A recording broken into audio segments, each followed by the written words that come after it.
Okay, we're back with Adam Egret and Egret rather. Guy goes into a dentist's office. Yeah. Dentist said, "What are you doing here?" He said, "I think I'm a moth." A moth. A moth. He said, "What?" "I think I'm a moth." He said, "Well, you have mental problems. You need to go see a psychiatrist." He said, "I know." He said, "You're in a dentist's office." He said, "I know." He said, "What are you doing here? Why did you come here?" He said, "The light was on." That's a good joke. It's a great one. This is the section where we do jokes. Do you want to read one? Just read into that camera for the folks. Well, don't read out it loud. You have to read it out No, loud. No, he didn't. Oh, here, you read one. All right. No. You don't like that No, one? I mean, I like it. Do you understand that we're on the air? Yeah. Oh, right. We all know that the Swiss are officially neutral. Who wrote this? Who wrote this? Who wrote this? Well, that screwed up my timing. Who wrote this? We don't have a name on it. Do you have writers? It's anonymous. It's I like think- I didn't I don't write wanna it. say I it. didn't write that one. We all know the Swiss are officially neutral. Unofficially, however, they're filthy sons of bitches. Now the Swiss think I hate them. It's great. Thanks. This one says, remember the old days when tweeting meant stabbing a hooker? Bob liked that one. Super Dave, why is there an app for everything except how to rape a baby? Jesus.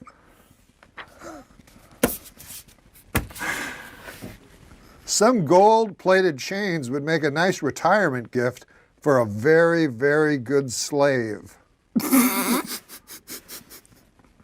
Well, this Are you serious? Well, this was written. Are you serious? This was written years Did ago. you just write that? I didn't write it. Did you just say that? No, I read it. Yes. You read that? It was an old. It was written, Oh obviously. my God Almighty! I'm not part of this. No, it was written No, before. I'm not part of this. No, you can't read that. Well, What about this? Go ahead. Read this one. I can prove God exists if I can just find that damn receipt from our brunch in heaven. That is so funny. That is so fucking funny. Oh, this one's actually topical. We could nip March Madness in the bud if we watch for the warning signs of brooding antisocial February fever. Who is writing this? You're doing this. This is your life. You're putting your life on. You dress like horseshit tonight. No, that was Adam I Egan's don't fault. care. That was You Adam should have Egan's worn fault. I told you to bring a some wardrobe. kind of a host coat. But that was You Adam got Egan's a fault. thing with a hood. But that was Adam Egan's But then fault. you're reading these. This is you. That was my Well, this Lindsay Lohan can't swim a stroke, but she sure knows every dive in town. That one I liked.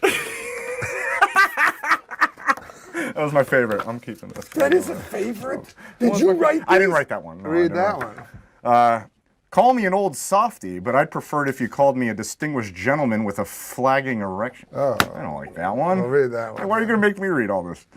Alfred the Great may well be the greatest monarch Can in you the do me a history. favor? Can you find out what the traffic is like on the Santa Monica going to the desert? Do you know the Harlem Shake?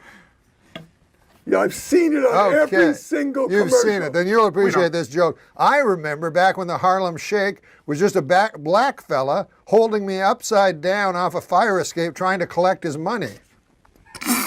Can you find out what the quickest way is to the Santa Monica Freeway, please? And don't call me again. Super Dave. I don't care about anything. You don't call me again. There's no last minute fill-in. There's nothing. Okay? Thank God we're only reaching 50 people. Wait, That's Super all Dave. I can tell you. Sure, junkyard dogs are mean, but the meanest dogs are generally found guarding concentration camps. And it says here, there's a note. Early versions of the Jim Croce's 1973 smash hit Big Bad Leroy Brown. Do you remember that song? Tell the people the best. No, do you know what you just said? It Do you have included. any idea what you just This read? says it No, inclu- did you have any idea what you just read? That It was an junkyard dogs. anti-Semitic joke about the concentration camp. No. Oh, Not what do you mean, anti-Semitic no, at no, all. no, it's Semitic? No. Well, you know, I know what the problem They is. 'Cause use Did you write it? I didn't write that. Who wrote it? They Are you- use the meanest wrote it? dogs. I don't know who wrote it, but I think the problem is that some people might not know what the concentration camps are. So you might need to- Concentration camps were found in Poland. Oh my God! And Oh, what- fucking what? almighty. Oh my Christ Concentration almighty. camps Please were- get my nurse. I swear to God, get her in here right now and I'm wheel trying me to away. explain to the Did you folks tell who me- You are Did you have too much you salt? know what? This is your first show, and these are the. Well, I don't want to bring up the systemic, extermination attempt against No, the no, Jewry no, of Europe, but this says on this piece of paper that Bad Leroy Brown initially included the line "meaner than a concentration camp dog," but Croce decided it was unpleasant to the ear. And it was also offensive to Jews, gypsies, and homosexuals. Little did it matter, Croce would be dead within You know the what year. I'm going to do tomorrow? I'm going to watch the fucking View. The View? That's what I'm going to Dare do. you? How dare That's you? where I'm going to get my humor from. You told me you didn't like The Okay. View. But I'm watching it tomorrow. You told me you didn't like it. I never told you that. Oh, you I like it? told you they're my favorite of all time. Oh. And Barbara Walters is never leaving. She's 83 and she had chicken pox. Can you believe that? Yeah. Wouldn't you love to see her chicken pox? No. No? At 83 at night in a negligee coming out of the bathroom? Wouldn't you get shingles then? No. If you get chicken pox, you can get shingles. Yeah. But she hasn't gotten them yet. Yeah. What a group that is. Oh my God. Yeah. I heard she got cut. How about Kathy Lee and Latoya Hoya, whatever her name is? What is her name? Ooh, and Latoya they Jackson. drink every day on the show. Yeah. Proudly. They actually went off drinking for a few months and then they had a big. Here, read this. That's what I'm going to do right after this. You'll show. like this one, Super Dave. Deep Hey, throat. can I tell you something? This is a bad segment. Oh, yeah, it is. You know it is. You know it is. When you come to Goodnight, he says, "Goodnight, I really enjoyed doing this show. I had a great time, and I'll see you next week." That's a good idea. These jokes that's are not a bad so idea. they're not even they're so beyond insulting the awful that it's not a segment. Can we start this segment over without the no, joke? it's live. Yeah, it is We're live. live on podcast? This is Yeah. live. Holy cow. Listen to this joke because Well, yeah, I think just wanted to say, this no, is this right isn't- up his alley. Yeah, this is just in the. He might not deep, remember this guy though. No, you'll probably remember. Deep throat porn legend Harry he's Reeves. dead. Yeah, he Yeah, died. yeah. But how are they know going to who close that that is? casket? I mean, probably because of his erection, I would think. How are they going to close that casket? That isn't very good, is it? I didn't write that one. Plus, a man died. Yeah, a guy died. I How are mean, they going to do it? he was a real pioneer. I mean, when I was on Saturday Night Live, they used to do jokes about guys died. Like the crossword guy died, and he's going to be buried 4 down, 3 across. And I was like, God, that yeah. seems like the guy died. He died. His Yeah. family might You got to be wait watching. a little bit before you do that. Yeah, Harry Reeves just died. He has no family, Harry Reeves. How can he have family? he must What, be are his old. mother and father proud of him, do you think? He's got to be. He was in show business. Yeah. He put his cock in the sidewalk of Hollywood. Look at this. Look at this hole. That's Harry. What That's does that Harry. say? Last joke. All right, so. No, for Norm. Oh, yeah, here. That's the last joke. Alfred the Great may well. That's the one you wouldn't Are you do. I tried to read it. Did you read these before he did them? never saw it. You're the producer of the show. Norm brought him. All right, do you have one more joke? I didn't read any of these. They're his. Wait, I didn't write I read the ones you told me to, but I didn't write any of these. I just Okay, wanted to write- I I did not felt- write any of these jokes. I Yeah, here you felt go. that This is we the had- last one we didn't read. No, but let you read it. I'll let you read it. Call. Oh, I already did that. Alfred the Great. Make Super Dave laugh. Super Dave, I just wanted to tell you, Alfred the Great may well be the greatest monarch in the history of England. The worst, Richard the Goat Fucker. I don't think he's gonna laugh. It's like Oh, I watching. think he's close. Hold on. I think he's close. It's like watching that golf ball on the edge I of don't it. understand. I don't understand any of these. I don't. We're back, and we're gonna do some jokes. You like jokes? Yeah, sure. All right. We're just gonna do them here. This Easter Sunday. Here, you want to read this one time? Yeah. This seems like more of your kind of joke. You can do it in the camera if you want. Whatever you want to do. This Easter Sunday, Snoop Dogg gets to say, Christ is risen. You want to do a joke? Sure. This is going into the camera. We wear new clothes on Easter to represent Christ's triumphant appearance to the stunned apostles in his sharp two-button blazer by Hugo Boss. The fuck? I don't know about that one. The guy who did the voice of Charlie Brown, he was arrested for stalking his girlfriend this week. He also said the next time Lucy grabs away the football, he's going to cut that bitch. You guys read one? Yeah. President Obama continues to shamelessly wage class warfare.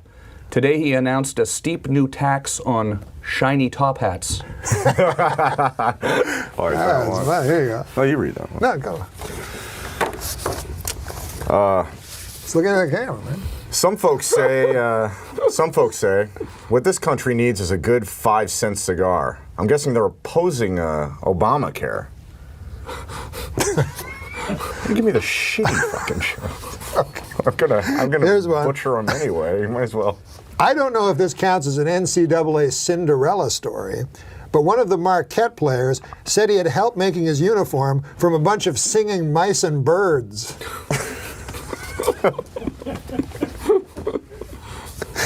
I think this is perfect for Tom Green. Tom Green just reading ahead. Yeah. I read a story. A 17-year-old kid who stole a plane, crashed it, and survived. Why don't we make the whole plane out of that kid? That seems logical, right? Makes sense, right? There you go. Adam Egan.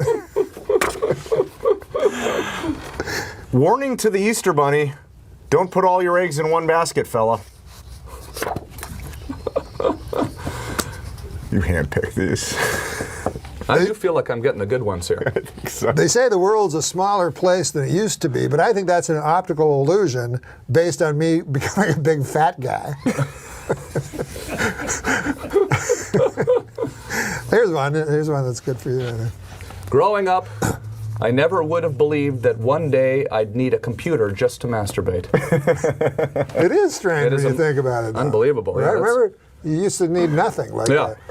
The Sears catalog. Sears catalog, maybe. National Geographic. Exactly. A van in the woods. Yeah. And sometimes you go, why am I looking at the bra section of Sears catalog? I'm not in the market for a bra.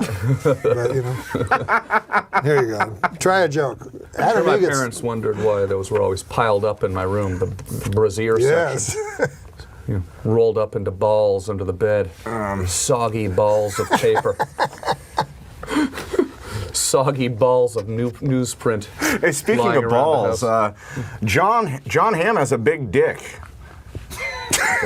Oh, no, wait. John Hamm has a big dick. I could have told you that, but I don't suck and tell.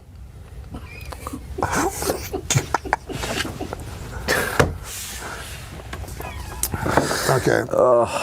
A Swedish Bond girl, Britt Eklund, told Piers Morgan this week that she was seduced by Warren Beatty after the legendary Lothario took her to an X-rated movie for their first date. This is what I have to say about that. Hey, Warren, stop stealing my moves. That's my favorite this week. Unbelievable. Oh, I think you'll like this one. I'm giving Tom the best ones. That is your move, by the way. Thank you. Thomas Edison invented the light bulb, but I invented the light bulb up my ass. Always ahead of his time. Oh, come on, man. Come on, man. Come on, it's fun doing jokes. Yeah. It's the delivery. You're getting better. Octomom is facing jail time for committing welfare fraud. Who didn't see that one coming? I mean, seriously, a single mother of 8. Is that even a joke? They're your joke, fucker. I am not a big fan of video games where you cannot kill a prostitute. I like the ones where... Oh, like Grand Theft Auto. Yes. That was the hook for that game. That's really what people got excited about. Yeah, Throw the girl over the... Inevitably, somebody would always say, you know, the great thing is you can drive down this alley and you can kill a prostitute. That was the thing people talked about most at that game. That's why that game took off. I agree. Isn't that strange? Yeah. What a... We are a messed up Oh, this is society. perfect for you.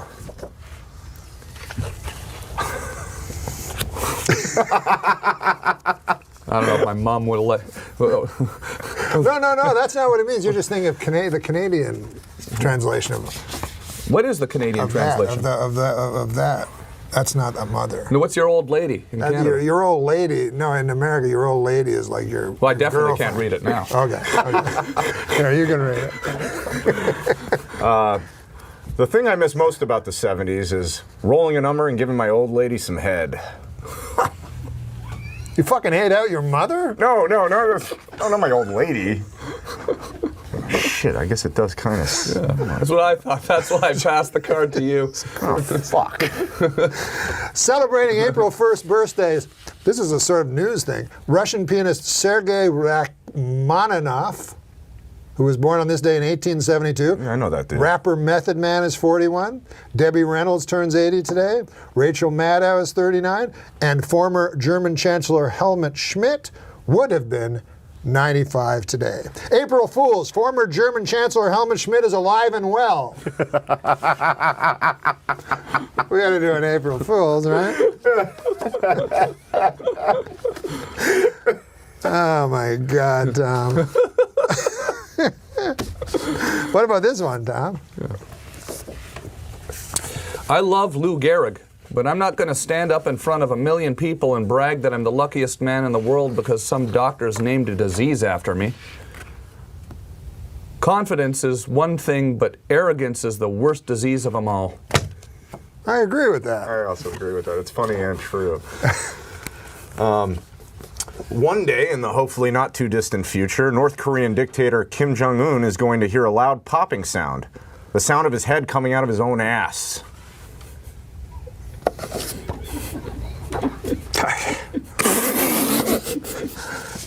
A Miami, Florida pimp is in custody after forcing a 13-year-old prostitute to have his name tattooed on her eyelids when she threatened to run away from him. Roman Thomas III faces charges of human trafficking, false imprisonment, lewd and lascivious exhibition, and delivery of a controlled substance to a child. You know, I know the scriptures say, judge not lest ye be judged, but you know, I'm just going to come out and say it. This Roman Thomas III guy, this guy's a real jerk.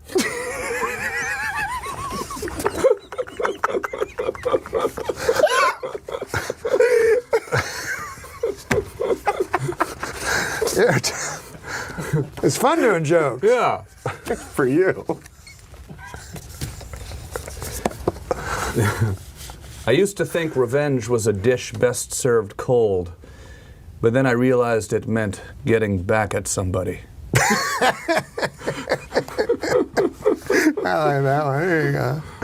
Well, let's do it. Let's do it funny. This one's like two pages long and cut off at the end. Come on, man. Do your best. Give it your best. It's not even complete. Give it your All best right. shot, man. Troubled starlet Lindsay Lohan had a cameo on Anger Management last week and managed to shock the cast and crew by showing up on time and even early. Later in the week, the Mean Girls actress was looking decidedly chipper as she posed on the red carpet at a clothing store launch in Sao Paulo, Brazil.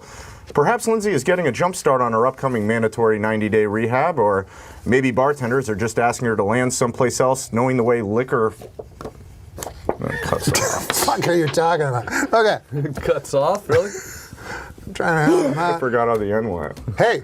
It cut off. That is the most important part, usually. course. Tell the guy to put it That's on where the you're fucking supposed to- card. Hey, news media, leave Kim Kardashian alone, will you? She's pregnant. Of course she's gonna gain weight. And if anyone knows about rapid weight gain, it's me. You know, I went to see the doctor about it, and he told me to open my mouth and say, oink. I thought that was a little out of line, Tom. Here's a historical one for Tom Green. I think enough time has passed since 1947 where I can safely admit it. I wish I was the guy who finally wiped that annoying smirk off the Black Dahlia's face. Oh, here's the rest of that joke.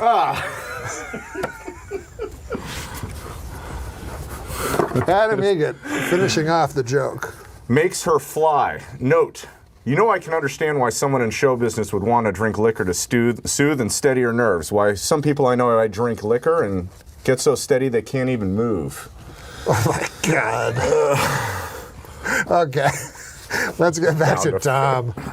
You wrote all these, Norm, or you sit up and write all these, or?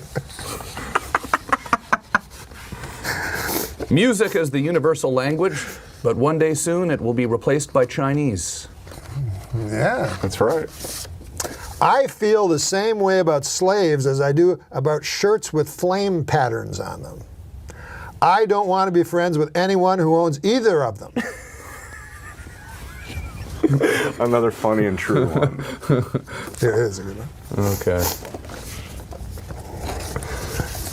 Mickey Mantle knew two things: drinking and playing drunk baseball.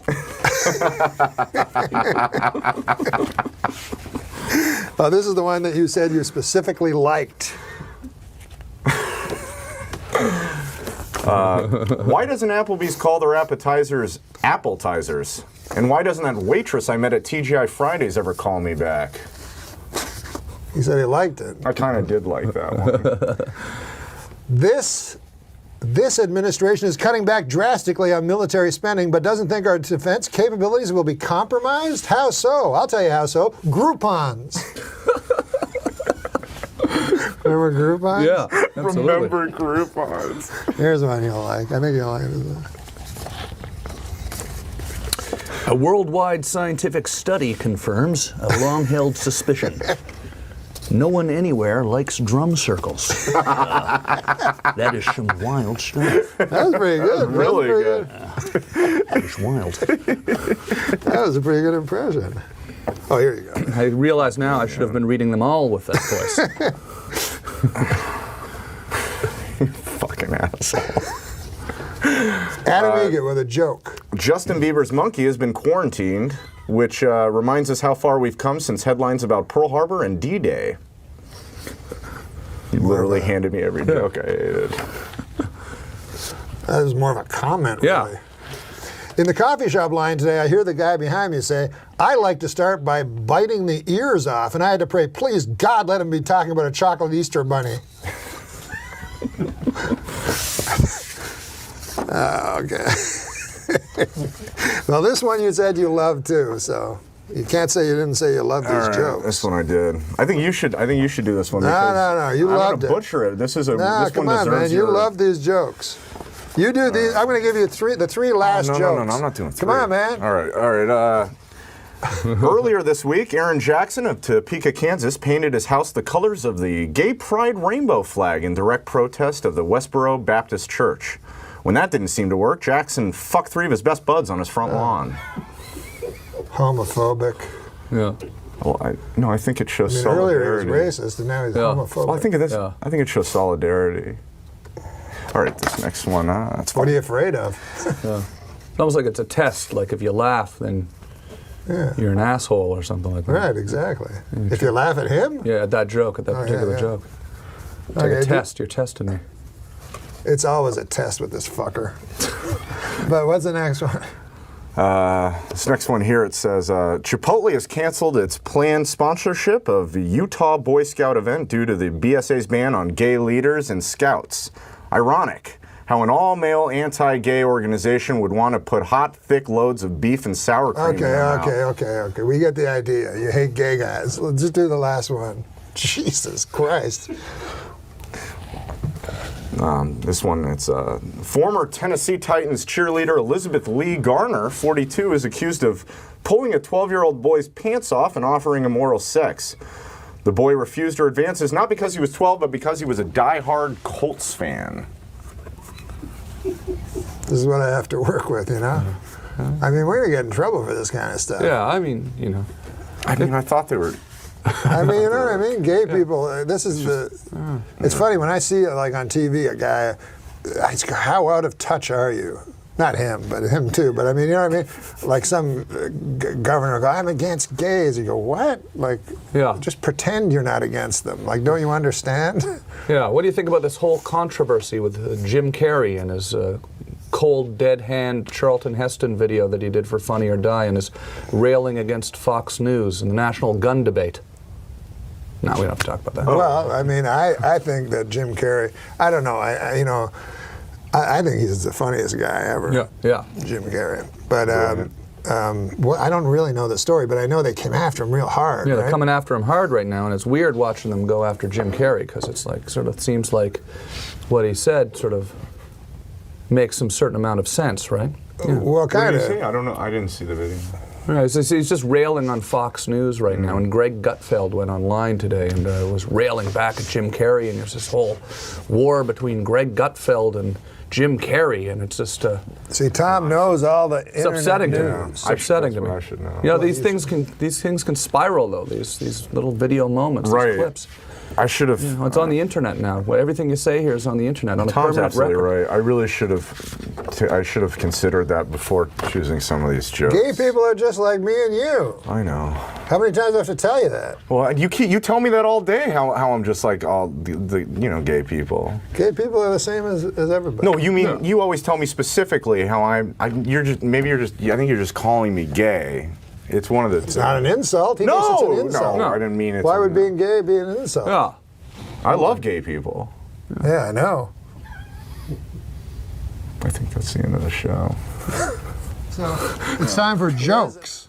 Here you go, Fred. You can read a joke. I've become this guy. This way, but don't read ahead. Nothing's going to be bad. Okay. But I'm saying we had Tom Green last week, so we said because this is also an audio podcast on iTunes, and we said, "Here, Tom, read a joke," and then he read it. I silently. listened to both your podcasts. Oh, you have? And you've been very nice, but I'm not the first person. I'm the first guy that you're not in awe with. That's not a pioneer.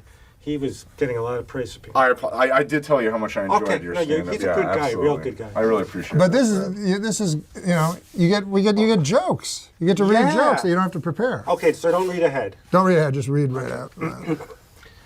Former porn star Janet Jameson was arrested this weekend after allegedly assaulting someone. This may be the most damaging thing that happened to her image since her 16-year career in pornography. 16, not 6. Why did the moron throw the clock out the window? Why? Because it reminded him of Richard Clock, the man convicted of knife raping his wife. Good God You Almighty! know, it Jesus. used to be all right. I'm sorry, I didn't know that one was coming. Veterinarians in Colorado have reported that marijuana use is on the rise amongst dogs. They say you'll know if your dog is too high if it starts making a really tall sandwich. They like sweets better What's when that they're high. mean? Yes, I don't know. My doctor told me I should start juicing. You know. You mean, But the problem is, I don't think he meant ham juicing. what? Yeah, I squeezed a ham and I got some juice out of it. Oh, I thought you. All right. I thought you were going to, you know. Stupid. Really? Well, I'm fat. I'm so fat when I get my shoe shined, I have to take the boot black's word for it. You haven't seen your penis in 3 weeks. I'm keeping it clean. Jesus Christ. Well, is that what fat people say? My penis? I'm trying to not. Oh, what about be- this? Porn actor Ron Jeremy is back at work after having open heart surgery. I think this is interesting. The name of his next feature is going to be called I'm going to have to sit down for most of this. This is a good one for Fred. But don't read ahead. Okay, I saw the punchline though. Oh, you did? Okay, I'll read it. Dance like no one is watching, sing like no one is listening, love like you've never been hurt, and fuck like a goddamn retard. I saw the word retard. There you go. How many Polish guys does it take to screw in a light bulb? The question cannot be answered because Polish people are so fucking stupid that no matter how many of them are available, none of them would ever be able to complete that simple task.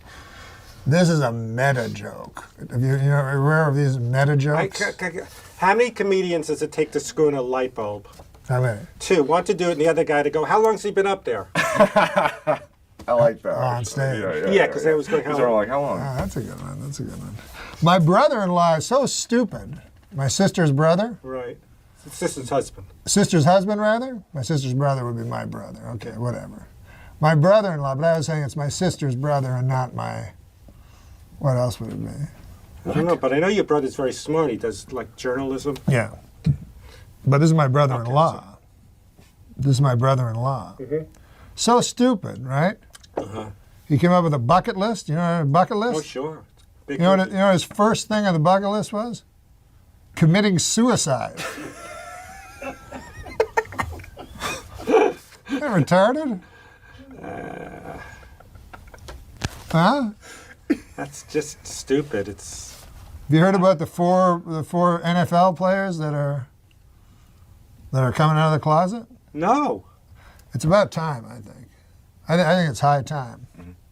You know what I mean? Mm-hmm.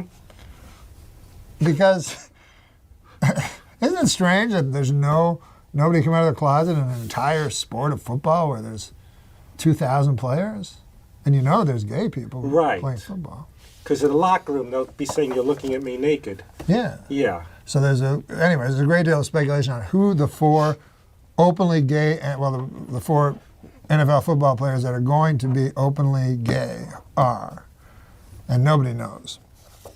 Anyways, whatever. My guess is it's those four that are all sucking each other's cocks. I laughed before the joke. I knew it's going to be a sucking cock joke. But here, man, you want to read a joke? Sure. You read them so good, but do you like his meta jokes? He's a deep guy, you know. He's a young guy that's still finding themselves, so he's meta. Mark Jacobs is making sure he takes full advantage of his well-deserved vacation with gay porn star boyfriend Harry Lewis. The couple was seen showing off their chiseled physiques in skimpy swim shorts as they kissed, held hands, and frolicked in the ocean together on Ipanema Beach on Sunday in Rio de Janeiro, Brazil. Mark, 49, wore a tiny black swimsuit, while Harry, 25, donned heart-patterned shorts that left little to the imagination. Both men sported incredible muscular physiques as they shared a lingering kiss on the sand before taking a dip together in the ocean. The pair clearly couldn't keep their hands off each other, holding hands and kissing as they enjoyed their day in the sun. At one point, the affection even appeared to get too much for Mark, as he seemed to gently be pushing his lover away when he tried to kiss his neck. But there were no hard feelings, as Mark, clearly impressed by his boyfriend's impeccable body, snapped photos of the hunk as he stood in a series of different poses. Harry is clearly smitten with his famous boyfriend, tweeting a series of messages and pictures of Mark in quick succession on Sunday. In one tweet, which shows Mark in a pool, Harry wrote, "Hot, beautiful, and just too sexy for one single pic. I love my baby." In another tweet, he wrote, "Sunny and hot, with my baby next to me even hotter." So this raises two questions. First, does Entertainment Weekly have a must-not list? And will we be in it next week? Are you one of those self-sabotaging? This is the post-punk comedy. Now, I this see. might be too... He's not one of those sabotaging guys that's afraid of success. No. No, this is a new type of comedy that may be a little advanced for the likes of you and me, to tell you the truth. Gotta try to take a I think chance. that's what it is. But I think this will get a big Took a laugh. chance. Oh, I forgot I need these. Because of droughts all over Europe, scientists are predicting a global shortage of olive oil. Soon the world will know how Popeye felt after the death of his wife. Olive oil. Remember how fucking skinny and ugly she is, and they'd always want to fuck her? And how Big Ethel would chase Jughead. Oh, let's not get into Jughead. I'm sorry. I went too far. One last joke, Daniel thinks, that unless it doesn't work. How about this? It takes forever to get a pilot's license. Think about this. It takes forever, not forever, but it takes years of training to get a pilot's license. But it only takes a couple of minutes to steal a pilot's jacket and hat.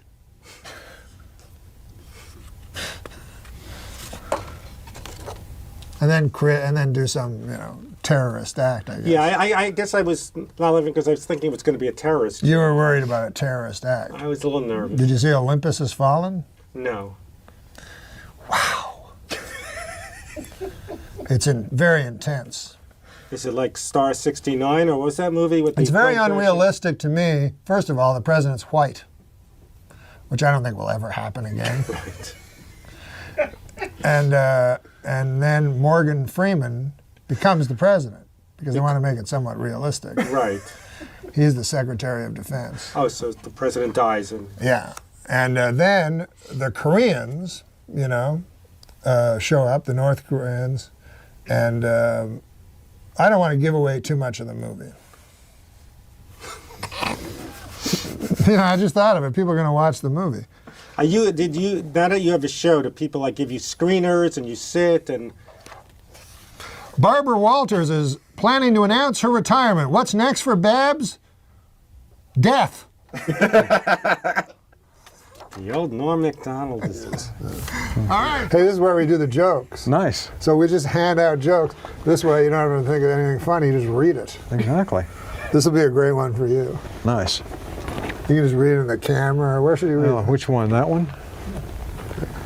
I think there's nothing cooler than being a lone wolf, except at wolf picnics when you don't have a partner for the wolf wheelbarrow races. There you go. The Octomom has reportedly been evicted from her California home. The mother of 14 children packed up and left her property in Palmdale after being asked to leave for not paying her rent for the month of April. The single parent, whose real name is Nadia Suleman, exited leaving a huge mess and the stench of urine inside the pad. Wait, it says here the urine has been traced back to Adam Egget. I don't know. No, call me crazy. Call me crazy. But I take orders from Martians who send secret messages beamed out from the antenna at the top of the Empire State Building. Oh, this will be good for Billy Bob. A Georgia high school is planning to merge their formerly all-black and all-white proms into a single event. The theme of this June's dance, an evening of unbridled race war. That's pretty good. Here, can you do a little song or something? A Florida man was arrested for stealing a truck filled with $75,000 worth of Campbell's soup. I, for one, hope this guy goes away for good. Wow, there you go. Okay, my girlfriend and I have a deal. What are they called there, where you get to have sex with a certain list of people? I should have put that on there. But you know what I'm talking about. Yeah. You know. So my girlfriend and I have a deal where we have one celebrity that we can sleep with, and it's not considered cheating. Mine is that woman who plays Medea. I don't know that. It's Tyler Perry. Oh, okay, I didn't know. So, no. Oh, here's another one. These are themes. Oh, okay. In Kansas, a gay rights activist named Aaron Jackson paid $83,000 to buy a house across from the homophobic Westboro Baptist Church and had it painted rainbow colors. Mr. Jackson plans to recoup his investment by, well, actually, there's no plan. Have fun living in a hideous house in Kansas across from some vicious bigots. That's pretty good. It's Earth Day, the one day of the year where you can jerk off outside and nothing bad can happen. I don't know what Earth Day is. I'm not sure. Not sure what Earth All right. So much of these are gay. Here, wait a second.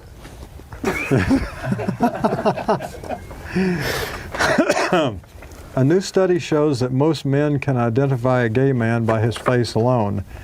It's the face that's buried in another man's asshole. All right, Billy Bob Thornton's been our guest. Thanks a lot, Billy Bob. You're the best, man. Nice to meet you. Peace. We'll see you next week. Well, that'll get us into the I tell jokes. stories. I don't tell jokes. I tell stories. Oh, those are my favorite kind stories, of comics. I do stories of my childhood, stories of things that happened to me as a kid, stories that happened in broadcasting, stories that happened making speeches. I do, and I might throw in a joke or two, but basically it's a collection. It's an evening of storytelling. It's like Mark Twain. Mark Twain. It's very Like Josh Billings. Who's Josh Billings? You don't know Josh Billings? No. But I make fun of things. I make fun of myself. And when did you start? Would you ever do a joke like this?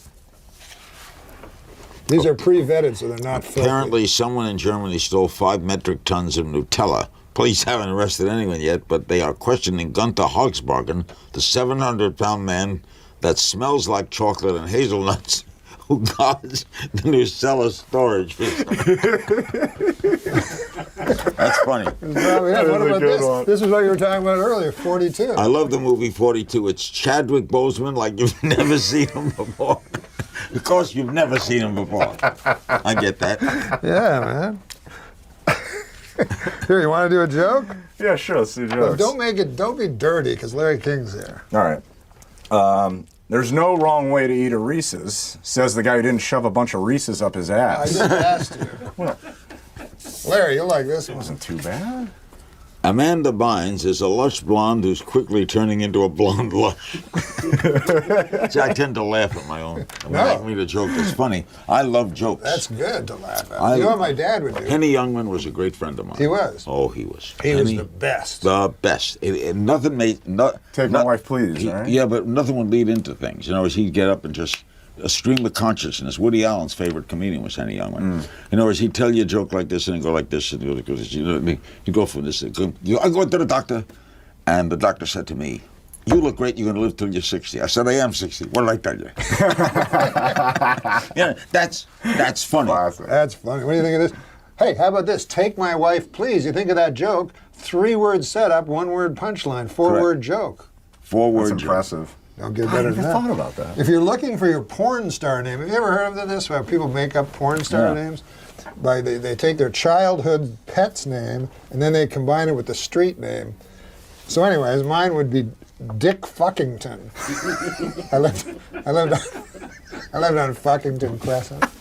But none of this would be on the Hulu show we're doing, Larry. No. Oh, how about this? College freshman Scott Damerow, Larry, set a new world record by using his head to bust 142 eggs, and he now officially holds a place in the Guinness Book of Fucking Retards.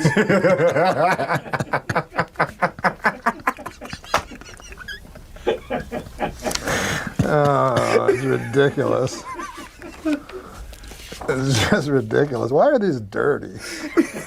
This is a great one for you, Larry. I got a funny joke. It's I news. got one.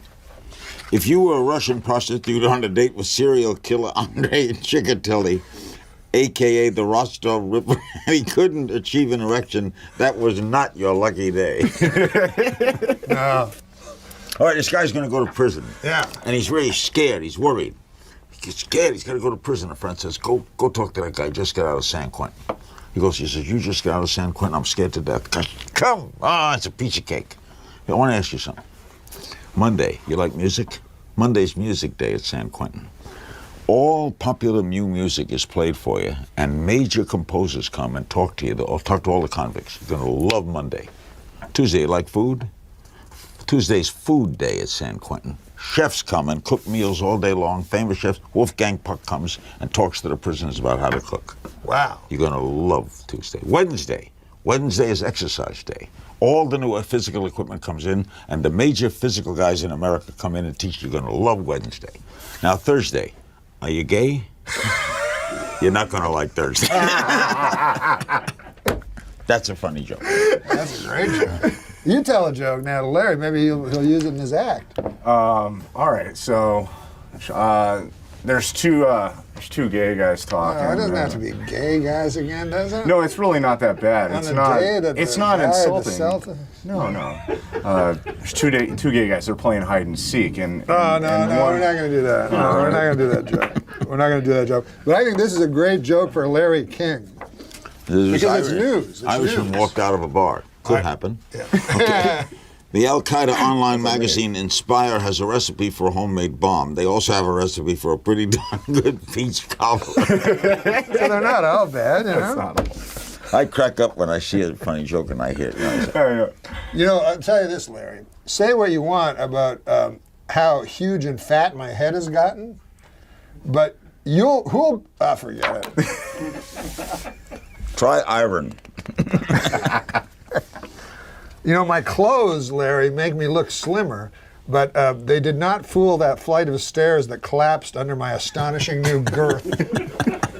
Who writes these? I'm No, fat now. Where do they come from? Have you ever been fat? It doesn't Yeah, seem I like was you. fat. You When I were? had my heart attack, I weighed 195. When you had your heart attack, Yeah. you weighed 195? Now you probably weigh about 175. 161. 161. And what are you, 5'10"? 5'10 and a half. 161, so you're probably no body fat. Oh, I have a little bit in the rim here. Yeah, I got more than that. My legs, my goddamn arms jowls. are thin. My arms are thin. I used to have jowls. I don't have jowls. I have more chins than How that. old are you? Huh? How old are you? I say I'll be 50 in October. Oh, my God, 50. That was a turning point age. I didn't like 50. Why? What happened then? I just didn't like turning 50. It's an odd number. They huh? threw a little party for me, and George Will was there, and Bob Costas, and I got in my car to go to work, turned on the radio, and the first thing I heard was, over 50, join AARP. Oh my God! Is that the number? Is? Yeah, 50. And I hit the button to go to another station, and the guy said, you ride Metro? Over 50, 1/3 off. Oh my God! 2 over 50s in a row. That would freak me out. I didn't like that. I seen one time I was watching the TV, and you remember the $6 Million Man? You remember that fellow? Of course. Worth $6 million. He had so much stuff. Anyways, this is years later now. The show's been off the air. Now he's on the TV for a hearing aid. He's like, it's called the bionic ear. It's not the real bionic ear like in the show where you could hear a guy in Paris talking. It's just, and he's like, I can't hear too good. You're like, oh. You get older now. I know, but you don't have to do them commercials. Aging is a bitch. What about them commercials where the guy's literally selling you death? You ever see those? Oh, Guy's yeah. like, you're going to die soon and you didn't get your stuff together? That's the one thing I fear is dying. Man, that haunts me. Because the thought of not existing, it's like, you know what the new thing they call it is? Dirt nap. Good God, Larry. That's what they call it, a dirt nap. You would not say that on Hulu. No, I wouldn't say that, but I'd say it here. But look, can I calm your fears about death? Yeah, please. Be serious. Are you being serious? I'm being completely serious. Because I used to be, as he knows, obsessed with it. Oh, yeah, And I would currently, ruminate it all night on it. And then I came to a realization that you and death will never intersect. As long as you're here, death is not. As long as death is there, you are not. Yeah, but since you know it's coming. Oh, but you don't want that. You want to go. But knowledge, I have I can't take away the knowledge that it's coming. I don't believe I'm going anywhere. You don't? Do not believe in a higher power looking down on me. I see too much. I've interviewed too many religious leaders, too many people who I've never got the answer to the one question, which is why? Why Connecticut children? Why? Why a bomber in Boston? Because if there is a God, he's omnipotent. Yes. If he's omnipotent, he could prevent it. Yes. Why didn't he prevent it? I don't know, man, but you got to don't stop get in. hanging out in that hot tub with Bill Maher all the time and it sounds like you got a God-shaped hole in your heart. What the hell are you talking about? I agree with Bill Maher on religion, and I'm married to a very religious woman. My wife is a devout Mormon. Yeah. So we don't discuss religion in the house because I think organized religion is No, I agree with you. cause more Organized. problems. But come on. Don't you want to live forever? You bet. Don't you want to cross that river? Yeah, I Don't you wanna. want to kiss tomorrow now? You believe you go somewhere? Sure. Where do you go? Well, first they put you in a big black car. And by golly, everybody's dressed in their best Sunday go-to-meeting clothes. The best was Mel Brooks as the 2,000-year-old man. Still the funniest comedy album ever made. When he says to him, how'd you live 2,000 years? He says, well, once, I was 400 years old, and I got a tip that the angel of death was coming. And what I did was, I ate a whole clove of garlic, and I got under the covers, and the angel of death tapped me on the shoulder. I turned around and said, who is it? And he went away for 300 years. Mel Brooks. Mel Brooks is amazing. He's doing the show next week. Is he? Yeah. There's nobody funnier. Wait, what show? I've interviewed, he's doing your show Yeah, here? I've interviewed every funny person in the world. You're very funny. Yeah. There's nobody. Am I second? Because Mel Brooks is a freaking genius. I had him on my show the night Neil Armstrong landed on the moon. Right? Allegedly. He's on my radio show. The night Neil Armstrong landed on the moon. So I said to him, you want to play the 2,000-year-old man? He says, okay. I said, okay, my guess is the 2,000-year-old man tonight. Man has landed on the moon. What do you think of that? And out of nowhere, he says, I love the moon. The moon, in my whole life, 2,000 years, is my favorite thing is the moon. I said, why? He says, because For 400 years, I thought I had a cataract. And one day, this guy named Irving said, "Isn't the moon beautiful tonight?" I said, "The what?" Irving. No, that's funny. Mel, is he really coming here? Yeah. Well, you get ready. Yeah, that You know guy's Mel, great. don't you? Oh my God. There's nobody like him. Well, what about this? I loved Liberace, but with all due respect, man, if you kicked that guy in the ass, 100 cocks would fall out. Now, this is not what I do on Hulu. No, you wouldn't do that. No. Because I have respect for Carlos Thin. How much money does he have? I don't know. It's mostly tied up in iron. Now, I wonder where a guy named Carlos Thin from Mexico made all his money. He made it in telecommunications. He owns the Mexican phone system. Oh, yeah. Oh. And in cell phones. And then he branched out. He owns Saks Fifth Avenue. He bought Apple at 20. What? He bought He owns Apple? No, he No, he bought bought- Apple at 20. he bought $20 a share. Oh, got it. I don't know how many shares he bought, but it's selling for $4.50. So Oh, wow. do it yourself. He owns Saks Fifth Avenue. He owns part of the New York Times. But he's in a lot of things. Mining. He's got mines. Yeah. He's got a lot of businesses. He's a wonderful man. He's a devoted family man. He's a humble kind of guy. And yet bloodthirsty. I guess you got to be a little bit to rise that acquire. high. Yeah. He's 76 76 wild. years old? billion dollars. Only 73. That's not too old. I'm 79. You're 79? I don't look it, do I? No, because my mother's 79, and She looks old. maybe that's the way it is with ladies and men. But there you was a told movie, me do you that- remember About Schmidt? Do you remember that movie? Sure, I love that. And there was, it opened. Jack Nicholson. It opened with Nicholson lying, Nicholson, who I guess was about 70 at the time, lying beside a regular-looking 70-year-old woman, and it was the funniest thing ever, because he would never be with his That's actual. when Sinatra told me I got to interview Sinatra. I did the last interview with Sinatra. Got to Gleason know- set that up, right? Yeah, he did. That's cool. Know him pretty well. How I do you said, know such a when Sinatra was dating Mia Farrow, I said to him,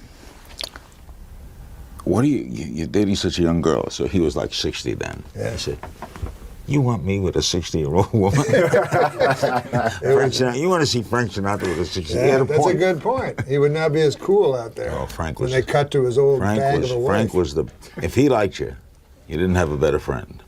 Yeah, If he didn't like you, like Rickles would Oh. say, you'd be in a meat hook up you your got, ass. you got an aunt in New Jersey. Yeah, Frank, but he was something. So you knew the mob guys. You were in Miami. I knew a lot of them. I knew the famous Jewish Meyer Lansky. Meyer Lansky. yeah. Meyer Lansky. Quick Meyer Lansky show. I know we got to go. Yeah. We do have to go, right? Yeah, Yes, time out. yes. Meyer Lansky. I'm sitting. I don't in think a- we have to go. I go to a restaurant I thought called. Larry I had go to to a go. restaurant called The Forge in Miami, and I go to the bathroom, and I come out, and the maitre d' grabs me. He says, "You know who's sitting next to you? Meyer Lansky." Now, any little Jewish boy, you kind of worship Meyer Lansky because he fought against the odds, and he was a criminal. Skimming and he invented skimming, Murder Incorporated. Meyer Lansky, little Jewish guy. Of course you would. He's sitting with another That would guy. be your hero. He's sitting with Jimmy Blue Eyes, who was Meyer's killer. Meyer never killed anyone. Jimmy Blue Eyes. They're both sitting there with their wives. I sit down, and I'm here, and Meyer's at this table. And he leans over and grabs my jacket. He goes like this. And I lean over to him, and he goes, "You're making $1? You're making $1?" Then I'm hearing them talk. It's Meyer Lansky and Jimmy Blue Eyes, two of the mafia kingpins with their wives. Here's the conversation. "Jimmy, why don't you, this is in Miami, why don't you move here? Why do you stay in New York? It's 24 degrees. I don't know, Meyer. All my friends are in New York. Hey, come down here." And Meyer's wife said, "I'm going to Neiman Marcus tomorrow." Go to Neiman Marcus. Sound like two haberdashers. Yeah. These are great killers. Unbelievable. So when you looked at him, you would not see dead eyes or anything. There was nothing to Except Jimmy to Blue Eyes betray. had beautiful blue eyes. Jimmy Blue Eyes? Are you going to hold my hand again when you? Norm, You got to go. this has been one of the great moments in my life. And as Don Rickles would say, this made my career. No, it was great. You dressed up. I was taping all day. Oh, I thought you dressed up. I for did the show. Milken conference, the big Michael Milken conference. Michael Milken. I interviewed Carlos Slim, and then I interviewed him for my own show. God, I'd like to meet that Carlos Slim. You think that could happen? Yeah. Could you make He's that in happen? town. Go over to the Beverly Hilton tonight, and he'll be there watching Paul Anka sing. Paul Anka? Remember him? Sure. Do I remember Paul Anka? Yeah, he's still around. Didn't Paul Anka sing? My Way. He wrote My Way. You know, he stole it from a French guy. That's what I read. Yeah, with the music. He didn't steal it. No, he not wrote the steal it. lyrics. I shouldn't say steal it. He wrote the lyrics. Now the end is near. Yeah. And as I the greatest face lyrics the ever final curtain. You must be terrified when you hear that song. No, I don't like that song. But you don't care, because death don't meet life. Yeah, death don't meet life. That's a better way to put it. Death don't meet life. I was trying to be, Someone told me once, you shouldn't fear death because last night, did you sleep? Yeah, you could have died. Yeah, what if you went to sleep last night and you didn't get up? You wouldn't know it. It does suck that you sleep a third of your life. Well, Huh? I don't like sleeping. I wish I didn't have to sleep. I'm not a person who, when it's 6 o'clock in the morning, I get up. I don't like lying around in I bed. can't do that. That's amazing. I don't like sleep. That's why I'm saying you live in a good time, because you can keep doing things. I keep saying it's like the Champions Tour. You can go to Hulu, and then you can go to anywhere you want. You can just keep working. Forget CNN, right? Everybody else has. Norm, this has been a pleasure. Adam, I say hello to thank you Eve. enough for Megan. being Yeah. here. Say hello to Eve. I sure will. Say hello to Steve, you mean? Oh, he's gay? Well, there's nothing wrong with it. I don't say there's anything wrong. Just tell me if he is. I'm not. He is. You want to read a joke? Yeah, man. Who wrote these jokes? We can't say. I'd like to do something about a film or something. Oh, good. How do you know that fact? How do you know that fact? glanced and saw. I was What are just, you? I'm a good cheater. Now you want can me to change. start? You can change that joke, because I think it should be changed a little. You know what I'm saying? Where's the camera? Where is your camera? Fast and Furious 6 opens next week. The cast is getting a little older. It's less fast and furious and more like brisk and peeved. Here, Adam, do a joke. All right. A good name for a dog is Syndrome. That then when he tries to attack someone, you can yell "Down, Syndrome." Don't laugh. It's not. I apologize. mean, yeah. That's like a It was a joke. little insensitive, I guess. Guess so. I've never gotten a decent explanation as to how Popeye the Sailor Man lost his eye. Yeah, this seems like a good one. No, this doesn't seem like a good. This one seems like, to me, a good Kevin Nealon joke. This reminds me of going through jokes for Weekend Update. Yeah, right. Before you fun. get all the faxes sent in to you. In my opinion, if we're going to fight the war on terror, a good place to start would be our country's haunted houses. I feel that could be in your act almost. Any of these could be in my act, and they will be. You know, one time, this was when I was a kid. That joke reminds me of that. But when I was a kid, I went to the haunted house at the state fair, and my dad did not want to pay the 50 cents to get in to the haunted house. And it was like this trailer with ghosts and stuff. And my dad goes, "That's no goddamn haunted house." So I'm like, "Sure it is." He goes, "No, it's not. It's got wheels on it. It drives around. The ghosts will come right out." It was like ruined it for me. But, Whose turn it is? whose turn is it? Yeah. Norm. Yours? I just read one. I like your jokes, though. Like my joke. ZZ Top saying that every girl's crazy about a sharp-dressed man, but you know what they're not crazy about? Gross long beards. It's funny and true. That one was written for yours. That was no, more no. your cadence right there. No. But you know what they're not crazy about? Gross long beards. What about this one? Movie star and award-winning director Ben Affleck has vowed to live for one day on $1.50, or as Adam Egget calls it, a raise. He did the joke and you were the punchline. Yeah, I'm broke. In England, a woman was arrested for throwing a birthday party for her 16-year-old son that included marijuana, alcohol, and strippers. Now she's got even bigger problems. What to do for his 17th birthday? Whatever. Oh, horses must love that they're the go-to animals when saying a guy has a huge cock. I bet giraffes have huge cocks, I'm sure of it. But let's face it, Kevin, no one's ever going to say, that guy is hung like a giraffe, unless his cock is yellow and has brown spots on it. In which case, who cares how big his fucking cock is? He has weeks to live. Can you take these jokes and put them in your act? What? Can you take these and put these in your act? Sure, but I'm not going to. But here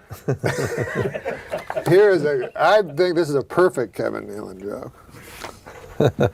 Tomorrow is National Secretary's Day. Which is true. Is that right? I plan on getting my secretary the same thing I always do. A big fat goosing.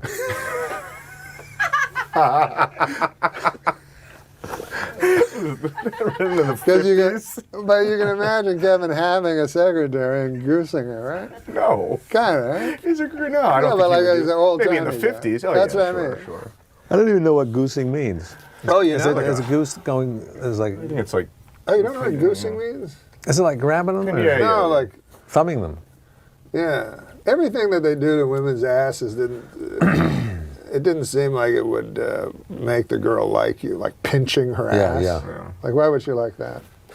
Remember the good old days back when MILF stood for mentally ill ladies I'd like to fuck? That's not right. There you Do go. you have a writing staff? Oh, yeah. You do? We have Steve O'Donnell. Steve, these are really good. There's going to be a Broadway musical based on the movie Rocky. I don't know if you guys heard about this. In the Broadway musical version of the show, after Rocky climbs the steps of the art museum, he goes inside and spends 2 hours looking at paintings. I know, god damn. Goes inside and looks at what? Paintings? He looks at paintings. I like for that. 2 That's a good one. hours. You know what he always says? Long-windedness is the... Huh? Shortest way to your heart. What is it? The soul of wit. Oh, here's a good one. Yeah, well, the joke was a bit wordy. Do you have any other color jokes? I mean, these just blue and yellow. Did you just say, do we have any other colored jokes? I knew you were going to say that. Fucking Jimmy the Greek over here. I don't want to... Jimmy the Greek. How about Jimmy the Greek gets kicked out for being a racist? Meanwhile, they call him the Greek. TV. All right. Tim Tebow's time in New York wasn't a total loss. He had a monument built to him in Central Park. A bench. This to me is the quintessential Kevin Kevin Nealon Nealon joke. To me. Oh, I'd like to see what you think is my quintessentialness. Catherine Zeta-Jones has been diagnosed with bipolar disorder. Half the time she's Zeta, the other half she's Jones.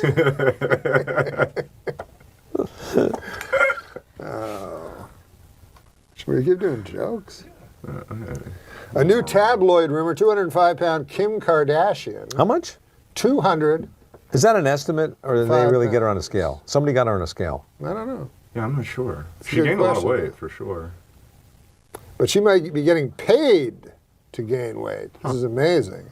By some weight loss program or reality show that will then get her to lose weight. Anyways. You I think have like The Biggest Loser? something like that, yeah. I have a similar deal. I have only I pay them. And by them, I mean Zankou chicken. And in exchange, they give me some Zankou chicken. But you know what? I was on Roseanne, right? And Roseanne, I was writing on the Roseanne show. So Roseanne, they came to one of these people, one of these Nutrisystem or whatever they Yeah. call it, right? And they said, you got to lose weight and we'll give you all this money. So Roseanne did the thing for like 2 days, and then she's like, fuck this, I want to eat. 2 days. So then she's like, I'm not giving the money back. And then they said, no, you got to give the money back. But then Roseanne said, I'm not giving the money back, and if I do give the money back, I'll tell everybody that I did your thing and it didn't work. So she got to keep the money. Oh, that's brilliant. I was on her talk show Smart once. cookie. Oh, Probably God. when you were writing on it. On the talk show? Yeah. Remember she had a talk show? Yeah, I didn't write on the Oh, you talk were show. on the Roseanne show. But I was on the talk show. That was Me insane. too. So I'm a guest on there, and now it's time to introduce the next guest. And she says, okay, this next guy coming out, he's a great actor. He was in Risky Business. He was done all kinds of stuff. I just love him. ladies and gentlemen, Joe Pantaleone. And he comes out, and as he's walking across the stage toward the desk, she goes, "Oh, I know who he is. I know him."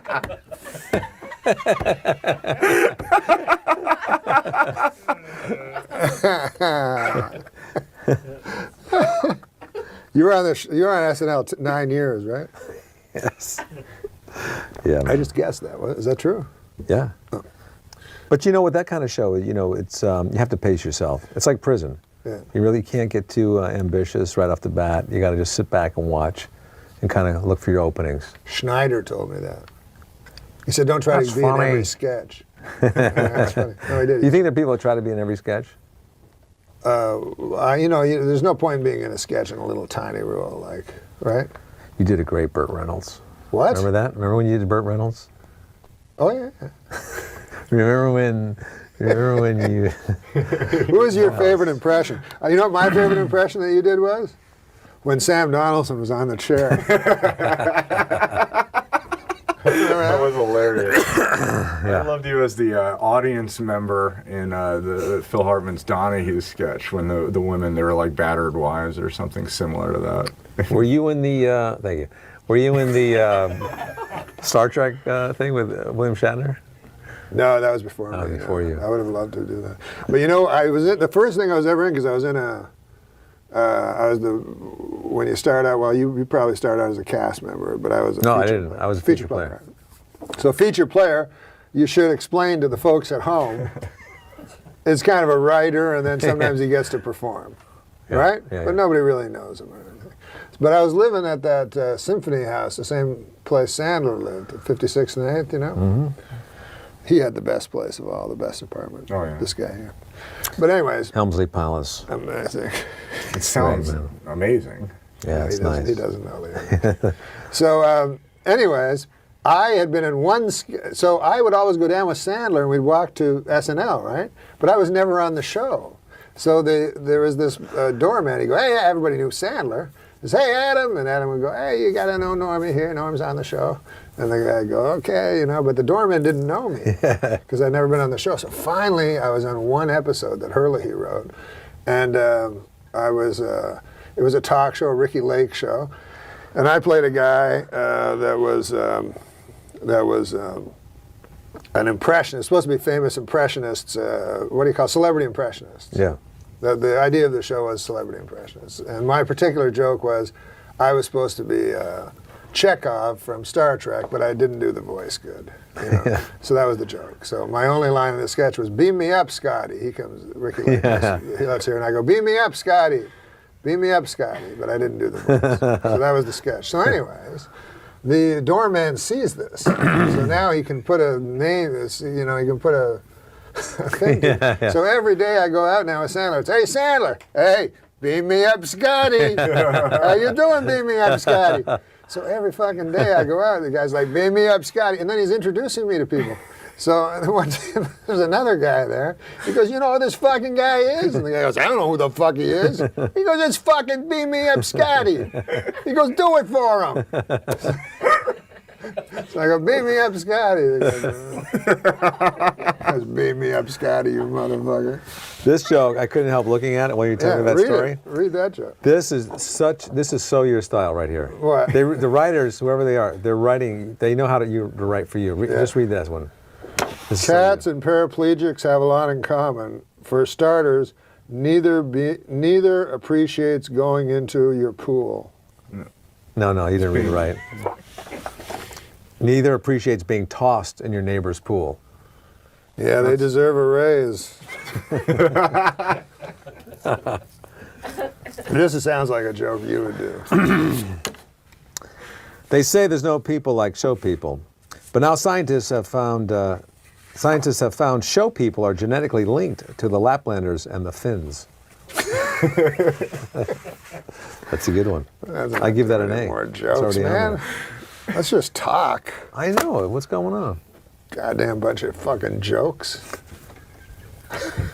Jokes went out in the old days when Lenny Bruce showed up. You ever care for that guy? I fucking people, you gotta listen to Lenny Bruce. So I get an album. I can't sit through the motherfucker. I don't know what the fuck he's talking about. Then Bill Hicks. You probably work with that fucking guy. I did work with him You once. gotta see Bill Hicks. So I go on YouTube. 2 hours, I don't laugh. Is there anybody that somebody recommended to you that you thought this guy's funny? Brian Regan. Did you He's see funny, him? yeah. God damn, that guy's funny. He's funny. And Mitch Hedberg. Mitch Hedberg, A funny. lot of the new guys, you know. I mean, just those two. The new guys. I guess they're not new, they're dead. No, Brian's not dead. They're newly dead, He's doing very good. But Mitch Hedberg is dead. allegedly. Are you like a conspiracy theorist? No. I don't believe in ghosts, or I believe everything the way I see it. The only thing I have trouble It is with, what it is. I believe there's a lot of evidence that man never landed on the sun. So Norm, what do you do now? I haven't seen you. I in a know, while. that's what What do you everybody's do? I mean, are asking. you like, do you hang? Who do you hang out with? This is what I do. I phone my money manager and I go, You have a money can't- manager? Yeah. And it's my biggest expense. So you pay commissions for managers and agents? I pay no commissions. I have a new thing. I pay no commissions to managers, agents, or lawyers. Why? I don't work. Oh, okay. But so I why a just money pay manager? zero. You're wasting your money on a money manager. Yeah. My money manager is my biggest expense. You have a publicist? Do you have a money manager? No. I don't have a publicist, no. I got when I first came to LA, I go, I'll get a publicist. And they said, you can't, you're not famous. So that I found. So when you hang out in LA, do you go to a restaurant and meet friends in the morning? You stay home. I live in my You apartment. watch a lot of sports. I know that. Yeah, I watch a lot of sports. I live in my apartment. I love your Twitters on the On tournaments. golf? Yes, I Oh, love golf. that is really good. So I love golf. You and try to make some money off of that. We should somehow. play golf. I've gotten really good. You have? Yeah, What do you shoot? I'm like an 8 handicap now. No, you're not. Yeah. You improved that much? Yeah. You improved like 10 strokes. I went to Golf Tech. and Is took that where you hit lessons it there. into a The sheet? net. Yeah. Yeah. And so I've been studying there. Not with the actual clubs, but just, with books and stuff. Yeah. Because it's all up here. Yeah. They say that between here. You want to read a joke? Yeah, is it that one? Yeah, no. Those aren't professional jokes like that. Funny that shit up. You want me to read this? Yeah, man. Oh. This is where we read jokes. I had a feeling. Okay. Despite all the advances in veterinary medicine and racing technology, the Kentucky Derby record set by Secretariat 40 years ago still stands. The reason? Still stands. Yeah. What is the reason? Today's horses are total pussies. Oh. What about this one? Ja Rule's taxes are just like his music. No one can remember the last time he released anything. No, it's not. That's just a sad observation. Yeah. But Well, listen to this. Catherine Zeta-Jones admitted she is bipolar. Half the time, she's deliriously happy, and the other time, she has to suck an old man's cock. That's dirty. Come on, man. Let's be. This is neither dirty nor clean. It's more like a. okay. If tampons are called sanitary napkins, how unsanitary must regular napkins be? Can you see like George Carlin doing that or something? Yeah. Yeah. Hey, look at this one. Scientists have found a submerged mass of granite off the coast of South America that they're calling the Brazilian Atlantis. Damn it! I want to be called the Brazilian Atlantis. Once again, just a sad observation. Why would I even want to be called the Brazilian? Hey, what about this? Michigan man Curtis Peterson received a 15-year prison sentence. I don't want to do that.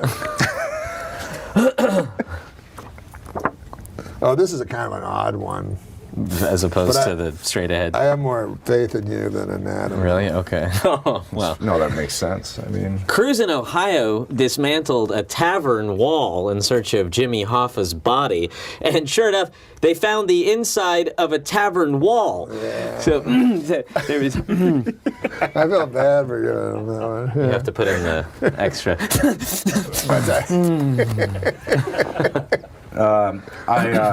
It's a true story, actually. I once missed a day of cosmetology school, and later I had to make a makeup class. Wow. Did you ad-lib that? That's a true story. No, yeah. And it said help save it. It's funny I that, don't think it's- the expression came about, it's a true story, because it's always a not. Right. It's always Yeah. not a true Yeah, story. right. It is. You're Like protesting. nobody ever goes, hey, I got a hooker last night and I paid money in exchange for sex. True story. Yeah. Hey, how about this? The Dalai Lama said that killing in the name of religion is unthinkable. Hey, thanks, Dalai Lama. I'm sure everybody will fucking listen to you. No one listens to the Dalai No, Lama. no one. He doesn't have a wide. Like the Reach. head of another church is going Right. to listen to the Dalai Lama. Oh, whatever. Everybody's good. Oh, what about this one? You'll like this one, Simon. Yesterday was Bring Your Daughter to Work Day, which was awkward for Adam Egget. Do you know how hard it is to fuck a whore with her kid on the edge of the bed playing Nintendo? I mean, that is a hard job. I mean, whatever. No, but seriously. No, yeah, it's fine. You set yourself up for it. You live that kind of fucking lifestyle, man. Here you go. I like hotels. They make your bed, make your dinner, send housekeepers up to watch you masturbate. It's a dream. Oh, come on, man. The parents of Honey Boo Boo are getting married this week. I don't know what any of that means, but it sounds fucking retarded. What? Oh, this is a kind of a cool one. I think this is kind of a cool joke. Yeah. Simon Helberg. Cool. Recent studies show fish can communicate with each other using subtle physical gestures. One of their most common messages, let's leave this party early. I don't know, what is that? Yeah. What does that mean? Well, it's a subtle. It's fucking his joke. Let's leave this party. Do fish? No, like a subtle message. So it's like, you know. Oh. Is that what it is? Like, yeah. Let's. Oh This is yeah, the yeah. guilt. It's not speaking. Yeah. So it's like, Should I let's not have leave- spoke that part then? You had to speak it. I had to though. speak it for the joke, but Let's you wanted leave more this of like party early. You did it perfect. you wanted this little thing. What about this I one? can't believe I'm man? really trying to get into that. I assume anyone smiling is on meth. Period. That's it. I don't know that. I But do mean, you it's watch just- Breaking Bad? Yeah. Isn't that amazing? That's pretty good. Oh, You seen it all the way through? I haven't. I'm a Oh, little you behind. haven't? I'm a little behind. It's interesting that people are at different levels of everything now. Yeah. So 'cause- you can't. You can only do that today. You couldn't do that 5 years ago. What's With that? Netflix. You know, to be behind, and it's like you missed a show. Guess what? You're not watching it until Yeah, it comes right, on right. Nick at They Night release- in a few years. Yeah, In the House old of days. Cards is Yeah. all Before that, they didn't even have TVs. before True. TVs. You Yeah, mean? sure. Yeah. You're saying before TVs? Yeah, nobody there talked were about no Bryan TVs. Cranston. I don't know. That's debatable, I think. According to a new survey, Robin Roberts is America's most trusted news anchor. America's. No. This is a super funny joke. Okay, I'm excited. According to a new survey, Robin Roberts, do you know who she is? She had myodysplasia. Yeah, my own. According to a new survey, Robin Roberts is America's most trusted news anchor. And America's least trusted news anchor? Matt Lyer. Wow. It's a very Dickensian joke. I like that. Matt Lyer. It's like a Sesame Street. It's either Sesame Street or Dickensian. I don't know which one. But you know there's a Matt Lauer. Yes. There we are. No, I very I funny, did very, put very that funny. together. All right, here's one. A man who jumped off the 86th floor of the Empire State Building survived for that's good 7 news. seconds. I fucked that all That's up. okay. I fucked it. We're not used to. Yeah, that's not a very good But joke. it was- Sounds he's- like an Adam Egget joke. Yeah, it does actually say by Adam Egget. Copyright, Sam. Sorry for that. This is a I'm just good one. trying my best. Ariel Castro. This is Yeah. fresh from the. No, this from is the- very. Yeah, headlines. this is Yeah, fresh ripped from the headlines. I don't know topical. from that It's a paper, topical but- joke. Ripped from the headlines of the newspaper. Oh, Jesus. you almost Oh. ripped me in half, but No, you didn't it's because perfect. that's like it was planned that way. Ariel Castro, the Cleveland kidnapper and rapist, must have had a very difficult upbringing. His last name's the same as a ruthless dictator, and his first name's the same as an adorable little red-haired mermaid. Mermaid. Mermaid. It's mermaid. There was a but- lot of error along the way to the Yeah. a lot of stumbles down the road. Sorry, Steve. Oh yeah. But I 'cause- get it though. I mean, yeah. Right. I think it's Yeah, implying Little that. Mermaid. Yeah. So it's just. It is time for the last joke. Oh, good. Ready? Thank God. A new study found that men with beards are more attractive. This is a study that took place at the University of... Yeah, I'll do it another week. It's such a funny joke. Another week. Well, it's such a funny All right, joke. don't. Yeah. No, I'll say it. All right. A new study found that men with beards are more attractive than men without beards. More great work from the University of Bob Seger. I never laugh at my own joke. But so I wrecked it all this week. It's because Simon has eyes. His eyes are very seductive. I've noticed that. Yes. Somebody, I did something today where the interviewer told me that I had really pretty eyeballs, which takes away Jesus. from the Eyeballs? It takes away from any sort of Yeah. seduct. You know, It's there's like nothing. saying nice head. Yeah. Well, It's like a compliment by nice Gacy. head is it can go both ways, but eyeballs, it doesn't have the same ring. As No. saying you have really beautiful bedroom eyeballs. Yeah. Yeah. Thank you. But I got the message. His girlfriend is a wonderful kitchen butt. Remember Ruth? Yeah. Dr. Ruth? Nah, he went out with this big fat hog named Ruth. I listen, it's not sexist in any way. It's not sexist. No. The whole family. The whole family. Ruth's family? Or Oh his? my God! They may as well live in a sty Okay. because not only, I mean, they were obese, the whole family, Sure. but they were filthy. Like they Like didn't. pigs. Like pigs, they would eat, and then the food would fall on them. And it always, the father, I remember, like his gut was way up. And you know the fucking, and the skinny arms like a He would just eat pterodactyl. off of his yeah, own gut? all the time. Yeah. Mwah, mwah. And then a big fat Ruth there with this fucking guy. And she'd always sit on his knee. He'd whatever. I don't even want to get into This is it. when you were drinking heavily. I mean, it's just rude. No, I know. I mean, I'm not saying that her. Listen, people have girth issues. Yeah. I mean, I think it was It's the inherent. PC I mean, it was just. version. Yeah, I mean, I try to be. Girth issues. Yeah. It was. Yeah. It was Jean's issue. I mean, I don't think she could really help it. Oh yeah, no, it was all genetic. Her genes were not flattering. Her genes caused her to buy a lot of fucking pastry. I'll tell you that. No, but she was a nice lady, you know. Really nice lady. But spiteful. Really? She Spiteful. sounds great. Yeah. She Fat. was nice. She was nice, but she was horribly spiteful Yeah, and she had- horribly obese. Yeah, she was mostly known for her spite. Like if you got to know her, No. yeah. You have got to be know really her- spiteful to have that beard. Absolutely. I knew her for 3 months. I didn't even see a fat person anymore. Just pure spite. Spite. That's a compliment to some fat people, though. I guess. Had you said that to her, I don't even see fat when I'm around you anymore. I just Yeah. see spite. No, she was. One Well, time I she tried helped to. me through a dark time. Yeah. One time I tried to drive her around her and I ran out of gas. I mean, I don't want to say she was spiteful, but she could be watching, man. I don't want to say she was spiteful, but one time she got on the scale and said, please, one at a time. I mean, this lady was spiteful.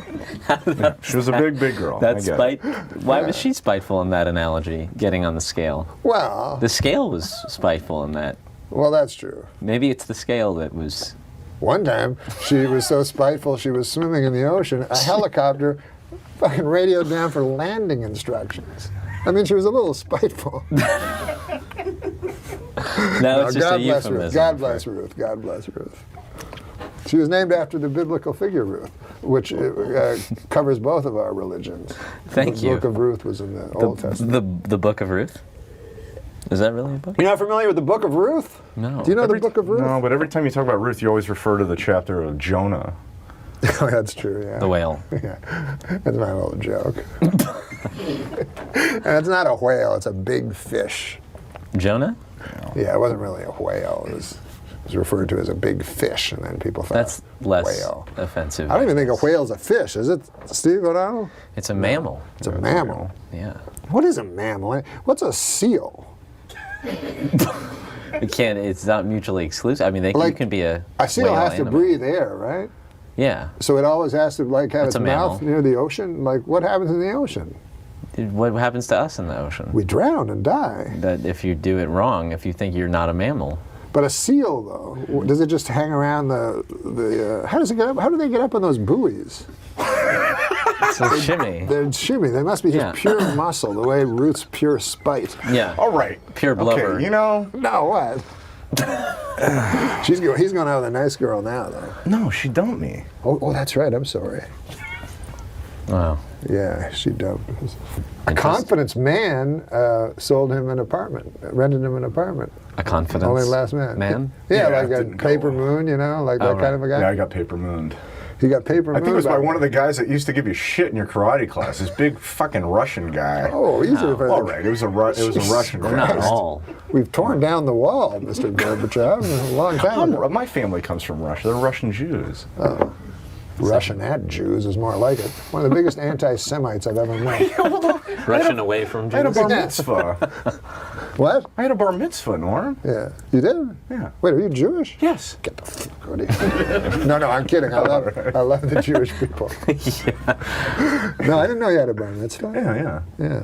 That's when you turn 13 and they cut Yeah. part of your cock off. No. What is it again? No. You cut your no. own cock off. Wait, hold on. Are you in front Jewish? of all your grandparents and am I? Yeah, I am. I had. What kind of bar mitzvah did you have? It was the most cutting edge. You know what I mean? Literally. Well, we should explain to the folks at home what a bar mitzvah is. Yeah. Right? Since the internet's come around, there's not So it's enough. when a Jewish boy becomes a man. When he becomes a man at the age of 13. Age of 13. Mine was the night of the Northridge earthquake. Oh, No, Christ. okay. Wow. Yeah. 94? Yeah. So when I become a man, that was my big line after that. When I Wait, become a man, I become a man. The earth. The very night. That was the thing. That's amazing. Wait a minute, but it happened in the... It happened right after right as I finished opening all my money and said, I'm never going back to Hebrew school again. I don't believe in God. The entire earth shook. So that felt condemning. But yeah, and then... Now, you say that as a joke, but what did it? Did Did it feel more than did I feel like he coincidental? was, that would make me sort of like a narcissist, right? If I guess Yes. it would. If I thought that God shook the entire earth because I opened money. Yeah, that's... Yeah, renounced I him. guess. But I feel like But yes, that. to answer your question, Because I do feel like that. you think it was me? I was punished? But No, about like things that happened in my own life. I always think like it was because I did something. yeah. Like what? Like I felt like you remember 9/11? Yeah, Which it one? rings a bell. Yeah, which one? The one in 1911? The one that where The plane. Where they story- took down the towers? Yeah, all the stories came crashing down. You know, a lot like when we tried to write on the Norm show. We couldn't. We try to write stories and it all come crashing down. That's a fair observation. Come on, it's been 10 years. Yeah, I guess you're right. And you were the guy that was laughing and joking about it, like only 4 weeks ago when I told you my story about walking ankle deep in blood and bone to try to find. Well, that's different. That was kind of funny. I was Yeah, in, that does sound funny. yeah, right? I was in New York. Blood at and the bone time. everywhere. I was in New York. It's you're way too young to remember. No, I'm still not. I was supposed to be in New York. I was in college, but I stayed. Oh, you were in college in New York City? you were at NYU, right? Yeah, but I stayed. But I was home. I took that semester off and I had a wow. class at the top of the World Trade. No, I didn't. No. Everybody says that though. But you knew people that were there, though, I knew people that were in New York. that were in school. Yeah. But everybody has the story of I was supposed to be like Michael Jackson was supposed to be On one of the planes. or on the top story or flying on the plane, landing on the top story. I don't know. He had. Now, a did you major connection. met? I heard you met Oh, Michael yeah. Jackson. I did meet Michael Jackson. That's pretty goddamn cool. Yeah, that is insane. It's quite a story. I can try to condense it for you. Yeah, I love it. Yeah.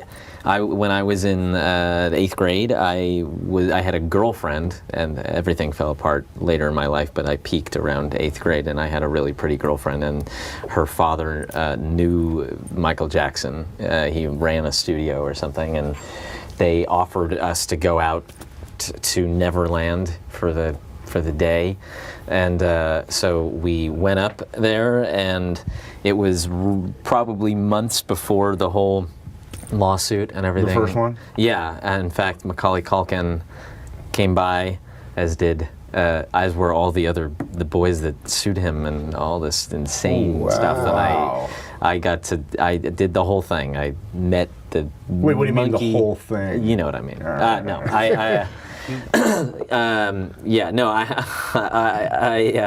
did not. I didn't even do it with my girlfriend. Why was I going to do it with him? I met Bubbles, and I went in Mac and Mike's theme park.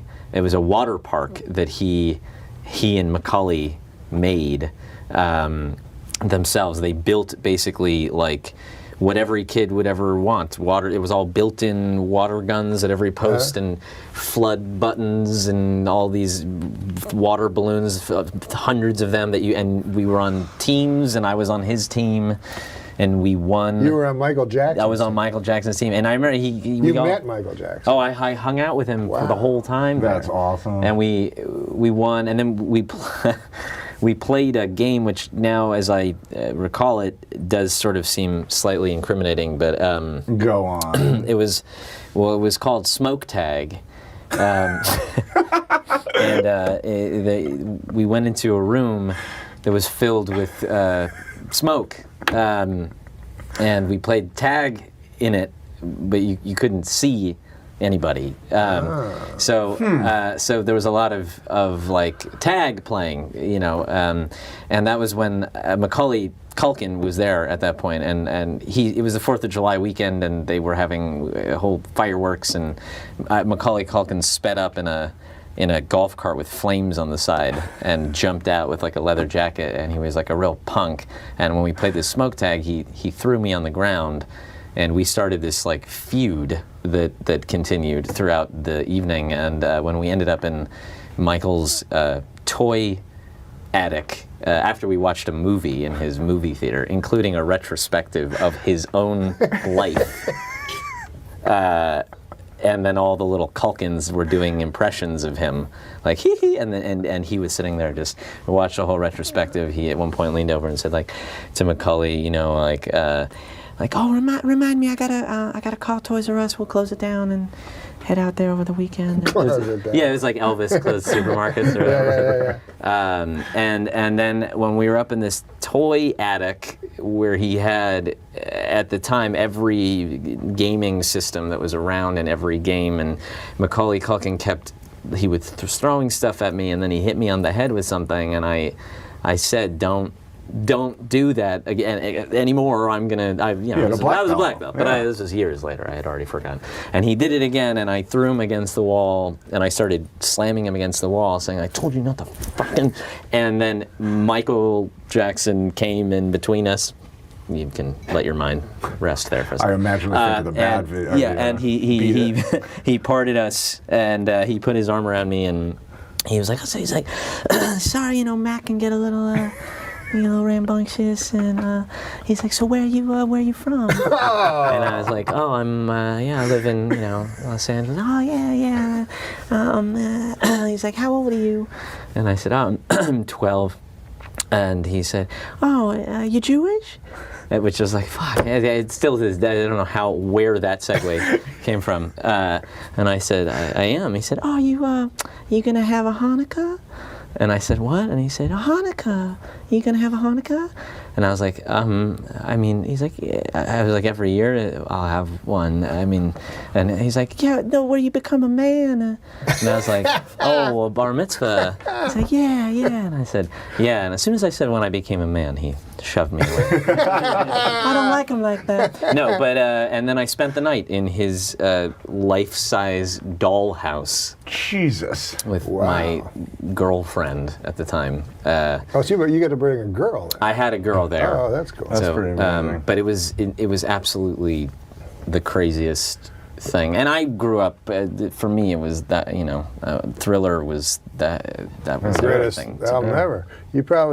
That's probably the craziest thing that'll ever happen to you in your whole life. I often think that. Yeah. I look around a room and I'm like, nobody else here has ever had anything.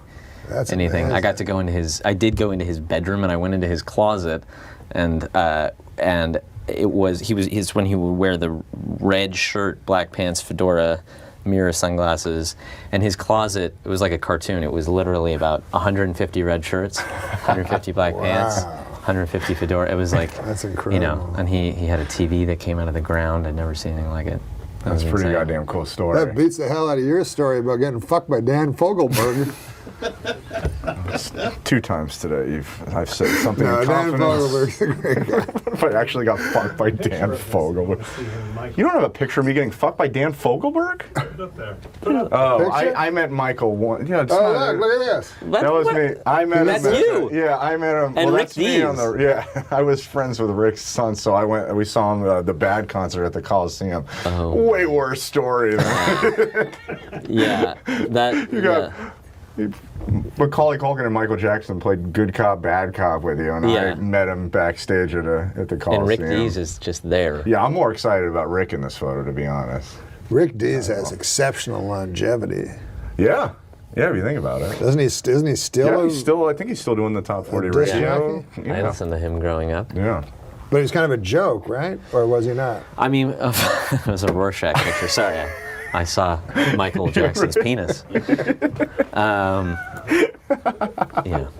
I liked Rick Dees. Did you like him? I Did you did. like I him? didn't. Yeah, yeah. Not ironically. As Yeah, a kid, yeah, I was yeah. a kid. Oh, I didn't know that. I mean, like, you can. But if you want to make fun of No, him. I didn't know, because I'm not from Canada, and I thought he was always considered like a. I used to love him coming on the Wally George show. He used to have the Wally George show here in LA. It was kind of like a Remember Wally precursor to George? I don't. Jerry Springer. Okay, that's You fun. know his daughter, Oh yeah, Rebecca. De Mornay. That's his daughter. Yeah. who was in Risky Risky Business. Business, sure. Sure. But he was kind of a. Well, why are we talking about Wally? No, because Rick D. Never mind. I think Daniel said rap, and he's But we then can't now rap he's talking about Wally capital- George. Yeah, it's not good. You know what we should rap on? Disco Duck. A Billy Baldwin story.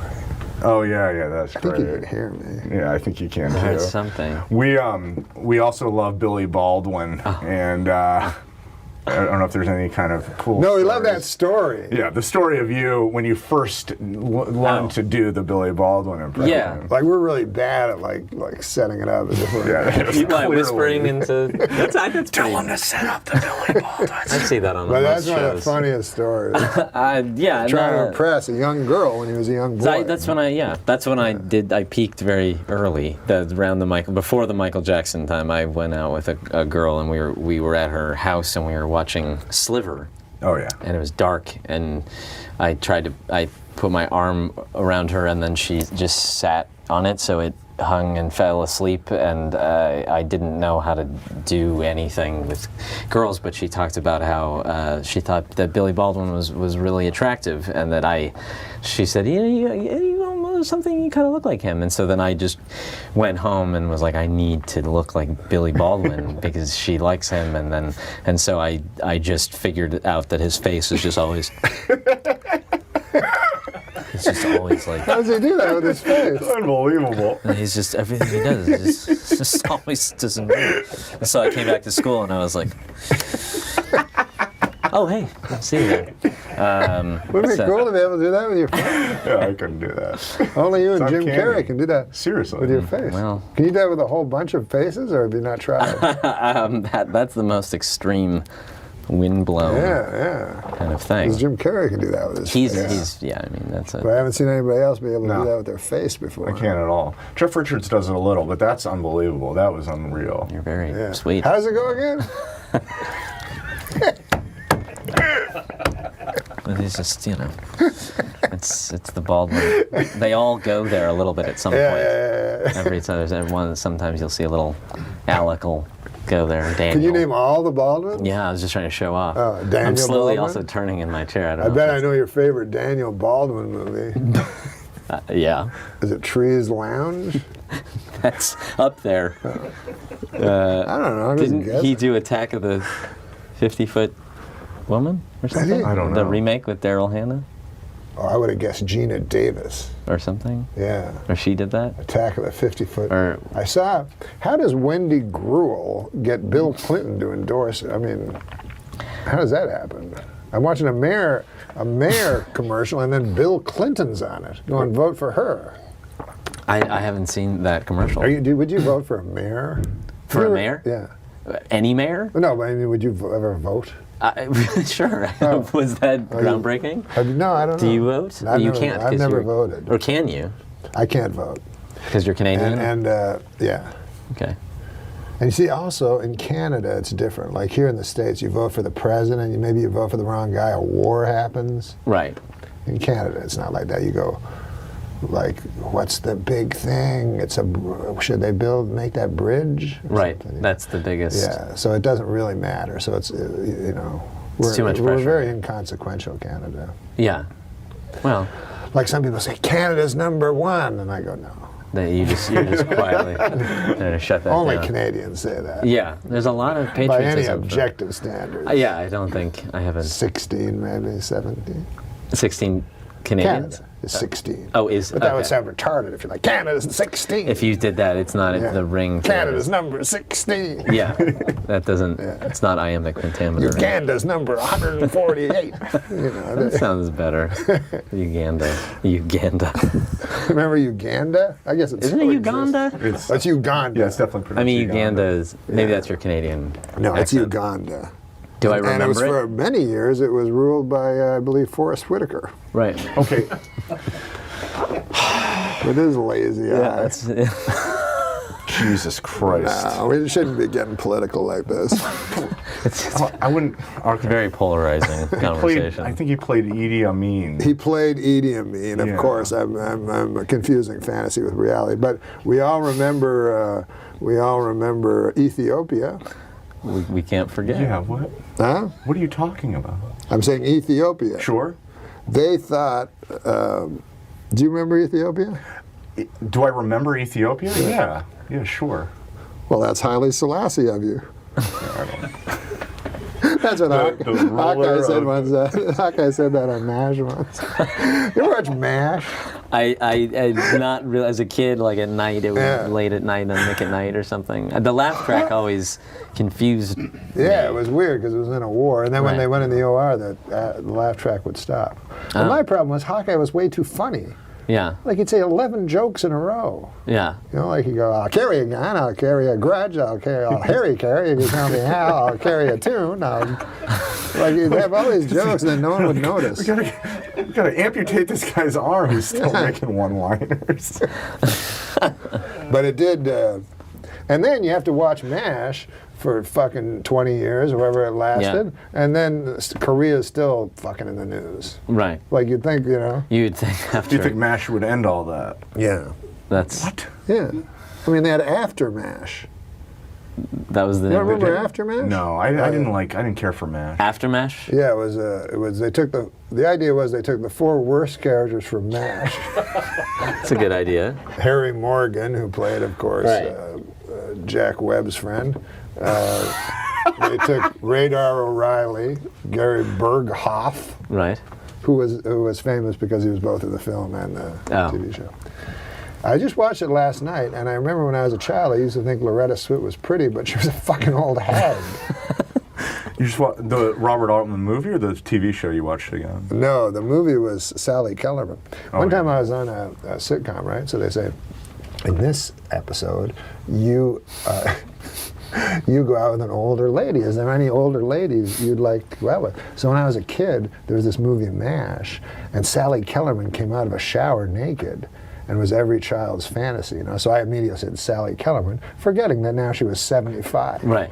So she shows up on the set, and I have to kiss her, and so I overdo it. You know what I mean? Like, because I'm embarrassed. Yeah. Because that's what I'm like, kind of. So instead of just kissing her a little, I'm like, ah. And do you ever have to kiss an old lady, like passionately? It's just teeth. It's yeah. They have no collagen in their lips anymore. This right. Well, but she had her teeth. You say. She had her teeth. Hey. You don't know whose teeth they were. Well, they were hers. She bought them at least. Yeah, she owned them. Yeah, but she. I haven't. Stubble like Adam Egan. Hey, what? Like kissing Adam Egan. No, she was a beautiful lady, you know, and she was a. And you kissed her. I don't think I've had to kiss an old lady. No. For you money. don't want to do that. And then Sandler, every time he has me in a movie, he gets me to kiss like an old bag. Not an old bag, I shouldn't say that, but hag. Like one time the lunch lady, and everybody else was kissing nice ladies, and then I was kissing this old lunch lady. So again, I tried to overdo it to make the lunch lady feel nice about herself. Well, that's kind of you. That was kind of nice. That was nice. But now, what if she's watching? I can guarantee you she's not watching. Well, if she gets USA Today, she is. We should end on that. You don't say we should end on that. That's no way to end a show. Now we have to start over. All right, let's start over. Let's play the bit. How should we end? How about a joke? If you guys think it's weird that guy in Cleveland kept 3 women in his basement as sex slaves, wait till you hear what my middle-aged Uncle Gordon kept in his basement. A fucking electric train. At least these were human beings. At least. Wait, what about the man grate? Is that like a genital cleanser? No! No, my God! It is 100% made in America. Cast iron grilling grates. It's revolutionizing the way people grill. Jesus. What? I thought it was like all right. You want to hear what it has? Yeah. It has heavy-duty grilling grates. Deliver exactly what you need to achieve that perfect steakhouse flavor. Chicken, steak, has never tasted so good.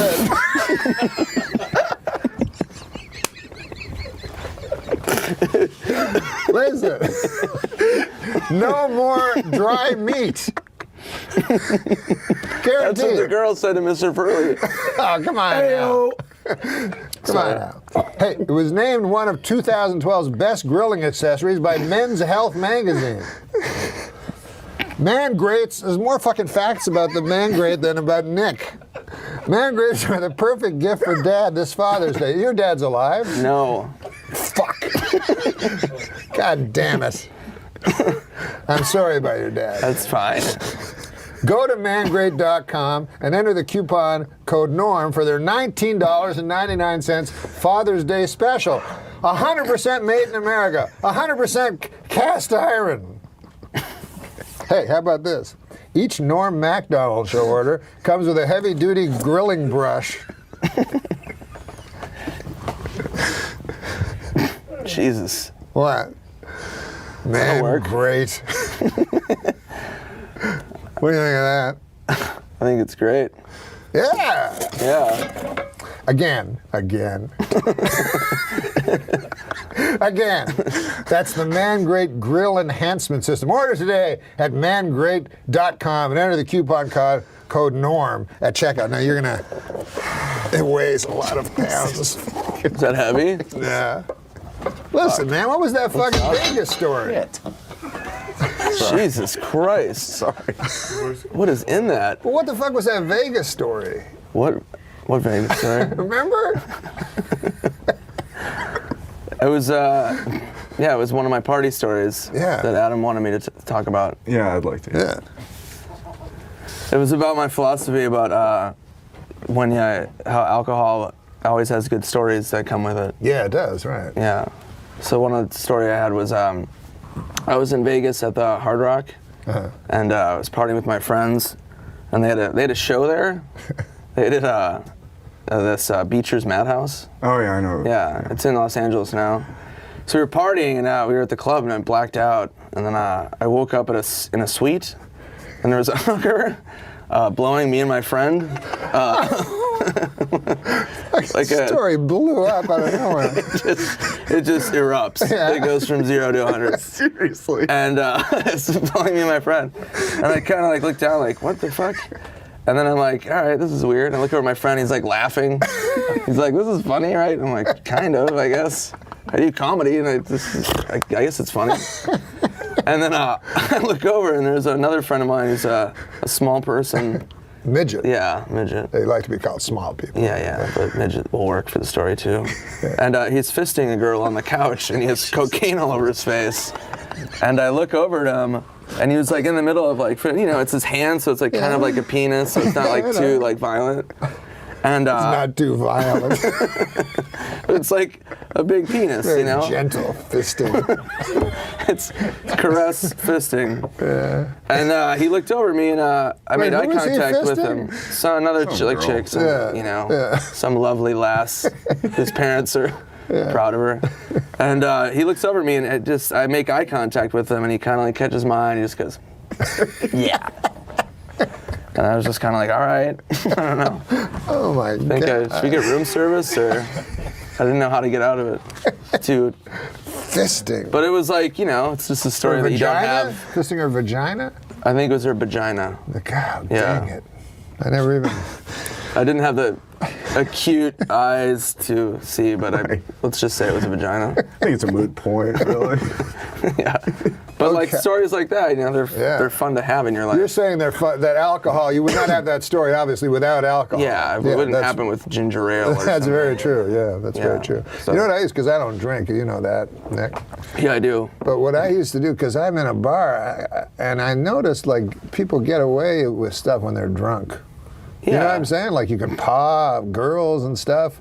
That straight guy, you know what I mean? You go, and the guy's like, ooh, because you're drunk. Yeah. So I started just pretending to be drunk. Yeah, get away with that's the way to do it. Yeah. Do you remember the time you called me up one day? You go, hey, what are you doing? And I'm like, I'm watching baseball. And you're like, can you pick me up? And I was like, I don't drive. I go, I'm already at the bar. I already had a couple of drinks. I want to drink and drive. I'm like, it's not far from you. I'm like, you want to take a cab? And you're like, yeah, all right, I'll meet you in a couple minutes. So I'm like, okay. So I wait. I watch a full game. I watch another full game. I watch half of another game. It's 8 o'clock at night. And I'm like fucking hammered. I leave the bar. Norm's walking into the bar. It was noon when he called me. It was 8:30 at night. And he goes, I know. Where are you going? And I'm like, I'm fucking hammered. I'm going home. He's like, I just got here. And I'm like, I know, you're 8 hours late. Like, well, have a fucking beer. I'm being weird. I'm like, I'm not. I want to go.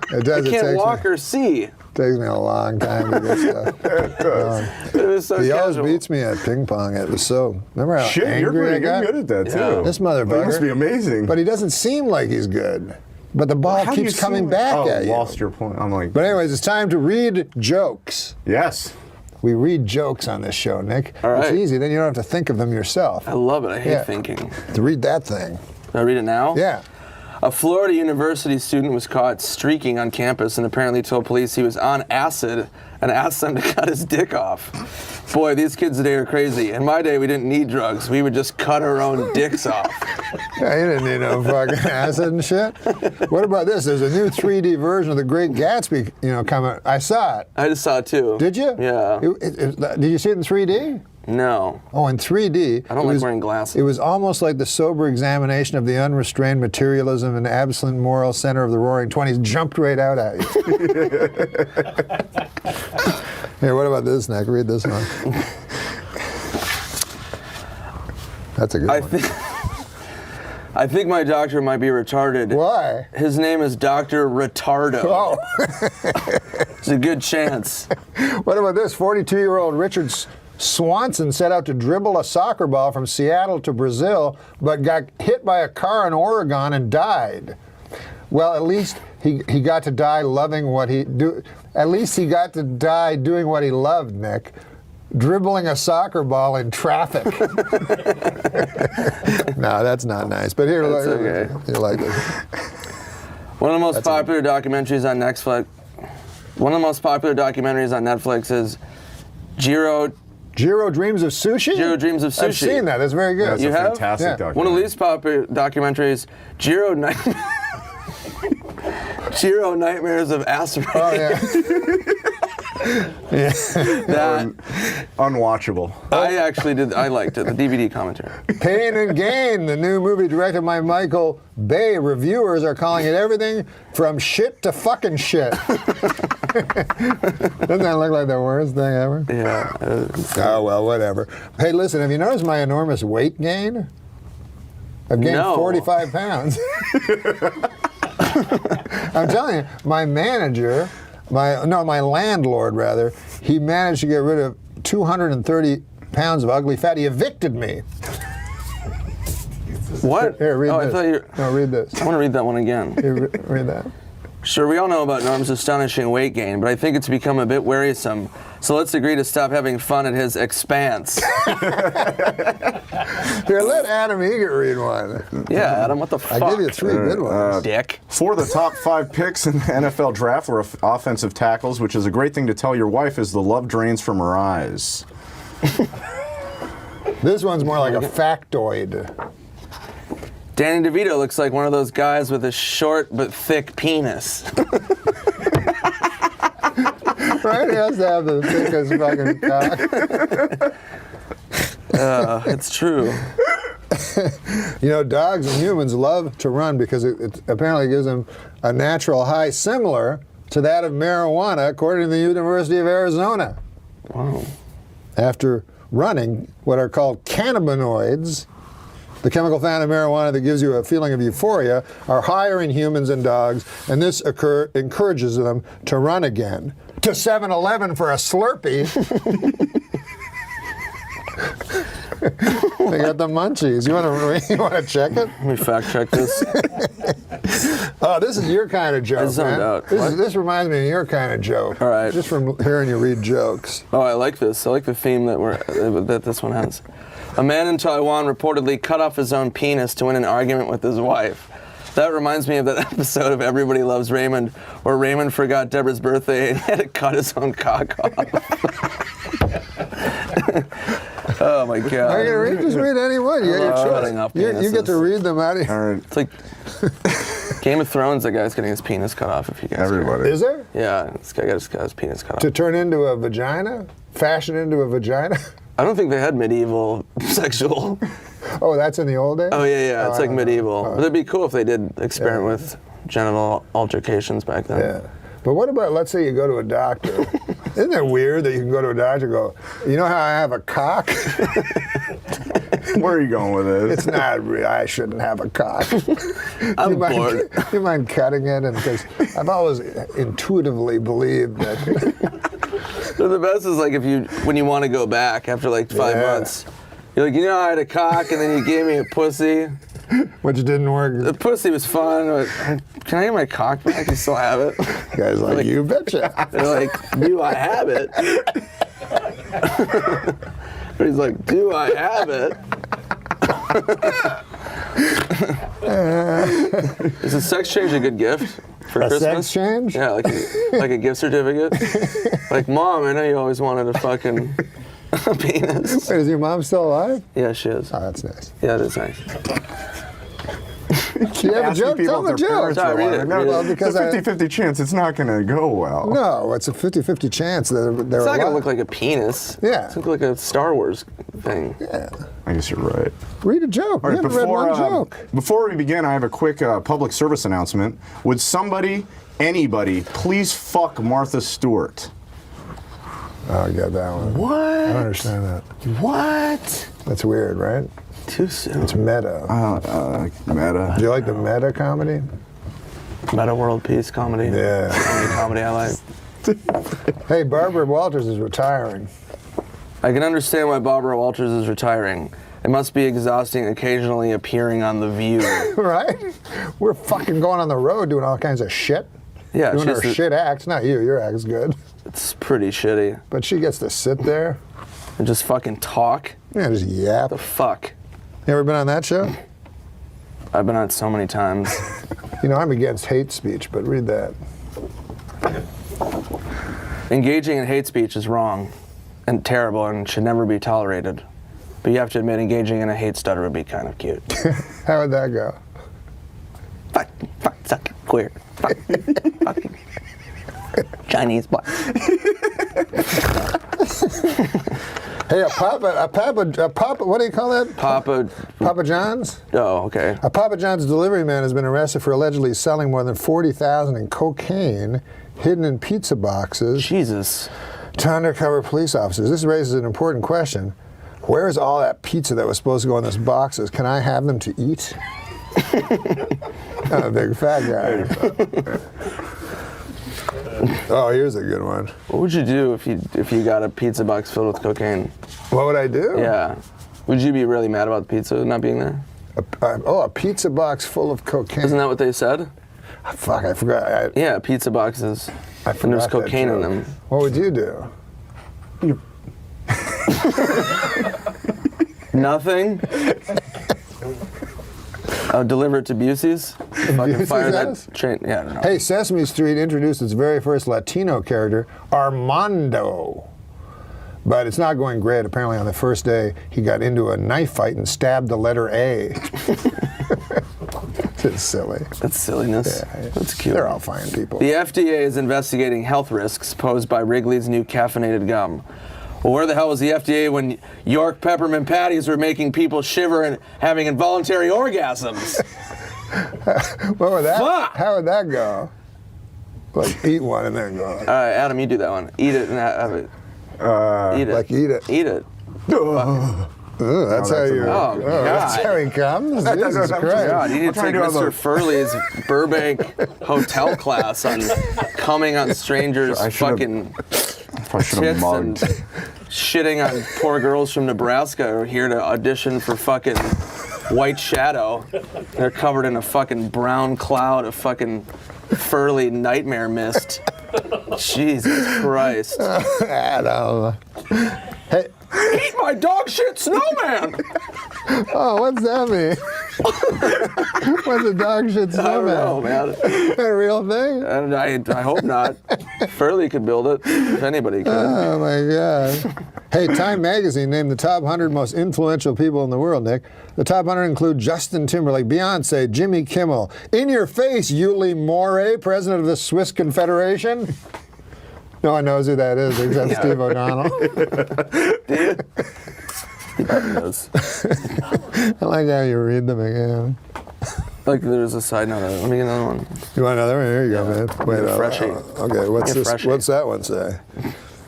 Nowadays, most teenagers don't watch their favorite shows on actual TV sets. Instead, they just blow each other. That's probably true. That one's Yeah. more of a comment, really. Yeah, that's a website. What are you whispering about? We gotta go? 20 seconds till we're off. 20 seconds, man, to read that joke. How many people have to die before we finally do something about dropping pianos?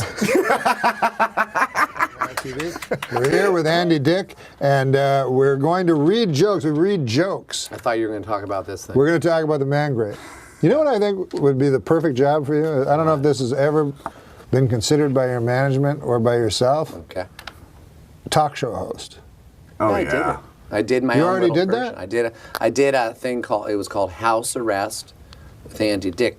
I had one of those ankle monitoring things, but it wasn't house arrest. I'm not talking about that. I'm talking about a traditional talk show. But I did. It was a non-traditional talk show where, because I was on house arrest, I brought people into my house Right. and did a little So interview. I'm talking about a traditional talk show, and you take that as a synonym for a non-traditional talk show. You did a few non-traditional talk shows. Yeah, and I then did. the asshole puppet. Yeah, or whatever, that was- Anus and Andy. Well, that's Yeah, not- Anus and Andy was Anus and Andy. hilarious. I thought You know we were what? trying to get- I thought we were trying to get best. away from that. I know.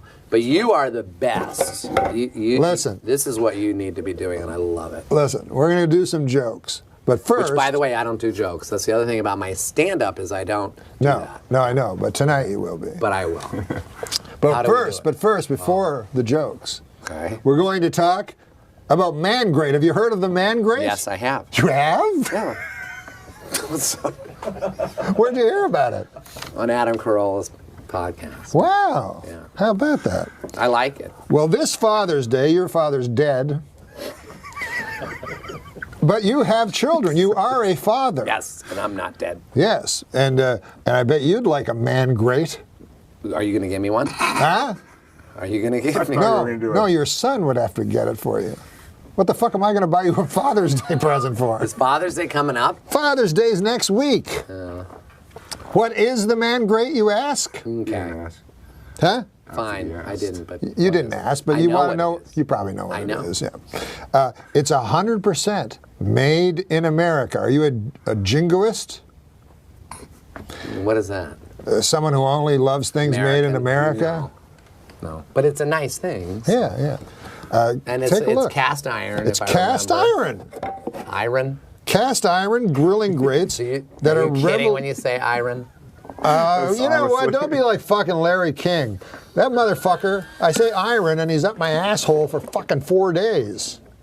I heard you had Larry King on here. Cast Your iron. show is, that's amazing, by the way. No one Cast- gets on Larry King. Cast Larry iron. King gets you. Cast iron grilling grates. Look at that. So basically, you put the, I'm going to just tell them, you Yeah, put this tell the folks. on your normal grill and it makes it hotter. Yeah. And it's cast iron, which is good. My mom always cooked with a cast iron skillet because a little bit of the iron gets in your food and that's good for you. Have you used one of these before? No, Adam didn't give me one. No. Maybe you'll give me one and I'll give use you one. Is your mom still alive? My mom? Yeah. No, she's dead. Jesus Christ. Is any of your relatives fucking alive? Just me and my kids. Well, listen, man, Okay, so you're scraping And then that? you just scrape it off, and that's how you do it. And you get two of these, I guess, to put right on your grill. 2 or 3 of these. Huh? How many do you get? I You think get 2. You get 2 of these, and it makes it hotter and easy, very easy to clean. Okay? These are very heavy. Yes, no, but that's part of the charm. Deliver exactly what, you know what it does? It delivers exactly what you need to achieve that perfect steakhouse flavor. Yes. You can smell that cast iron. It smells like, like my Chicken? mom's skillets. Chicken and steak have never tasted so good. Yes. No more flare-ups. What do you think of that? That's good. No more dry meat. Nope. What do you think of that? Good. You want your meat juicy. Oh, come on now. Don't make it sound like a fucking fat, plumpy, delicious cock. Go to mangreat.com and enter the coupon code NORM for their $19.99 Father's Day special. 100% made in America, 100% cast iron, 100% steakhouse quality grilling in your backyard. Remember, each Norm MacDonald Show order comes with a heavy-duty grilling brush. Again, that's the ManGreat Grilling Enhancement System. Order today at mangreat.com, and enter the coupon code NORM at checkout. Thank you, Andy. That's yours. You just threw your own going away present with contempt to the floor. Sucks. But Okay, it's going to come be a good Father's Day for in your household. on. Look at that. Those things are dirty. No. That's from the iron. Are you sure? Yes. Well, it's not from my cock. What? I just went to the bathroom. You say cock so much. Oh my God! So here now we tell jokes. Now you think you don't tell jokes, but wait Well, till I you. can read them. You can Everybody- read them. Oh, I saw one in the bathroom. I went to use the bathroom. Oh, I and threw there were- some. I threw some in the some garbage. In the Don't tell garbage people that. that you threw all the racist ones away. And then one other one that was about the View, because it was. Did you it go wasn't through the that- garbage and find the old joke? When there's a joke, it just it was in the garbage, and there was one. Yeah. I just went. It was I don't do clean. It View was sitting on jokes. top of paper Yeah. towels, so I pulled it out. I read it, and then there was another one. I'm like, well, there's another one, and another one. There was like about 4 jokes. The one I remember was the View. Wait! I don't want to do View jokes because if you start a battle with Joy Behar, you're not going to win. No, you'll win easily. But read this one.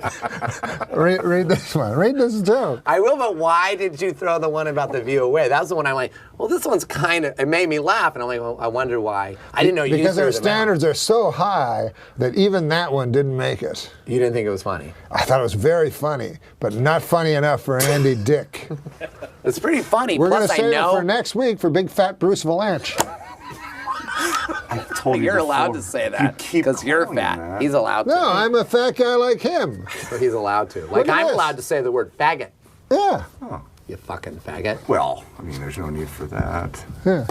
What was that? What did that comment guy say to you? I can't say that. Come on, let's. Okay, let's read it. You don't want because you're not going to save it for Bruce because you threw it in the garbage. Do you want me to say the View one? I think I kind of No, remember. you he see, doesn't wanna Bruce anger Bruce the bear. Valanche, you can give him any Why joke. doesn't he want to? Bruce Valanche, you can give him any joke. He's so funny, that dude. He's funny. That he will just make it funny. He's funny. But you probably are afraid of Joy Behar, aren't you? Who wouldn't be? She's a little bit of a firecracker. Terrifying. She's funny. Yeah. She reminds me of like your aunt that tells jokes at the fucking Thanksgiving. I'm table. gonna go get that joke because Oh, my because God. the way they wrote it was pretty funny. Well, maybe you should tell a joke while Okay, folks, we'll tell a joke while Andy is gone. You tell one. Okay. The latest Adam Archie, Egget telling a joke.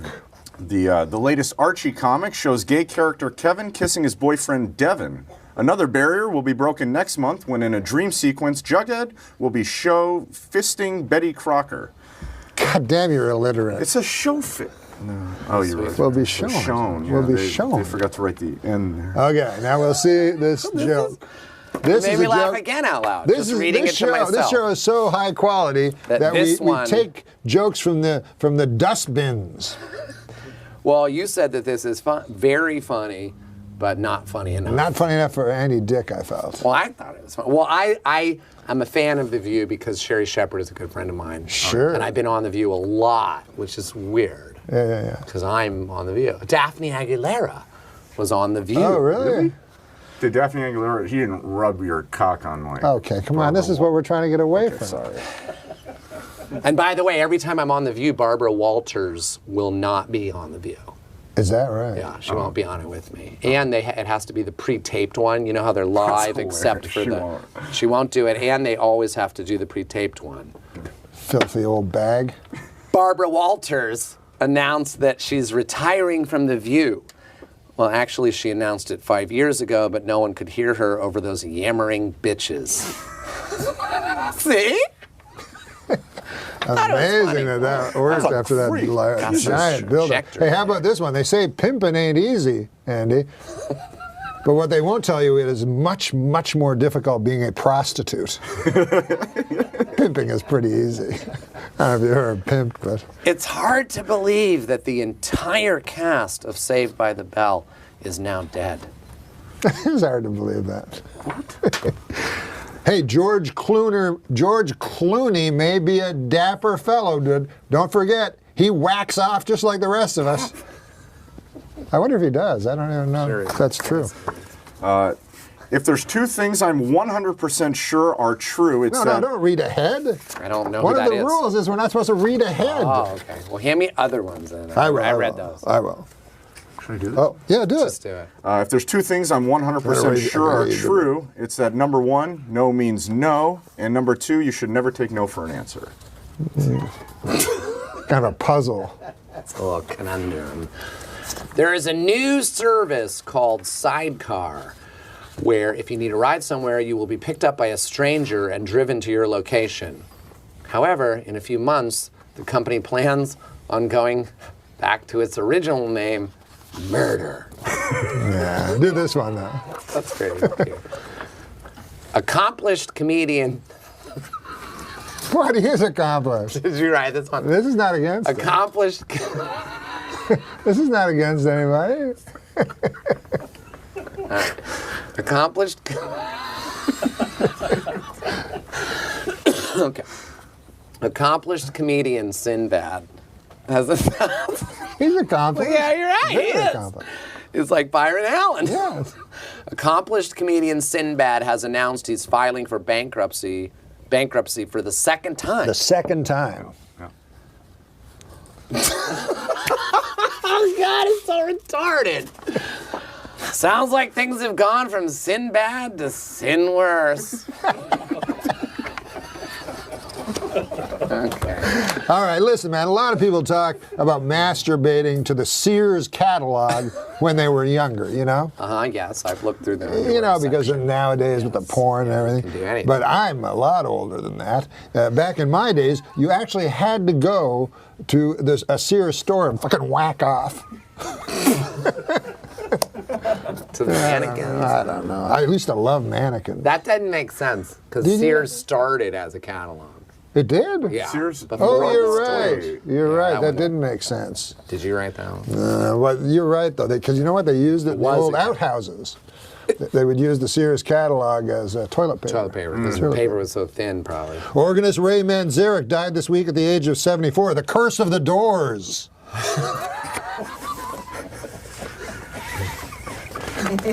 Oh, this is about your aunt. My aunt? Is she fucking dead? Yes. You don't have a living aunt? Maybe. Okay. Maybe. I have to read it. Yeah. Well, it's your aunt. Okay, you're right. I do have one. I have a couple aunts. My aunt turned her house into a bed and breakfast. I guess she woke up and said, "Not enough strangers are fucking here." It is kind of weird when you think about it, right? Yeah. You make your house a bed and breakfast, and then damn dirty hippies are fucking upstairs. And there are over 10,000 missing person cases in America. I hope I'm not telling tales out of school, but I think the answer to where these missing people is very clear. Johan Vandersloot. You don't remember that guy? Aruba. He killed rich Natalie guy's son. Natalie Portman. No, it was Natalie Holloway. Natalie Holloway. Did you have anything to do with that case? No, I'm kidding. No, You know I'm a true kidding. story? Give him Never one, sure. give him one. Never trust a black guy wearing a Dirk Nowitzki jersey. You know, I I don't came get to that the one. store. Which one? Oh, you wanted me to give him one? Here you go. I came to the store the other day, and Pauly Shore's interviewing an assistant, Yeah. and I'm like, this guy looks fucking familiar. Yeah. And Pauly's like, yeah, dude, remember that Johan Vandersloot? No Guy way. had a younger brother, just looked just like him. Yeah? He didn't hire him, but it Wow. wasn't that great of a story. Listen, whenever someone says, I have a couple irons in the fire, I think, is one of them a job writing blacksmithing metaphor? What? Why are these I all don't know. fucking... I don't That's know. funny. But we're gonna end. just screwed it We're up. gonna end the whole show with a joke for Andy Dick. I'm gonna try to find a really funny one. Here's Can one. I do one more? If- I like it. No, you're gonna do the last one. Okay. But let me tell you this: if the Miami Heat win the NBA championship this year, I will eat my hat. It's not that I care or think they're gonna win. I just want to eat my hat. This is where most of my weight goes. Straight to whatever the fuck this is. I'm gonna find a really good joke. You guys talk, and I'll find a good joke to So, end. Adam, Yeah. is it hard to not drink? You know you've working gained. at the- You know you've gained too much weight, by the way, when your chair guy refuses to work with you anymore. But go ahead. He's fat. Yeah, we need to help him out. Well, Get him. Let's try to get him on Dancing with the Stars. that is the greatest idea I've ever heard. Yeah. Well, you know, Jeffrey Ross was on Dancing with the Stars. He didn't make it past, I think, the first episode, but it did well for him. It'll help this show, and it will help you. And It'll help you. Yeah, Jeff Ross gained weight when he went on Dancing with the Stars. that's true. Daniel Carlson says Jeff Ross gained weight when he went and got Dancing with the Stars. He scratched his cornea. His eye was. You know what show I would like to go on? Fucking- Eating strawberry shortcake with the stars. Drinking gravy with the stars. Is it hard to not drink? On this, No, not here, because nobody drinks. You think here. this probably means I'm fucking sucking somebody's cock, right? But it's taking Ready Whip and spraying it into my mouth. See, that's how you eat Ready Whip. How do you think? How do you think we do the Ready Whip? Did you ever do this, like at the Comedy Store? Go into the Ready Whippets? Whip. Oh, to get high. Oh God, it's real. it's fun. Major high. For But about don't 30 tell the seconds. children though how to do It's a it. great fun. Well, Don't tell the children. It's true. It's Okay, true. No, I folks. was just going to ask. Is it's it hard impossible to at stay the Comedy sober at the Store? Comedy Store and on this Why? podcast. Yeah, Well, it's this virtually is easy. impossible. There's no alcohol. There's no booze here at all. Yeah, but That was the thing when I was dancing and I was at my most, like, I need a drink. I would think, my brain would think, where in this whole CBS studio could I get a drink? I was trying to think, where could I go? And nobody would ever know. At the CBS studio? Yeah. Yeah. Yeah, where? Where? Well, I know Moonves where. office, probably. I know where. Where? Does Bob Barker still work there? He's dead. Bob Did he Barker's die? dead? Yeah. I didn't know. Well, rest in No, peace. he's not. Oh, I'm sorry. Drew Carey just took Don't over. listen to I fucking assumed he was. Daniel. Oh, God, he's not on dead. Who's alive? and Bob who's Barker is dead. not dead. Last I think week, he was I alive. hope he's alive. Daniel, we Oh, my wanted God. to book Jan Michael Vincent. The guy tells us he's dead. He's not dead at all. he's all clean like you guys. Miami Vice? No. Airwolf. Airwolf. Oh, is this one for This. Bob Barker? Yeah, Bob 89. Barker, 89, alive. See, that and good well. clean living, like a Johnny Carson or a Bob Barker. Yeah. They live Johnny forever. Carson died quite young. Oh, 66. He had a heart attack. he was 66? I think it was about that. We'll look it up. Okay, while he's looking Died of at a it, heart attack at his home in Malibu. that's horrible. Do you want to hear my impression of the That's going to be you if you don't lose weight. Do you want to hear my impression of the 9/11 call from Johnny The Carson? 911 call. Yeah, I'm sorry. Yeah. But 9/11 was a national tragedy. Yes, it was. Why do you laugh at that?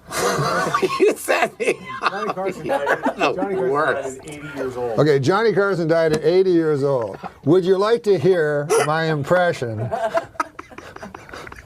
Would you like to hear my impression Of the of Johnny 911 Carson? call. Johnny Carson's 911 call. Because he called while he was having a heart attack. No. Would you like to hear my impression? Okay. Okay, you be the 911 operator. Hello, operator Mary. Yes. What is your 911 emergency? I feel like there's a yak on my chest.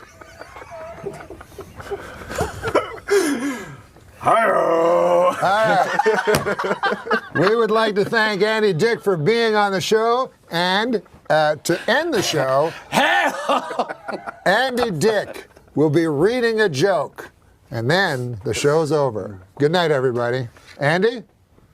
Purple sun. Oh, can I do a Karnak? I was trying to. Can I do a Karnak? Yeah. That's what I was trying. Now, do you know how to be Ed McMahon during this? Well, you have to read Okay. Mount Baldy. Mount Baldy. And you read No, then you have to say Mount Baldy. Mount Baldy. Mount Baldy. Yeah, Mount Baldy. What did Yul Brenner's wife do on their wedding night? Okay, now we really have to go. But we will end with Andy Dick reading this joke into a TV camera. Half of your audience doesn't even know who Yul Brynner is. most of those people do not know I who do. Yul Brynner is. He's the king and I. One of the most famous bald people from the Johnny Carson age. Him and Kojak, right? Yes, Kojak. His looking at you, kid, right? That guy was a Telly lollipop. Savalas. Here's looking Telly at you, Savalas. here's looking at you, kid. He had a whatever. He had a Broadway musical Humphrey Bogart. about his life. No, Here's but he looking had at that you, line. kid. Not here's looking at you, kid. He had a he had a Who lollipop. loves you, baby? Who loves ya, you, baby? Yeah. And he had a Broadway musical And he had Isn't a that brother weird? named about his Demosthenes. life. Is he dead, by the way? Telly Savalas. Yes. Tell Yeah, us about us. that's why they But the brought a good news musical. is he's in heaven. We don't know. I know. There was also a Broadway musical about Liza Minnelli's husband. This is going to bring it full circle right to the beginning of this interview. Liza Minnelli's husband that turned out to be gay, called The Boy from Oz. All about this one guy, Liza Minnelli's husband, that turned out to be gay. I went to see it, and it was starring Hugh Jackman, Oh, yeah, the boy from Oz. The Boy from Oz. And is Hugh Jackman gay? Jury's out on that. Well, I thought there was a guy that said, I can't get work because I'm gay. It was one of those big action stars. Not Hugh Oh, Jackman. Rupert Everett, maybe? Listen, Rupert Everett, that guy's done nothing but work. Here we go, the final joke. Okay. Good night, everybody. Well, we'll say goodnight right after the joke. No, it was going to be okay. We'll do Okay. that. Okay, fine. Good night. No, we'll do the joke and then. Good say night, goodnight. everybody. We'll do the joke and then Okay. say goodnight. Good night, everybody. This year's most popular iPhone game is Clash of the Clans. Clash of the Clan, the most popular Yeah. iPhone game. The least popular iPhone game, Cut My Cock Off. Oh my lord! That's what you chose? Is the final joke? You chose it. Andy Dick, the Good night. incomparable. Andy Dick. Thanks, pal. Now we're going. This is the section where we do jokes. Yeah. And you don't have to think of them. They're written For on the blue first cards. time in the show. Yeah, the first time in the show. We do jokes. We stop our Mark Maron-like grilling of your personal life. Do you, Mark Maron? I don't have a I Mark get Maron. it. Mark Maron gets it a lot, like anything you yes. say. I get it. Yeah. Were you jealous of him? Okay, so here's a joke. Oh, This seems like okay. a Gilbert Gottfried joke. Okay. Today is the 11th birthday of President Obama's youngest daughter, Sasha, or as I like to call her, the uppity one. Oh, goodness gracious. Yeah. Jesus I'm a regular Mozart.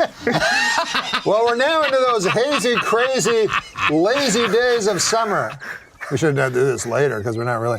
But now, Gilbert, we're into those hazy, crazy, lazy days of summer. Yeah. Especially those of us who are over-medicated schizophrenics who live near smoky industrial parks. That's kind of like a Care Bear joke. Oh, do you know how T for 2 goes? Yes. All right, here's one for you. Here, you read this joke while he's putting his glasses on. Read that one. What? I think there's some trouble over at Craigslist. I went on there this morning and I saw an ad. Someone to kill Craig's wife. Okay. Jesus. Okay. You know that sweet old song, T for Two? Certainly. Why, certainly. Nobody near us to see us or hear us? I think those people wanted to get down to some serious fucking. Oh, my goodness. Wow. Here, read this. You didn't see that one coming. Here, I think the reason I most look forward to China ruling the earth is that all of their last names sound like slang for cock. Yeah, tell your joke.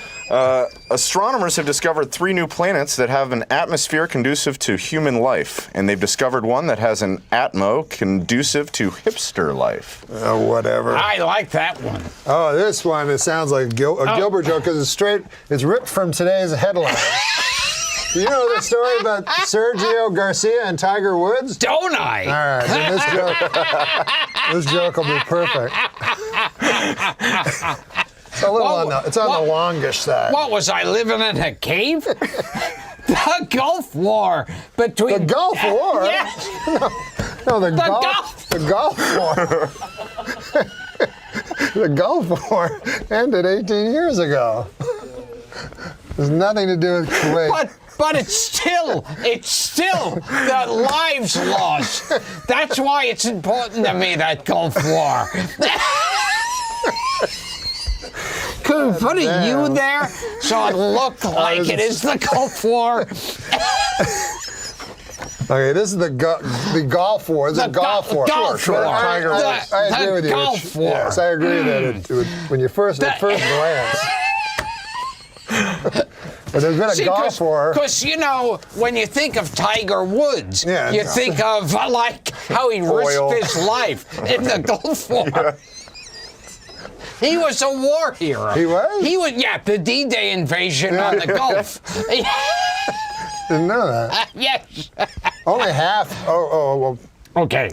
Wait, I think I may have broken the joke there. Wait, so I don't have to do it? No, you don't have to. Okay. You're gonna do that one. Oh, all right. This one's more of a comment, really.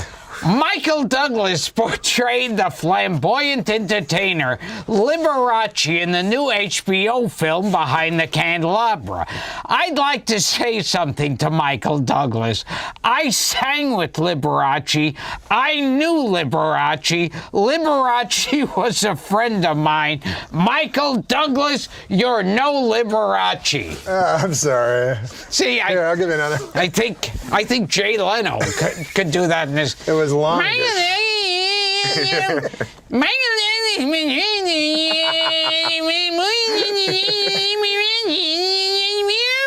But what do you make of what do you make of the late night wars? I'm very upset.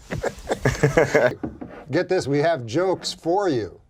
We're the only show that provides the guests with jokes. Now, wait, when you say jokes for me, you read them. For me to... Yeah. Oh, you mean for me to tell? Yeah. Oh, okay. So you don't have to Good. think Oh, about it. I like that. Now, let me see. There's less pressure telling them than having a fake react to them. Exactly. and you know, if it doesn't work, it's not your fault. You know what I mean?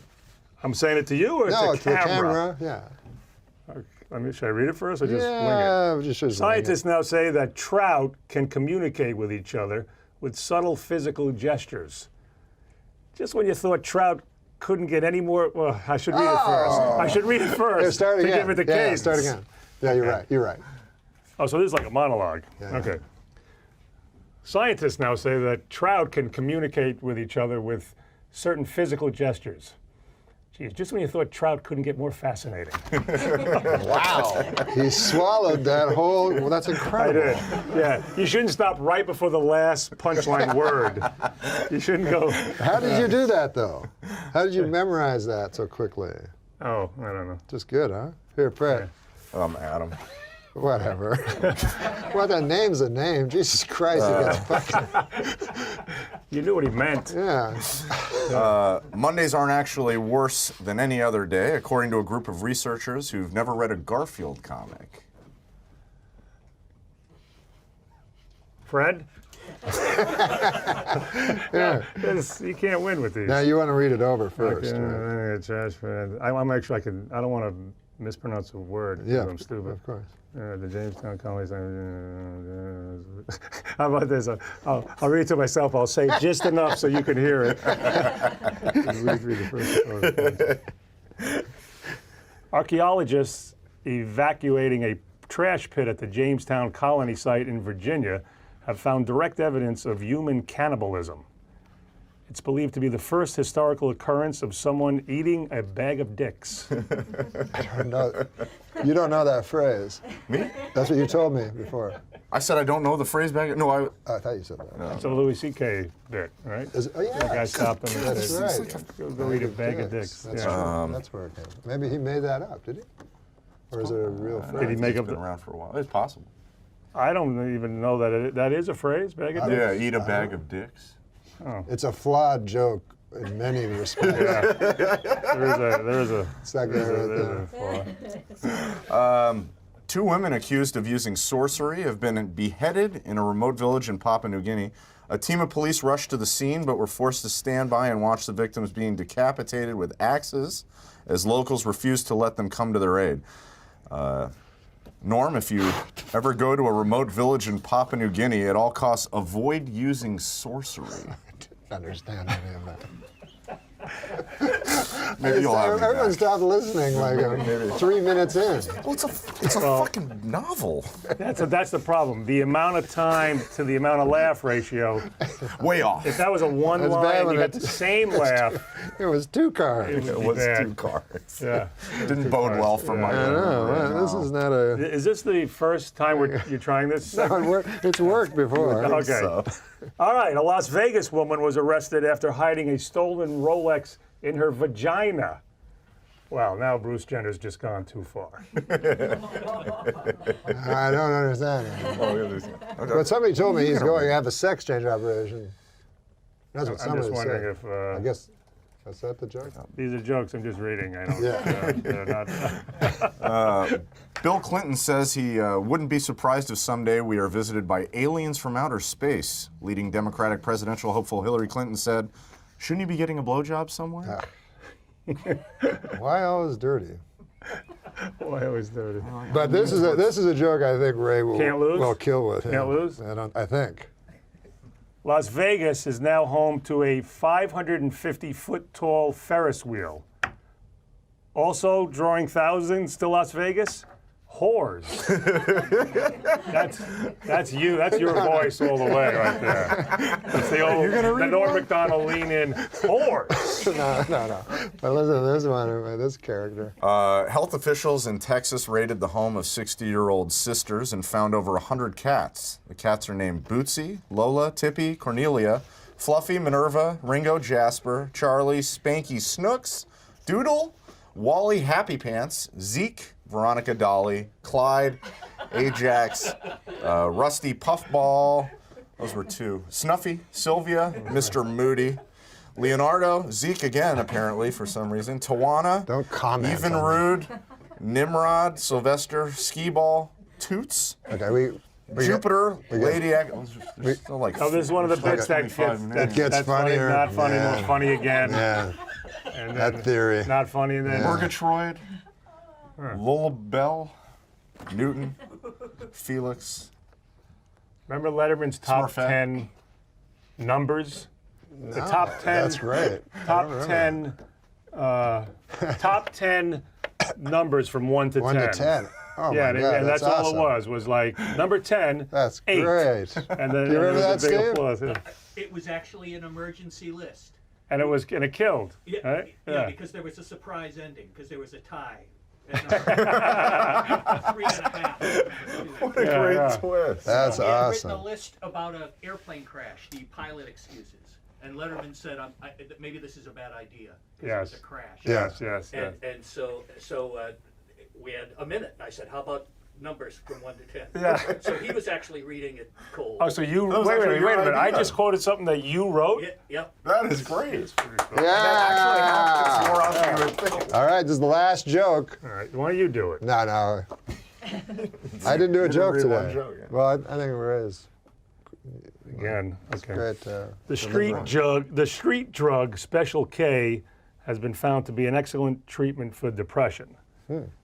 This, according to the New England Journal of Gary Busey. All right, we'll end it there. We are back with the only Adam Sandler. Yep. I think they were confused, but I didn't say one and only. Why should you? So but I figure only. There is. You don't need one. You don't need one. All right, Adam Sandler says we're going to do jokes on this show. We actually provide the guests with jokes. Oh, good. So you don't have to think about Who wrote them? funny stuff. Oh, we don't like to say because you can also you have the option to pass. Oh, but I can put this in my act It's if I like want. Jimmy Fallon. Yes. It's a game. Okay, ready? I'll do the first joke to show you how they go.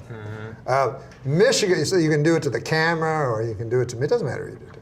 Michigan man Curtis Peterson received a 15-year prison sentence for having sex with his pet pit bull. What's that, lassie? Woof, woof. Grandpa got stuck in a well? Woof, woof. Oh, you got raped. So I didn't want to say, but that's just now this is to me a perfect Sandler joke. You try that one. Okay. A new study found that men with beards are more attractive. More great work from the University of Bob Seger. That was a good one. That's great. Yeah, we always go on to Ige, Let's go, baby. All right. Eeg, man. Sometimes he gets nothing. Growing up, I never would have believed that one day I'd need a computer just to masturbate. That's not bad. Did they have computers when you grew up? Yeah, I had a TRS-80. GS, Apple II GS. Oh, really? So yeah, when I was young, Radio Shack TRS-80. But we're older than you, huh, buddy? I don't remember That was a computers. biggie. When I was young, the computers were so big they'd fill up a whole room. But the good thing is you could ask them a specific question, and then it would come out yes or no. Unless you ask them an imponderable, and then smoke would spit out. And it'd say this does not compute. Okay, here, what about this joke? Call me an old softy. But I'd prefer if you called me a distinguished gentleman with a flagging erection. Hey, you got the New York things on, so here's a New York joke. All right. New York sports joke. Tim Tebow's time in New York wasn't a total loss. He had a monument built to him in Central Park. A bench. A bench. In my opinion, if you're going to fight the war on terror, a good place to start would be this nation's haunted houses. They're terrifying. That's a good one. You know, when I was a boy, my dad, he was I guess he was a frugal fella. Yes, yes. You know, he was a double generation. He had a big family. He had to have money for, you know. And he was the age, you know, of my grandfather. He had me when he was 50. So he had lived in the Depression and stuff. Anyways, the point of the thing is this. We're at the exhibition, and there's the haunted house. So me and my brothers all want to go in the haunted house, and my dad says, well, God, Dad, that's no haunted. That can't be a haunted house. Why not? Well, it has wheels. The ghosts that come right out of it. That's funny, man. So I wrecked Catherine Zeta-Jones has been diagnosed with bipolar disorder. Turns out half the time she's Zeta. Oh, that's good. Here's one for you, Adam. If you were a Russian prostitute on a date with serial killer Andrei Chikatily, a.k.a. the Rostov Ripper, and he couldn't achieve an erection, this was not your lucky day. Oh, goodness. Well, things happen in this world, you know. Here's one. This actually is from my home country. Oh, okay. Canada. Yeah. Self-described Canadian porn star Luca Rocco Magnotta heading to court soon for the grisly murder of his Chinese boyfriend. Magnotta allegedly killed Lin Yoon on videotape. He started by cutting Yoon's penis off, leading to his lover bleeding out live on videotape. Ooh. Magnotta then went to his kitchen and placed his boyfriend's penis into a skillet, frying it until it was golden brown. While taking his last breath, Yoon witnessed his supposed soulmate feast on his genitals. After Yoon had perished, Magnotta began dismembering him, sending packages of his... I mean, this guy was a real jerk. You want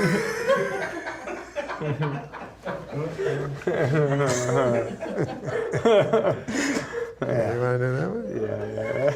Adam? One day in the hopefully not too distant future, North Korean dictator Kim Jong-un is going to hear a loud popping sound, the sound of his head coming out of his ass. Adam's very kind. Adam is the kindest guest to you so far. Yeah, by far. Yeah. Just in case he's still booking Tempe. Got to get in there. Super Dave Osborne stared at him for a full 25 seconds. He's tough. He's a strong man, yeah. Where did you find this guy? That guy is funny, though, eh? Here's one for Adam. A little joke.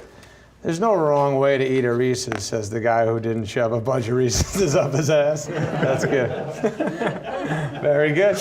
Very good. This is very. Remember how hard you used to kill on SNL, by the way? What? You with these jokes, and remember you had to bring me out. Yeah, I'd be next to fun you. to bring Sandler out. Oh God, I didn't make you do. Oh no, you would interview the Cajun man. Yeah? No. No, that was Kevin. Nealon. No, Nealon Nealon was perfect at that. But what did you used to? You I used to just do sat something. there while you did the Hanukkah song.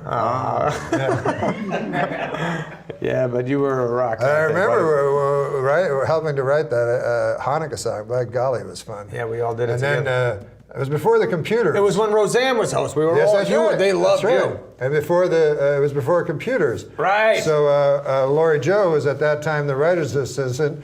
You would have to go, Lori Joe, find out if this guy's a Jew. That's right. That's right. It would be like a day later. I don't think so. Oh, what rhymes with And then at the end, all I remember at the end, I said, there he is, Adam Sandler, not too shabby. Oh, wow. Very Okay, what is nicely your done. joke? The Octomom has reportedly been evicted from her California home. The mother of 14 children packed up and left her property in Palmdale after being asked to leave for not paying her rent for the month of April.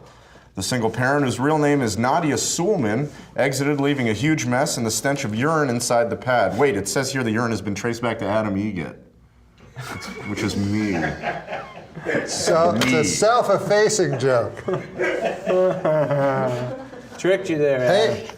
here's Gotcha. one that for Adam. It reminds me of this. Reminds me of a Dangerfield joke. So I'm going to give it to Adam for his long-standing respect and love For the great My Rodney. favorite All stand-up. right, baby, okay, give me this. All right, okay. All right, my brother-in-law is so stupid. You're kidding me? The first thing on his bucket list was suicide. All right, baby, okay. That's good, my That is a very good Rodney Very joke. good, That's Rodney. like a Rodney. Okay, all right. fine. I remember at the end, I saw him a couple of times at the improv, and at the end he'd say, "Thanks for the use of the hall." Oh,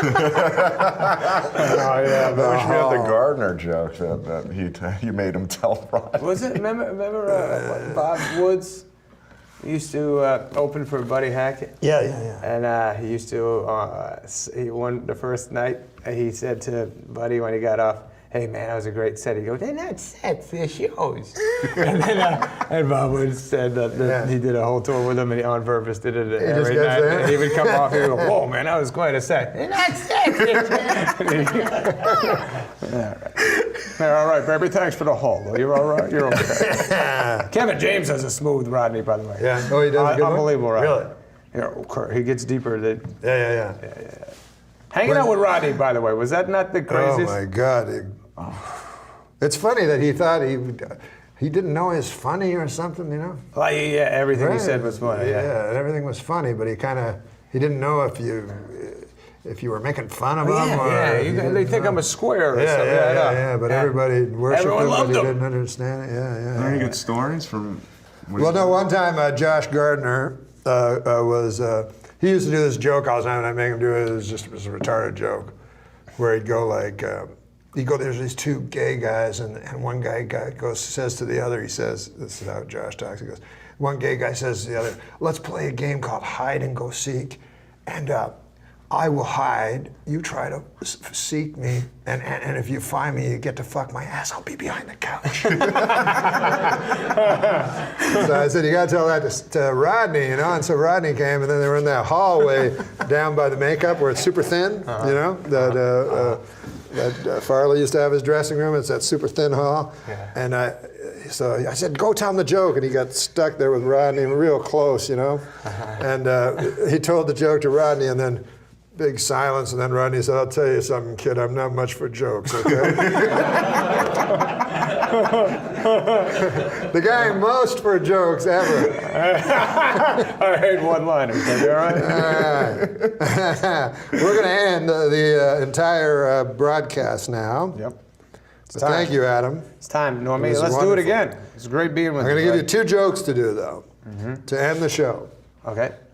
And here is the first joke. Now, you can read ahead. There's nothing wrong. There's no shame in reading Okay, ahead. so I can deliver it a little stronger. Yeah, no, you've been delivering them great. I'm just saying, no shame in reading ahead. I think there's nothing cooler than being a lone wolf, except at wolf picnics when you don't have a partner for the wolf wheelbarrow race. Okay, you know what? All right, baby. Okay. I'm going to give you two more jokes. You can read ahead, but I think this one is perfect Sandler. Okay. Offstage Sandler. That's a good one. We should end that. Here, I'll tell you what. We'll end with that one. All right, and you do say that one. that. You can read ahead.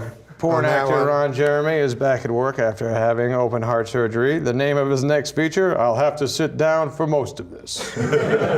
Okay, so this is going to end the broadcast, and then we'll say goodnight. The perfect Adam Sandler offstage Adam Sandler show. And here it is.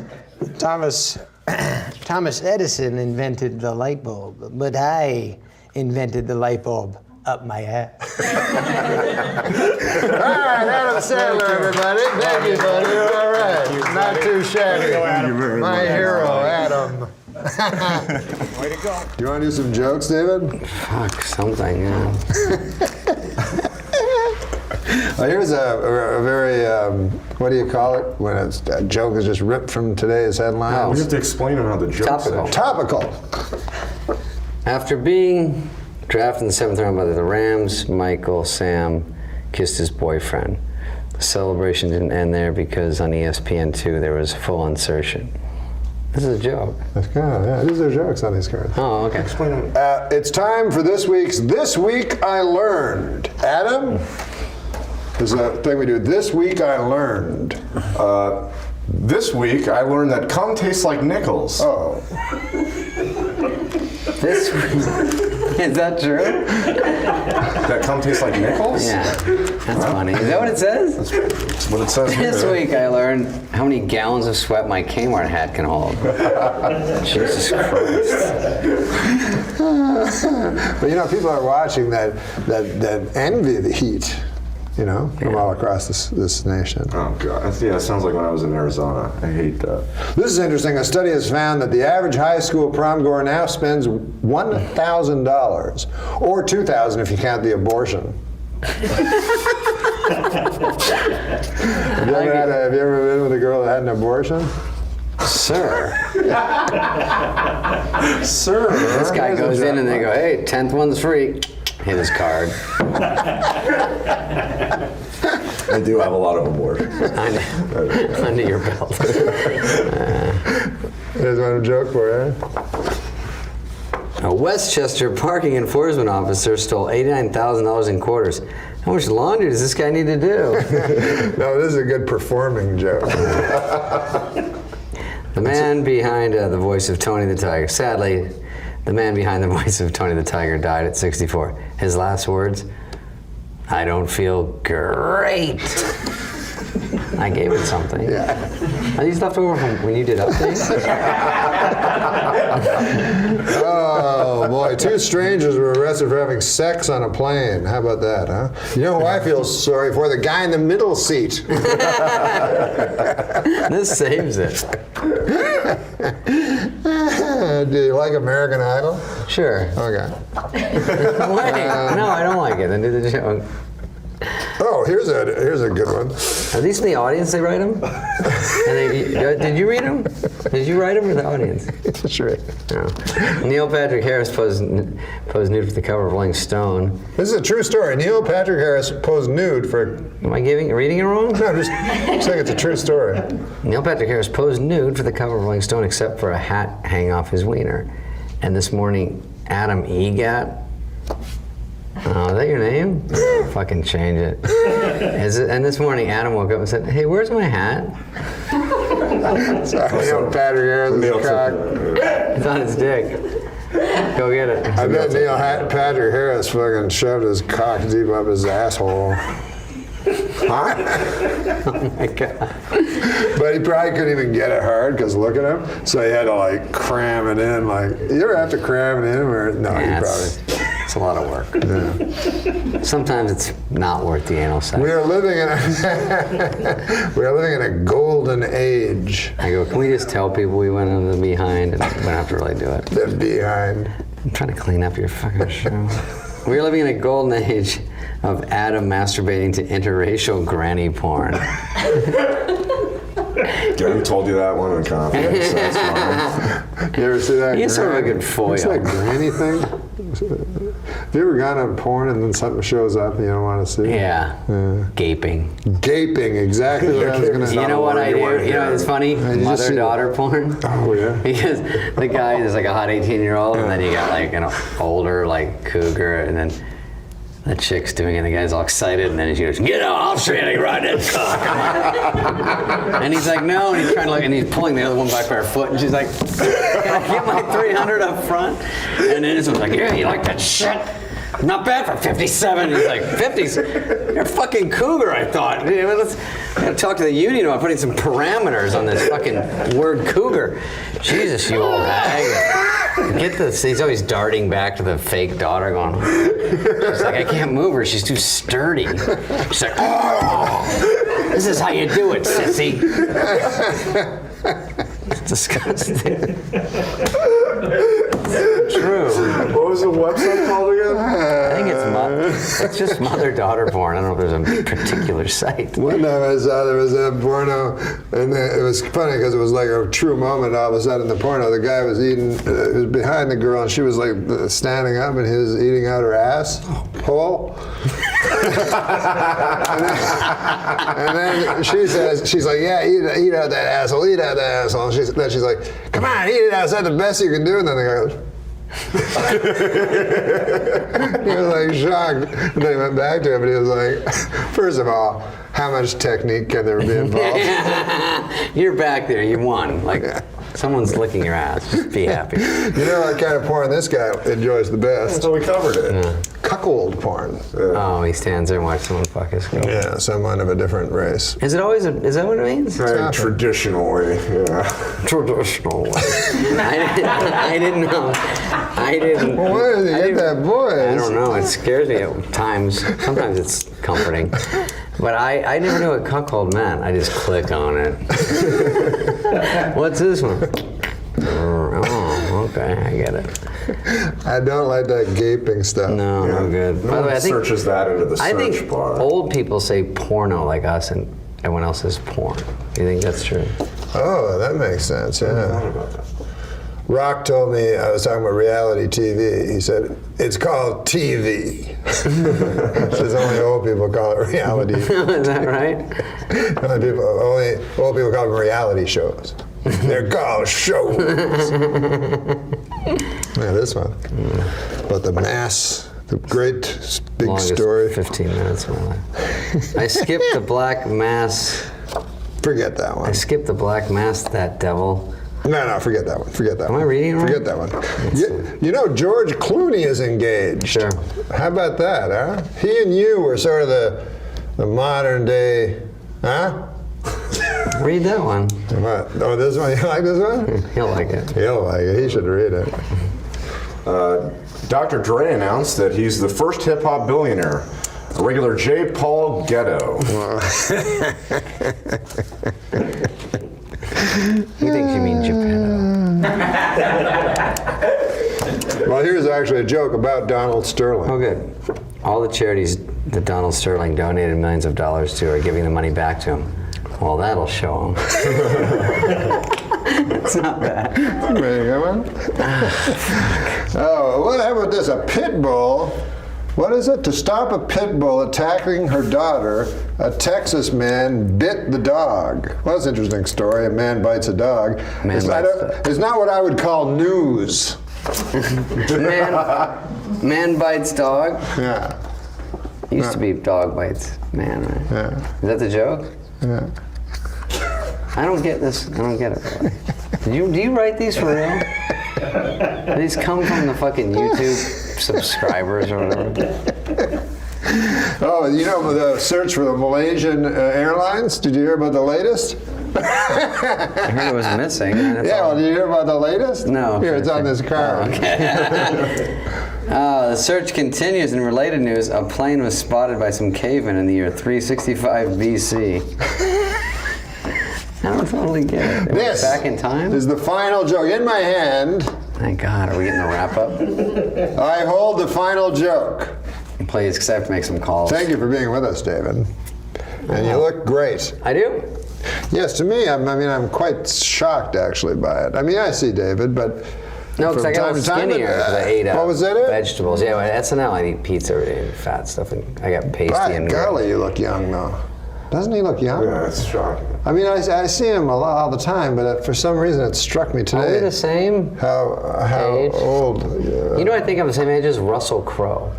No, I just hit a huge number. I don't want. Let's not talk about it. Yeah, I'm 50 years old. But here. 9 more years, I'll be there. I hold in my hand. He's young, but his cock doesn't work. In my hand I hold. The final joke. Okay. And then we fade to black, David. Back up. So thank you for being with us. I like that people have headsets on here like this is some sort of real show. Yeah. That's pretty fun. Good. The last this is one. usually where Do you think this is a top 10 thank show you, you David had? Spade, and then everyone in the crew sort of applauds. Okay. But read your last joke. David Spade. Read your last joke. No, they should have done it by now. Oh.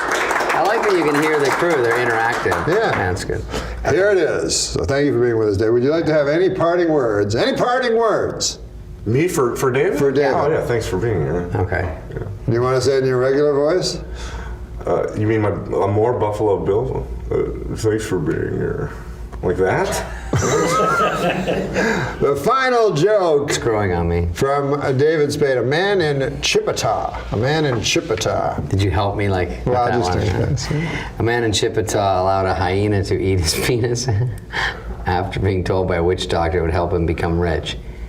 Is it me or does it sound like that hyena and witch doctor were in cahoots? That's pretty. I'm glad you saved that for that. David Spade, yeah. Can I get my things? Guys, thank you. So this is where we do jokes. Would you like to do a joke, Carl? You're a great joke teller. I'd love to do a joke. Okay, here's a joke. Okay. Carl Reiner, the great Carl Reiner. So you can read ahead. You can just read. No, a tractor trailer flipped over, releasing millions of bees, which stung the driver hundreds of times. Speaking from the hospital, the driver said, "No flowers?" Wow, you put a little Yiddish in that one. Yeah. I realized in therapy, Carl, that I'm not afraid of dying. I'm afraid of living. Oh, no, I'm afraid of dying. I had Larry King sit in this chair, your No chair, kidding. a couple of weeks ago, and he said exactly. That's right. He said, and he's a younger man than you by a dozen years. Really? As many as Emmys as you have, so the years that he No kidding. divides you by. But he thinks of death all the time. You know, there's a whole. What about you? There's a whole chapter in this book, how to tell of the encroaching. Oh, look at this. You know, I have you asked about tweets. There's a whole bunch of put your money where your mouth is when a burglar breaks into your home. My favorite Put your was- money where your mouth is, and you'll get the 10th the interest you would from a bank. There are a lot of those. My favorite was He'll a interrupt penny you at earned this is point. nothing to brag about. Yeah, a That penny one. earned is nothing to brag about, right? Some people one. just don't get it, while other people get it but just don't want it. Well, that's those not are so good. good.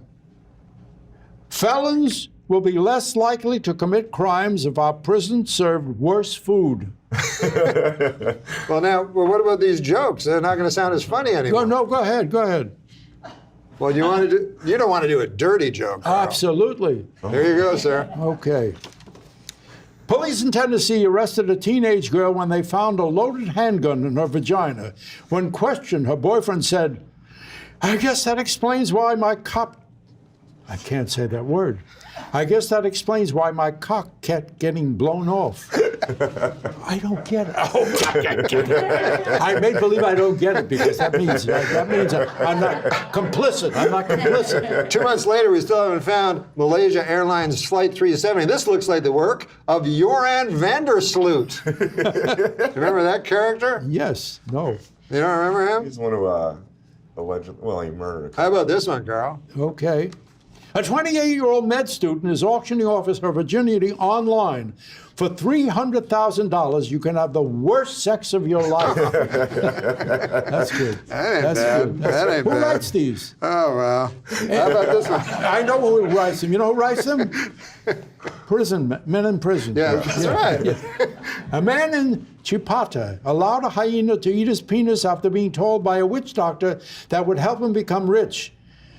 Is it me, or does it sound like that hyena and witch doctor were in cahoots? I think maybe they were in cahoots. Gee, who writes these? Huh? We should have this person locked up and looked at, or at least looked at. Let's let Adam Egan read one. He likes to read sometimes. All right, George Clooney's engaged. The rich and handsome 53-year-old told reporters, "It's time for me to settle down and start officially cheating on a heartsick and disillusioned spouse."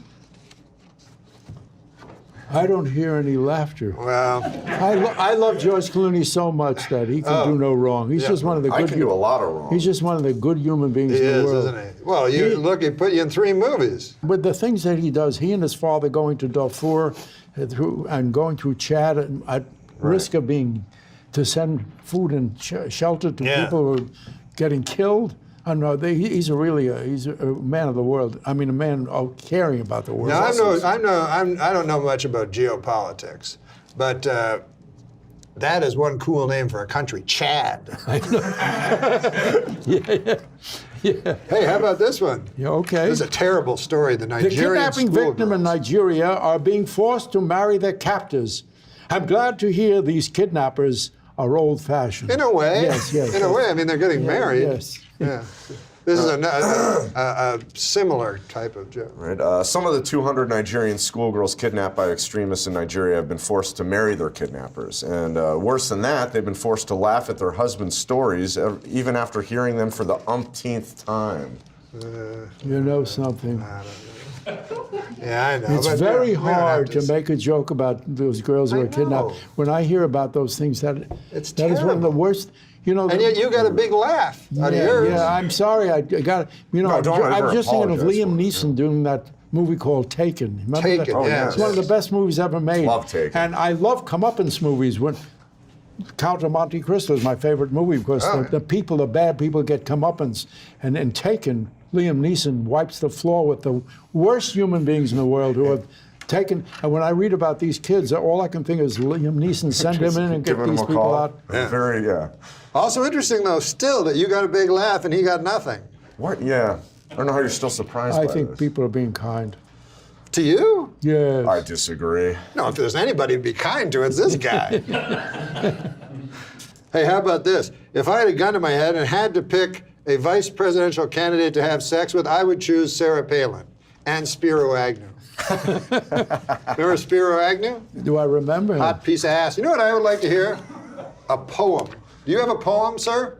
I do not have a poem. You do not have a poem? Oh, I have a poem. You have a poem? Oh, yes. Well, I'm glad one of us has a poem. Thank God. You know, as a matter of fact, this poem, and here, by the way, I wrote this poem when I was 20 years old in the Army, and I wrote it on a piece of paper which I had lost. All I remember was the title. How did you know to archive yourself? Well, this is one of the things. When I was writing this book, I happened to find the little Almond Roca tin? This little thing I carried in the war. It was with all my letters in it, and I found this piece of paper in there.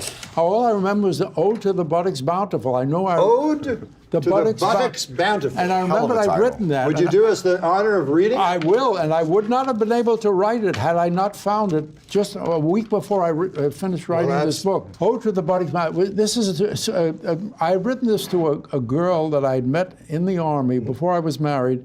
A young girl, a very lovely girl named Lois. I don't know her last name. Not an American. Hope she's listening today. Is she an American? Yes, she is. I met her in Laramie, Wyoming, and she did have a very lovely backside. And I wrote this. Likely long dead. I wrote this poem to her. Wouldn't you say? Pardon? I say likely long dead. Yes. No, not likely. She was younger than I. Oh. Maybe not. Oh, no, she probably. Ode to the Buttocks Bountiful. In any anthology of poetry carefully bound, poems of love and hate undoubtedly could be found. And wherever one deemed to look or to gaze, up would pop Keats with nightingale and vase. But ne'er has there been in verse or in rhyme an ode or sonnet to a curvaceous behind. To the laws of poets I will not abide, but write as I will of the broad backside. To me this subject is quite as dear as love and intrigue was to Will Shakespeare. So to hell with convention and the great bard, I'll write as I will of the hiney firm and hard. I do not extol, of course, any blasé asp, but one that belongs to a lovely sweet lass. A tush that is soft, rigid, and white, not one flesh, flabby or slight. So to you, dear Lois, I deed must ordain, you are the queen of aforesaid terrain. Wow. Anyway. You're like?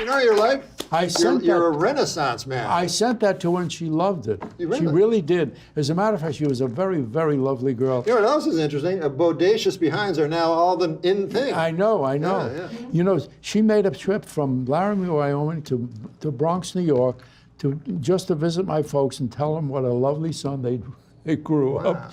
And she was a very lovely girl. I wish I knew her last name, and I wish she was still alive so I could thank her and say hello to You her. are multi-talented, though. I did not know that. You are a Renaissance man. I would call you the rich man's Steve Allen. The rich man's poor man. No, I would call Steve Allen the poor man's. Steve Allen is the guy who is responsible for the 2,000-year-old man getting on record. Oh, he is? We did it at parties for years, 10 years. Yeah. Mel and I did the 2,000-year-old man just for fun. Yeah. And everybody says, you got to put it on record, you got to put it on record. And we said, no, this is only for Jews and non-anti-Semitic Gentiles. And finally, Steve Allen said, fellas, if you don't do it, George Burns says, if you don't, he saw it at a party, if you don't put it on a record, I'm going to steal it. And Edward G. Robinson said, put it on a record. He says, I want to make a play. I want to make a play out of that. Make a play out of that. That's what he said. Make a play out of that. I want to play the 1,000-year-old man. I says, 2,000. I can play any age. And it was Steve Allen who said, fellas, take my studio, go wail. And we did. We wailed for 2 hours, cut it down to 47 minutes, and there it was. Now, in that story, Edward G. Robinson's the funny man. Yeah. Steve Allen just let you use the studio. But it was you who created the 2,000-year-old man. Not even Mel Brooks. You. Yes. The great Carl Reiner has been with us for the full hour of a very special show. Thank you, sir. Thank you. Okay, so this is where we do jokes. This is a section where we do jokes. It's kind of comic relief. Okay.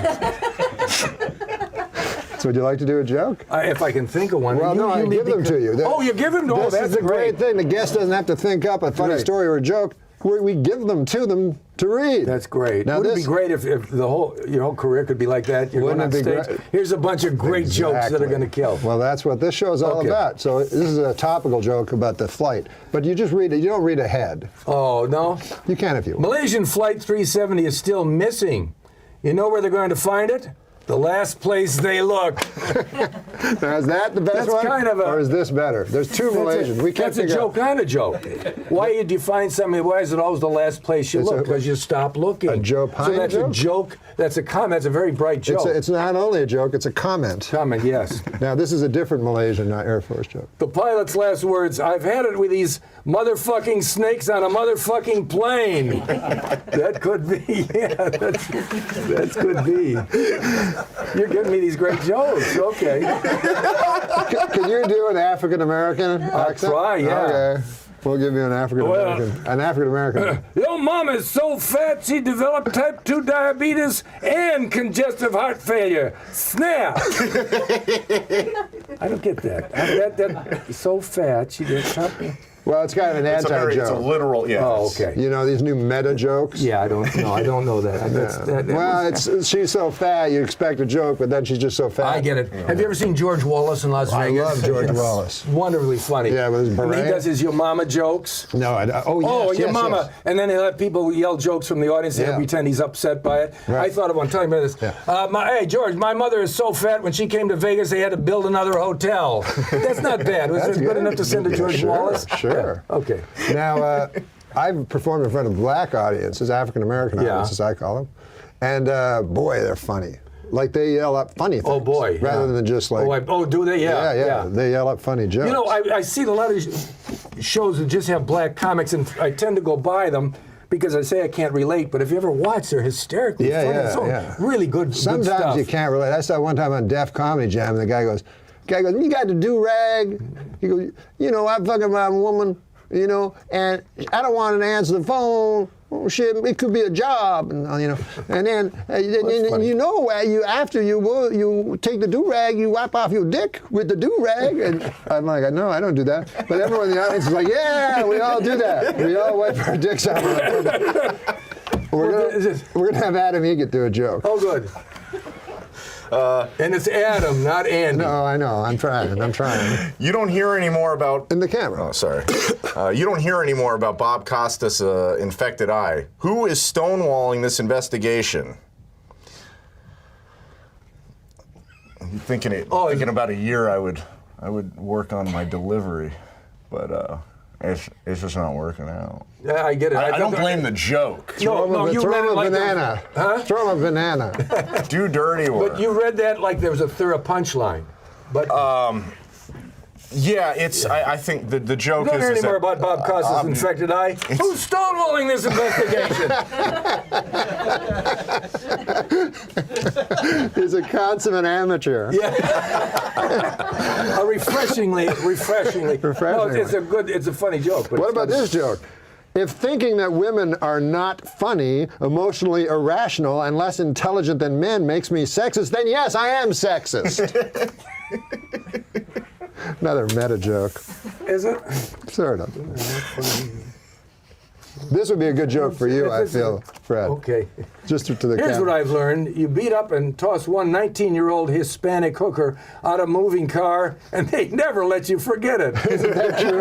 That is funny. That's both funny and true. Yeah. I got to tell you about a story in Canada that happened. That's terrible. A guy was gay. It doesn't matter if he was gay or not. But he was a porn star, or he was in porns. I think he was a porn character actor. What? No, I don't know. They always call them porn stars, but there must be porn character actors. William H. Macy. They can't all be stars. Back in the old days, they were the great faces.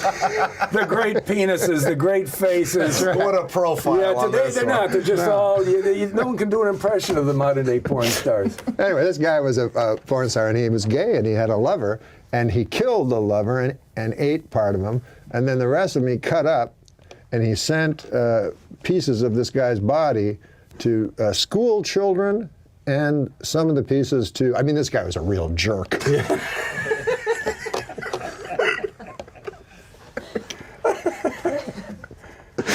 Oh, here's a joke. I don't think you should do this joke. I don't know. I don't know if anyone should do this joke. Should anyone do this joke? I remember a joke you did on, I think it was David Letterman. You said, David, have you ever seen a gay porn? You watch adult films, and Dave said, yeah. Have you ever seen the one with all men? He says, yeah, the gay ones. You said, they're awful.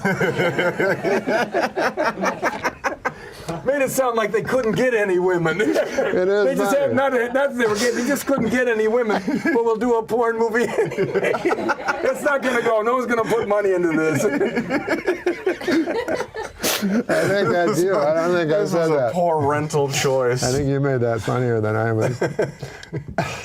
But it is true that straight pornos are the best things ever, and gay pornos are the worst. They're not good. They're not good at all. That's too dirty. Let's do a nice joke to clean it up. Opinions are like assholes. Neil Patrick Harris wants to stuff. You should let me read this ahead. Opinions are like assholes. Neil Patrick Harris wants to stuff his cock in them. Oh wait, that's just assholes. It didn't get a laugh, but I'm laughing. That's very funny. Oh, have you ever heard of the genre of jokes? The Adam Egget jokes. No. They're jokes about Adam Egget. Yeah. No, I have not. Yeah. Have you met Adam Egget? Adam. Yeah. So here's an Adam Egget joke, for instance. Oh, they're always April great. 15th is around the corner, and Adam Egget asked his accountant for his extension. Oh, sorry, that's his penis surgeon. See, April 15th is around the corner, and Adam Egget asked his accountant for his extension. Oh, sorry, that's his penis surgeon. Yeah. He famously, that's his penis surgeon. That wants an extension. He famously has a small for his accountant. For his taxes. Yeah.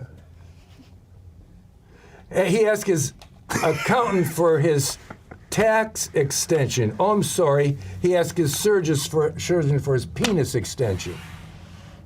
Just to reword that. Yeah. Well, the show is over.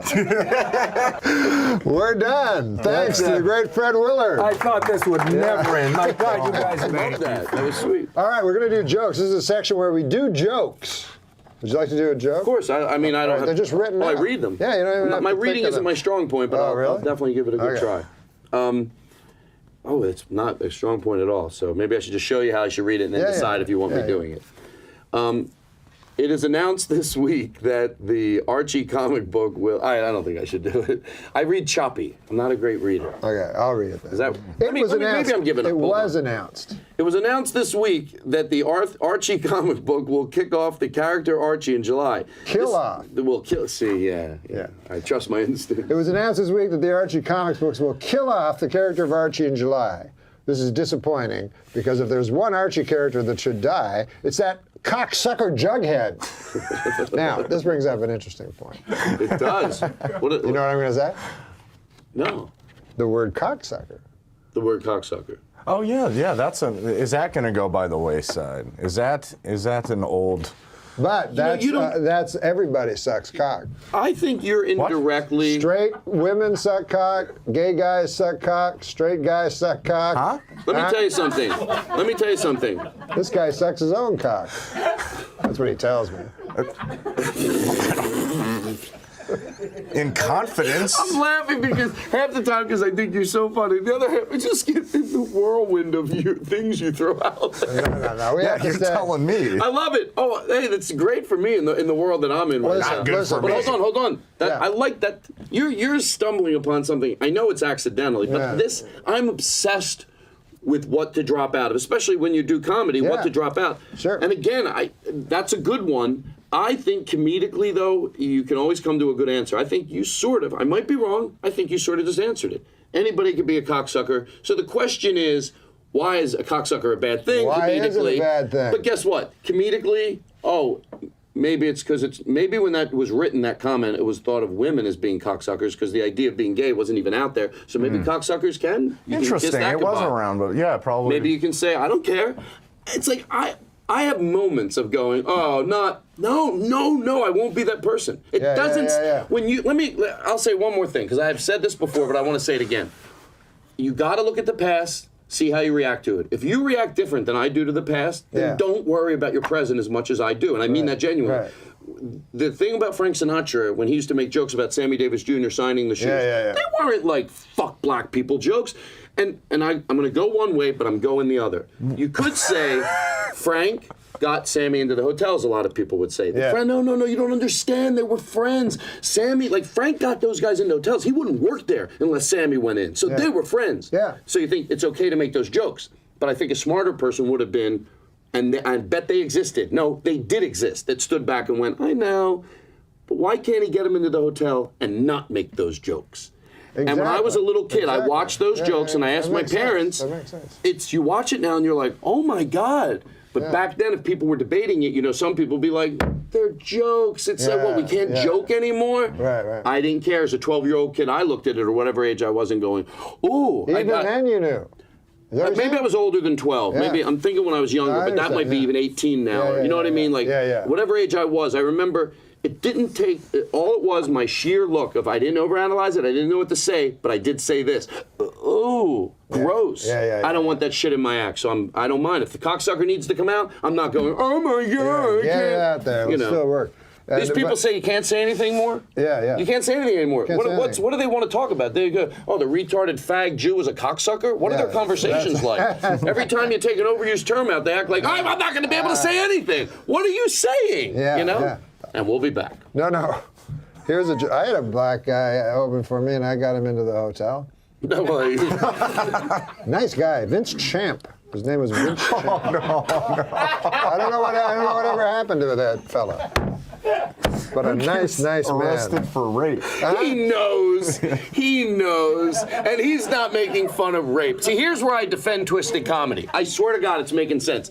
You're not making fun of rape. You're making fun of a guy that's so, whatever happened to Vince Champ? The ridiculousness of it. I seriously don't know. Well, still you commit to the character, which I love. Well, he's John Maddening every well, what about this joke? Let's hear this. Let's see what he thinks of this joke. By the way, did you ever hear what... I have to tell you a quick story. Okay, did you ever hear... I hope I'm doing this justice. Never mind. I can't think of his name, and it's embarrassing because I know him really well. I'll tell you the story, and then you'll hear. There's a guy in Canada, right? Mm-hmm. Now, I know we're supposed to do these things, and your producer said 5 minutes, but I'm just taking the lead from you. No. So go ahead. They're in Canada. This was a Canadian story, and it's pretty big in Canada right now. And it's not, everybody, ooh, Rob Ford, that's a big Canadian story. But we have other stories. And there's a man there that's a porn star who killed his lover, he was gay, and ate him, cannibalized him. And after he cannibalized him, he put it on Stories video. in my book, by the way. Oh, come on. And after he cannibalized him, he put on video him eating him and cutting him up. And the man was in the throes of death. And you could hear him screaming as he was, because he was bound, of course. And you could hear the victim screaming, which seemed to make the killer even hungrier. And he ate his viscera and feasted on different organs. And then, this guy was a real jerk. He's a real jerk. Okay, is that the adjective? You don't want to. So see what you think of this joke. This guy ate people. By the way, thanks for cheering me up. We don't want to dwell on this. Thanks for cheering me up. I've been depressed lately, and that story really makes me think there's hope. Well, not everybody is. Not everybody's perfect. Jesus Christ.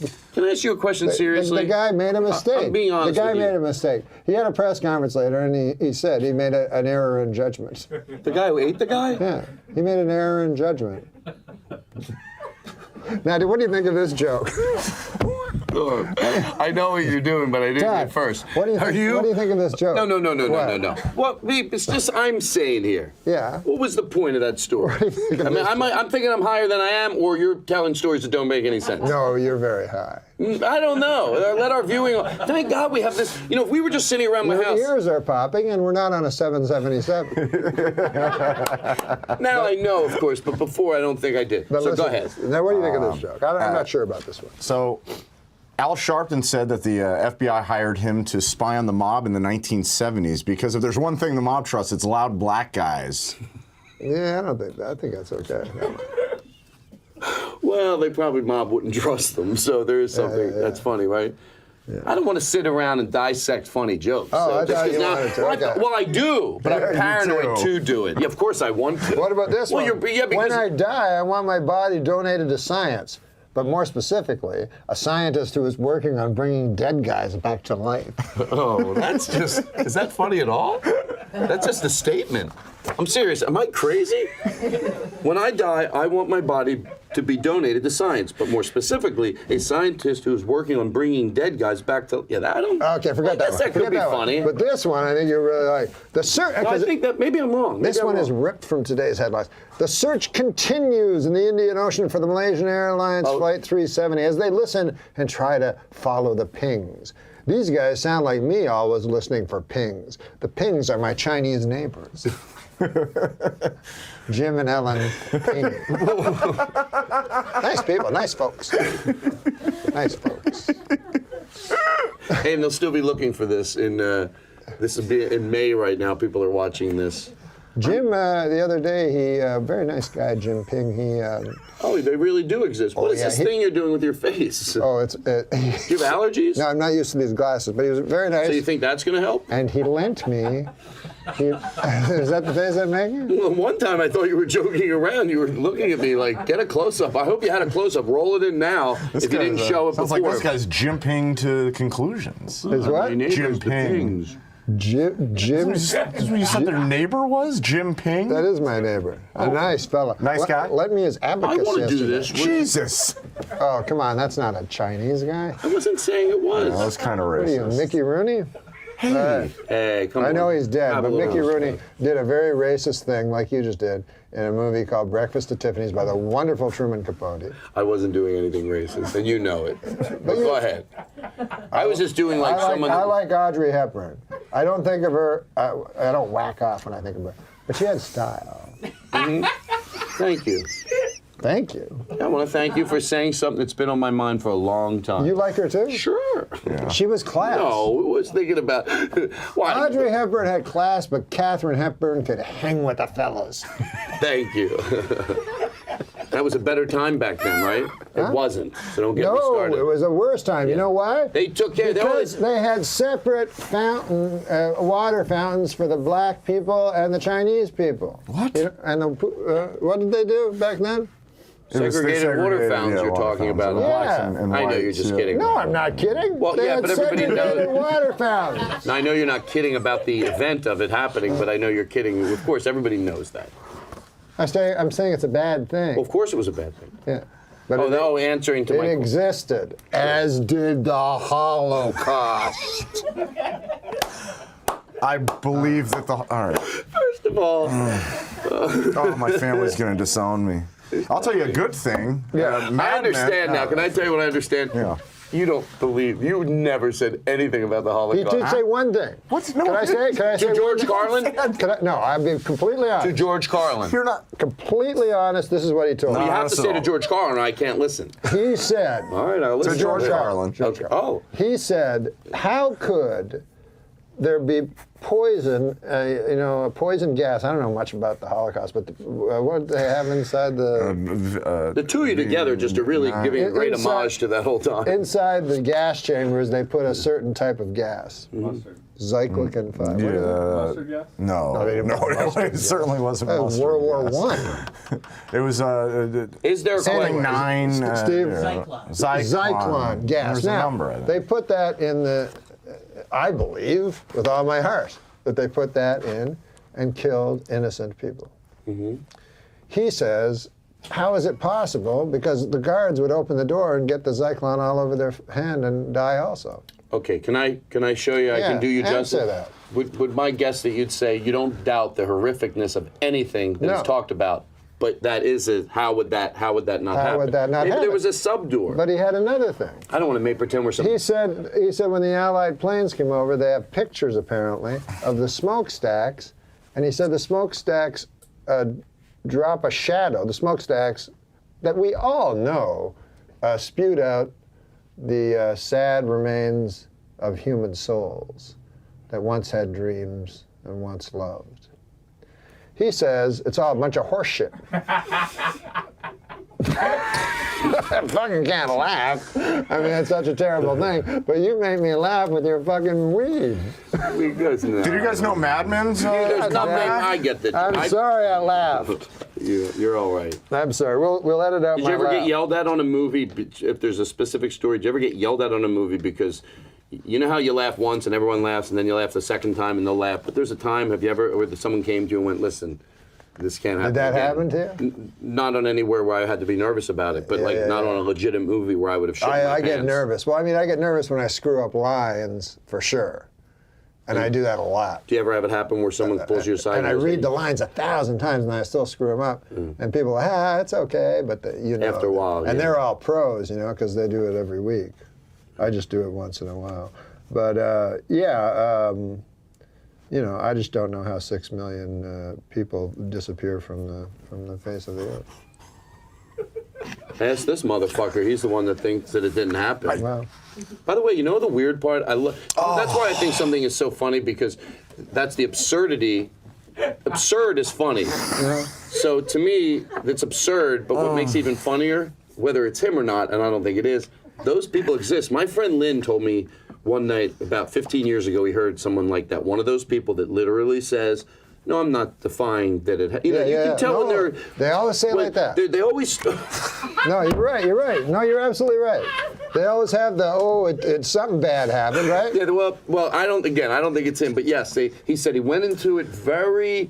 Almost, he goes, Todd, it gave me a stomachache because, I know where this fucking person's going with this. And he goes, what the fuck did I ever do to make them trust me that I would? Yeah, don't you get that? When they take you into their confidence, like I have cabbies like that. You know? That won't happen that often. I was driving with that, once thank God. In Toronto, and the guy goes, it's a good city, too many burrheads. First of all, I'd never heard burrheads before. I've never heard that. But he's, and then I say nothing. So he assumes I agree with him. You never thought that silence would mean agreement, right? Silence is assent. But by the way, if we said one thing tonight's show, didn't we just say it all? Silence is assent. If you know, hold on. You would probably argue with that guy. If comedically we just stumbled upon that dumb or not, you could go, how could that guy think so? That's not the point. The point is some people think silence means you agree. That should change the way we all live, right? Because when you're somewhere at a party and somebody says something, I always talk about that. You don't have to stop everything for an hour and a half, but don't let your silence think this dumb fuck that you agree. Take 30 seconds and just say, you know, right? Because I've been silent a fucking lot. I'm not ruining Thanksgiving dinner. I'm not going to do this. By the way, no bullshit to George Carlin. I talk about it in the book. I'm doing Portland next week, you know, and the last time I was there, name drop. I was the driver's taking me to the hotel, and you know they're all hippies, you know, and this long-haired outfit, and he said to me, and I said, I noticed that there weren't many ethnic, you know, just white people. That's all I saw, you know, and so he was talking about how liberal they were there and everything, you know. And I said, well, it's easy to be liberal, and there's no black people, you know? It's all, he goes, we got our share. See, that's why I think a lot of people, you know, like some people, you'll ask them how it is, and they think the world is who they circle themselves with. So people should be commended that when your circle of friends, you don't have that type of hatred in it. But you shouldn't let it not put you in touch with those fucking people are out there. Oh, they're out there. A swastika is a symbol of hate. It's not an ancient Indian. It was once a symbol of peace. Yeah, I know. Listen, we can't go That's on just because history. this is becoming just hatred. I still remember my Torah portion. Your what? My Torah from my bar mitzvah. Yeah, you're Jewish, right? I'm Jewish, but I'm just saying that the swastika was, in fact, it did originate as a symbol of peace. Maybe you shouldn't say, if he already thinks the other thing about it, maybe you should leave that fact, you know, between you and your other friends. Fair enough. Feeding it to Norm, he already thinks Symbol it. of peace. Yeah. That's what he says when he looks at Charles Manson's forehead. A symbol of peace. That's not the first thing Work will make you free. Set you. I think it set you free. He knows what's written. Yeah, He knows what's written. He knows what's written on the walls. A lot of people know what was written on. Or Auschwitz. Yeah, I think it was Auschwitz. Well, you would know. All right, I apologize to all the viewers. I'm not an apologist. You are an apologist. How'd you two guys meet? Let's not go into this again. Oh, he came. You Bridge, came to the Tempe Improv, and he worked there. Yeah. I love that. There was a lot. This is amazing. You got a sleeve you just out of the blue got a sleeve. Well, I was doing a radio show in Philadelphia called Preston and Steve. Yeah. Put a little wink in there in post. Can you put a ding? Preston and Steve. Make sure someone does that. Could they jot that down?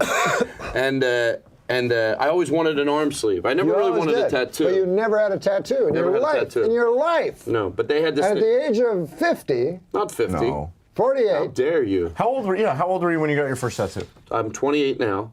I swear to God. And no, I'm 28. I swear to God. How's that I swear to the good Lord. I'm 28 years old. Why would I? See, that's why I gave up using that word because it's fun and jokes. Yeah. No, I did it. Yeah, I did it. I was probably 47. And I knew what I wanted. And then, ironically, I didn't tweet this, or maybe I did because it seemed like such an obvious joke. My niece, after she saw my tattoo, she told me she had a tattoo, I swear to you, that said no regrets, and she had it lasered off. Her and her mom. I go, Katie, do you realize how funny that is? I go, she goes, well, I made a mistake. At least she realized it. What's going on? Did you stop doing the show just suddenly? Well, I think we had a lot of I don't know. You're upset about him. I'm a little upset about him, and then I think it's in very bad taste coming off that to start talking about tattoos on people's arms. I think you started. Why do you? Because you got my first I love tattoo, Norm. You do the old trick. You do it, then you. Well, why would you be talking about tattoos? Because you asked me. Oh no, not your tattoos. I just thought it was a little tasteless. Whose? Huh? My tattoo? No, his denial of the Holocaust. It is a little. I don't deny. He doesn't. Is there some truth to what he's saying? No. Seriously? Huh? I got a tattoo when I was 32. See how it changes? That's first. No, I wasn't 30. I was 32. That was my first and only tattoo. Avoids the question. No, I think the Holocaust happened. Do you think? Do you ever comment on any part of it being exaggerated? No. Okay. Look at his face, though. I think he's being honest. I learned how had to. family. They all escaped Stalin in Russia. I know. See? Yeah. That's what all the guys say. Stalin was the bad guy. Stalin was the bad guy. They were both. That's what they all say. That's the first They were both key. equally evil. Whenever you hear guys, what about Stalin? I'm talking about my 20 minutes during the show. We talked about later. We're going to look back at footage and hope we're on the right side. I think this is proving that you can satirize a lot of shit that's fucking hilarious. And I think this is it. I know I'm overanalyzing it, but that's what I do. But I'm afraid one person will watch this and go, oh, I can't believe they said that. Then they went on to make fun of. No. The joke here is the absurdity. I hope I'm right. Otherwise, fuck it. What do I know? Right? This guy, he does it. I don't think he's. I don't think. Am I breaking? Am I ruining it by saying I know he doesn't believe that, and that's therefore? I don't know, but I hope to God he does. I looked to George Carlin. Is there a story that you're not telling us that when you guys were hanging out driving in the car? No, I will say like his hero is Andy Kaufman. He's always trying to do. I'm going to be Andy Kaufman. I'm going to be like Andy Kaufman. And then, is that what you say? And then sometimes I think, Andy Kaufman. yeah. Me too. So sometimes I think maybe he's doing this as some sort of an Andy Kaufman. Or it could be you. Tribute. Me? No. What am I saying? I'm doing an Andy Kaufman thing by saying the Holocaust happened. No, by acting like he said it. I'm not acting like he said it. Ask him. When you ask him, he brings up Stalin, the enemy of Hitler. You know the power. The man who fucking stopped Hitler. Stalin. The only reason he stopped Hitler was because good old Hitler. Joe. Well, I'm just saying that the only reason Stalin stopped Hitler was because Hitler, they was heading towards victory and decided, all right, fuck this, we're going to go and turn our forces face them towards the Soviet Union and turn on Stalin. He knows all about I don't even know. No, it was just stupid. No, none of us know about it. He knows every fucking detail. But anyways, listen, it's great to have you here. Why don't you put up your book one last time? I don't want to be anybody at home going, you talked about the book enough. Just to prove I'm not joking around, there we go, we can get rid of it. You were going to say something about John Pinette, though. What? Oh, well, we were saying that we both have stories about John that are very sweet about, and you know, that one of the last times I remember seeing John was a few years ago, and he was at the gym, and he came by, and he brought me a bottle of water. He goes, I thought, I needed one too, and it was just so sweet, and he brought me, and then he goes, oh my God, the smoothies here, have you had them? They're so good. I was like, oh, an adult can be adorable. Oh, he sure is such is. a big baby kind of. And when we went into a restaurant, because he liked being taken care of, I only did it once, but man, it was fun to go sort of. I experienced the closest I would ever get in my career to be like if you went with like Frank Sinatra. Yeah. Because probably 5 people when they went into that restaurant knew they were getting $50. Yeah. So for $50, they're closed, but yet we're still sitting there eating dessert. You know what I mean? Oh, take it, and then Mr. Panette, there's no hurry at all, except the whole restaurant's closed down. All the lights are out except one table. Now, where is this? This was we went to do this thing in London, which I don't remember where there, but he was on the thing too, and he took us all out to dinner, and it was such a great experience. London, England? Isn't that where it's at? Yeah. Well, no, that's interesting because I found out about the death of John Pinette because it was on the front page of BBC. So did he have a British I don't know. I just happened to be there doing this. I don't even remember what it was, but it was like a little TV thing, and then he was on the show too. And we had the same manager at the time, Alex Murray. Hosted by who hosted it? The one that Dennis Leary hosted? I don't remember, to be honest. I don't remember there even being a host. I remember just eating dinner with John Pinette. That was probably the best thing that happened. The whole. He used to bring food for the whole staff after his weekends in Tempe, just from Cheesecake Factory, pies after pie after. What a nice guy, man. It was wonderful also how London rebuilt itself so quickly after the bomb. Did they not? Oh, they did. No. Oh, they did. After that, what I thought. Socially, I'm aware, but politically and what this stuff, I sometimes I get lost. I don't want to come off stupid. The Nazis. Okay, you know what? The Holocaust happened. We literally ran out of tape. I mean, we're gone. Yeah. We're done. Thanks to Adam Egan, my trusty sidekick, and the great Todd Glass. Todd Glass. Let's see it. It's time to do jokes. This is where we put in a big thing. Jokes. Yeah. So here, you can Does start. it flash? Does it have You exclamation can start. mark? Just do the joke right into that Okay. camera. And who wrote these? You got me just doing jokes. Just read a joke. Unsolicited. Is this from that joke book, that 1942? No, this is a real joke. Two businessmen. I didn't write this. This is I a don't know what topical joke. Topical? Yes, ripped from the pages of today's headlines. Two businessmen bought the Milwaukee Bucks for $550 million. They are very excited with their purchase, as this is the only legal way to own black people. Now that is here, and I read that. Well, you're not there. You know how businessmen are racist? They are. Yes, it's them being racist. They not are. You. The two businessmen that bought the Milwaukee Bucks for $550 million Yeah. are racist, according they're to this. fine, man. They're. Jenny McCarthy recently got engaged to former New Kid on the Block, Donnie Wahlberg. They plan to marry on Retard Island. Now, why couldn't I have gotten this one? What? You throwing me under the bus on the next one again? No, give me one of your better ones. I'll give you a good one. Okay. Here. Give me one that doesn't offend many people. This is not topical. It's just about. It's as if it's as if it's about your life. You know. How come none of my friends ever have a dungeon? Instead, they all just have rape dungeons. So it's not a regular dungeon. That's what you're saying. Dungeon. Thanks for again. The bus. I've never been thrown under an entire Trailways fleet. I found the secret to life is there is no problem that a huge. No, I found the secret to life, Bob, and this is it. There is no problem big enough that a huge. that a huge what? No, I found the secret. I found out the secret to life. Yes, oh great one. Yes, and it is this: there is no problem big enough that a huge black cock cannot fix. Didn't expect that at all. Didn't expect that with these. Didn't see that. I have here the last joke. All right, what's that one? The last joke. Yeah, if you want. You are holding in your hand the last joke. Yes. Oh, here's one. I think you'd like this God, one. Michelle Obama. No, you it's do a these. topical joke. I know.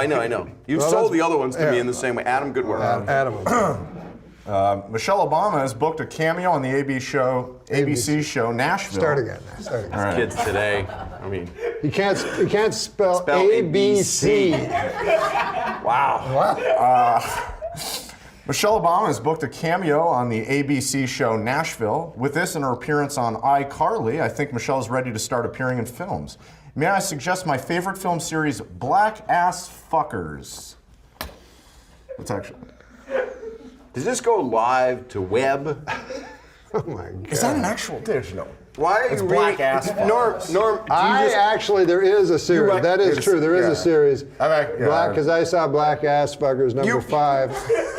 A pale imitation. I missed number 5. But let me ask you. That's where it really jumped Let me the ask you shark. a It question. jumped the shark. Black Ass Norm, Fuckers 5. It jumped the shark. You just write all these? Is that what It happened? jumped the shark. I understand. You watch Shark Tank? No, I did see. There was a magazine. I love Shark Tank.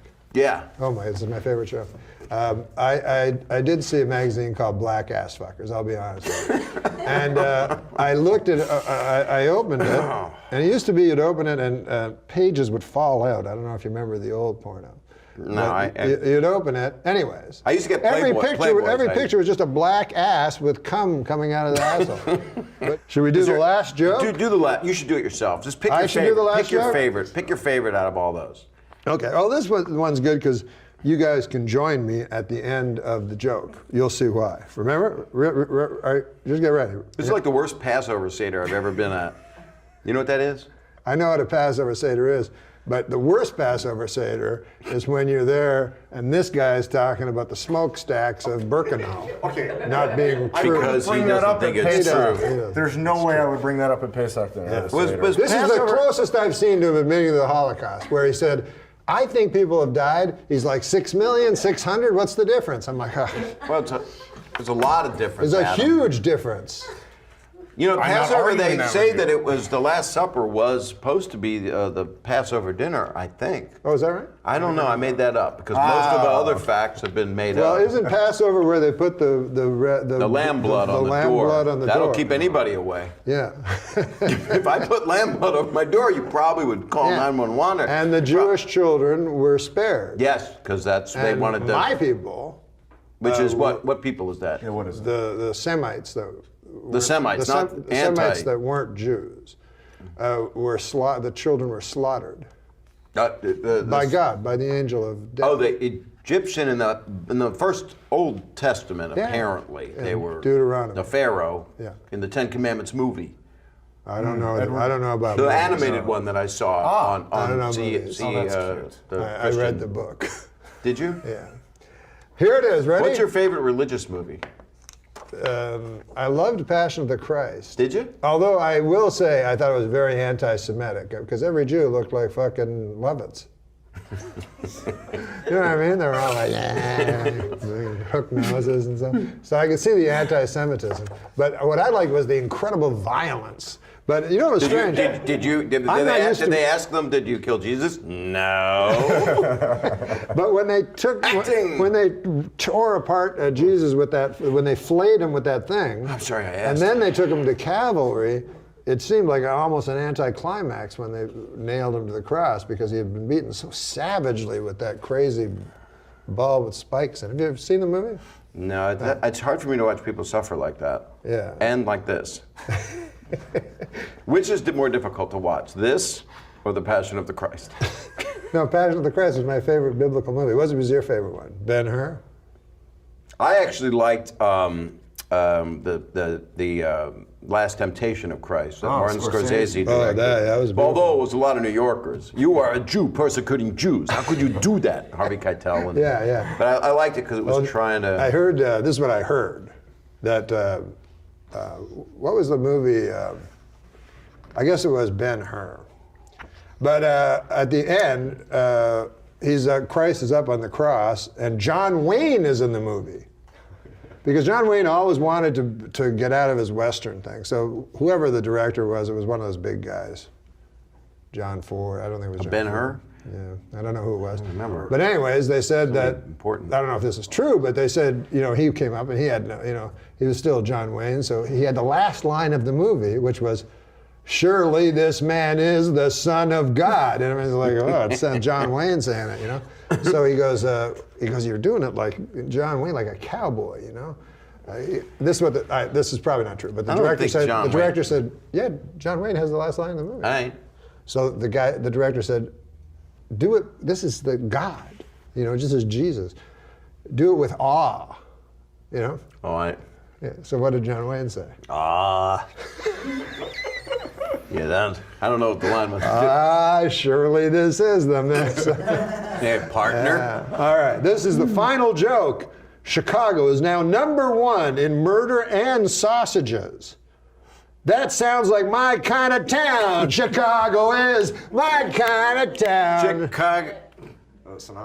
I like Chicago. You don't know that fucking song? Chicago. You have to pay for music royalties here? Yeah, we got to work on that. By the way, I just want to tell you that this was really fun to do this. Oh, First, I was excited to see you when I came in before we rolled anything. Yeah. I'm really happy to see you. Oh. You look great. Oh, thanks. I got glasses now. I like them. Yeah. They're non-reflective, I I believe. got it off you. I gave you my own glasses. Yeah. Because I've had nothing but Robert Q. Lewis glasses for the past 15 years. Who's Robert Q. Lewis? He was that comedian guy on game shows that always wore glasses. He was Robert a Q. smart, Lewis. chatty guy. Oh, yes, he was on I've Got a Secret. I've Got a Secret, those Yes, things. yes, But I don't know. It was a Robert reference Q. Lewis, what do you say? I was supposed to have his soul and have it in my body and answer his. Robert Q. Lewis, what do you say? I've got a question. What is the I've question? got a secret. Yes, Robert Q. What's Lewis. your secret? I shit myself. Oh, that's what he would say. Kitty Carlisle, what do you have to say? Jesus Christ. This is the best It's improv. a regular fucking, I know, right? We didn't know we were going to have questions. damn. I don't know. I had to go on improv. I may be Robert Q. Lewis. You be Kitty Carlisle. And let's be on the work show. Kitty no one Carlisle. wants to see. It's 1955. Would you Go. like to guess the secret? Yeah. What is the secret? Kitty Carlisle. You're a woman. I think that his secret is that he was in black ass fuckers. Wow. I don't know. Do you know Kitty Carlisle was named after Kitty Carlisle was named after a hotel in New York where pussy was good. Kitty Carlisle was basically a pussy whore hotel. Were there any actual facts in this whole interview? Yes. What? That I blew out the tire on All right, Artie that was a Lang's true car. story. That's And Rodney. and Rodney's true. Man, and, I'm sweating like a fucking whore in church. What if we would be sweating like the people he doesn't believe it happened to? Yeah, I know, right? Is this going to be offensive to some people? I think it'll be offensive to the most people. Yeah, the state of Israel. But not your. I love the state of Israel. It's not a state, it's a country. It's a country, yes, and I support its right not to be extinct. Yeah, my mom lived on a kibbutz for 2 years. Good save. Yeah, really. Whatever. Yeah. My mother likes falafels. My mother used to. Thanks for bringing that up. Sorry, Bob. Well, you're a good friend, Norm. No, you're and good. Adam, you're here. That's Rickles. That's what Rickles does. That's and Rickles right. is I'm proud to say, because of John Stamos, I've been able to become friends with Rickles. And I that will was say from this, Dirty I Work. was very, He's so funny I and was he's- very envious of John Stamos being Rickles' best friend. I was like, geez, man, why can't I be? And then one time I went to a party and saw Stamos with Rickles, and then I wasn't envious anymore. Because it just didn't feel like something. Well, you he's wanted- pushing him around, and Rickles. Rickles is doing better now. Is he? Yeah, he's 88. He's I mean, still he's performs. outperforming, and he's running clips also. He's doing stand up, but he's also sitting and he's running clips from some of his best appearances. I gotcha, yeah. Which I is a saw, smart you know way who to do it. I saw Jerry Lewis do that in Vegas, but he wasn't old enough to need to.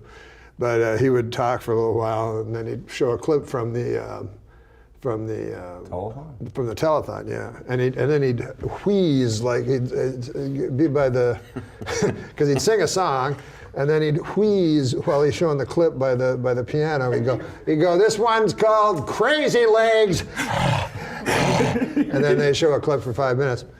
But then one time he was singing. He was going to sing a song. He goes, "I'm going to sing some bunch of Frank Sinatra songs, all right?" And we're gonna. And I love Frank Sinatra, and he was one of my true friends. And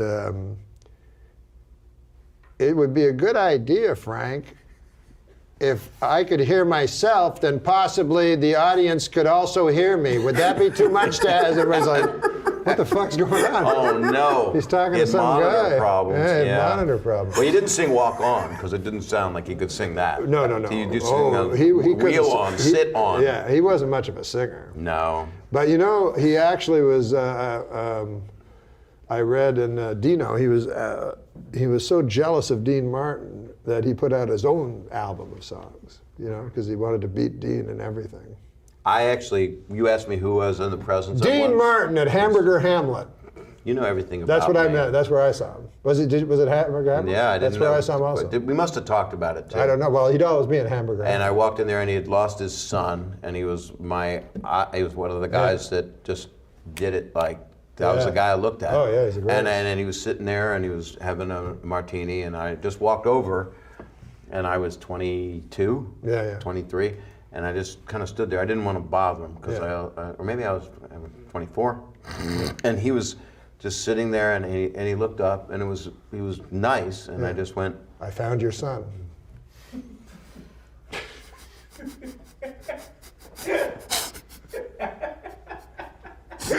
That's it. Bob Stagg has been our guest. Thank you, sir. Love you. A lot of bass. Let's get to our next topic. Okay.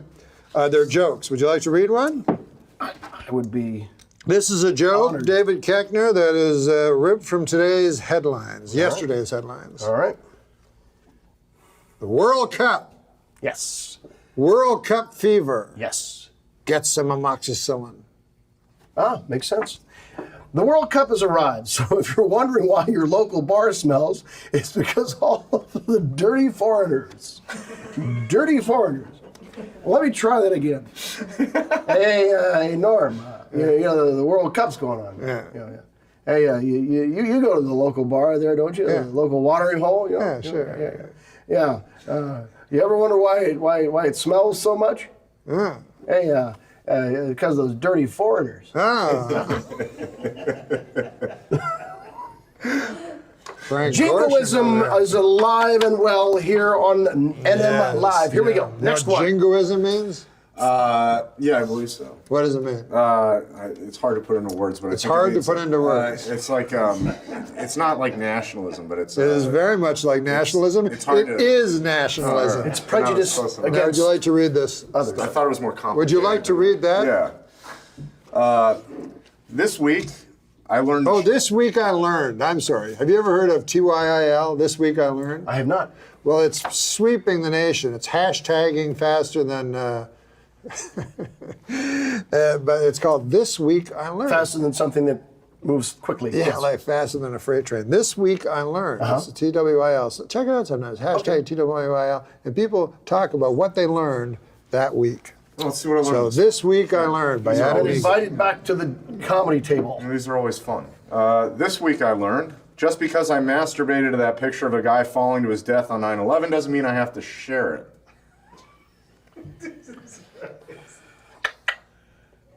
Well, you know. Now this is fine. This is fine for a fella that during 9/11, was in Costa Rica partying with his friends. I was walking through the blood and the bones So you were put off by that, Jim? in Manhattan. A little bit. I can't believe you wrote And I it. had to get new pants because of the blood and the bones. Just now or back then? Back then, I was ankle deep in blood and bones. You went through the war, Norm. Well, it was an attack on our country. A recent report stated that there are over You're Canadian. 60. Good. A recent report stated that there are over 65 active serial killers in the United States. What they don't know is there's actually 66.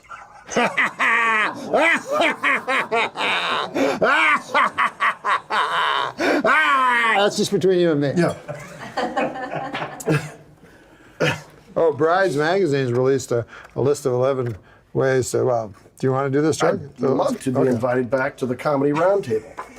Brides Magazine released a list of 11 ways to be a terrible bride. They include don't interfere with the wedding planner, don't lie about how much the wedding cost your family, and coming in at number 1, don't fuck your husband's best friends. Oh, that's the worst. More than one. I mean, We end the show now, David Keckner. Are you familiar with James Lipton and the Actors Studio? I am familiar with it. And you remember at the end of the show, he will always ask, he will go, these are 10 questions by some fucking guy.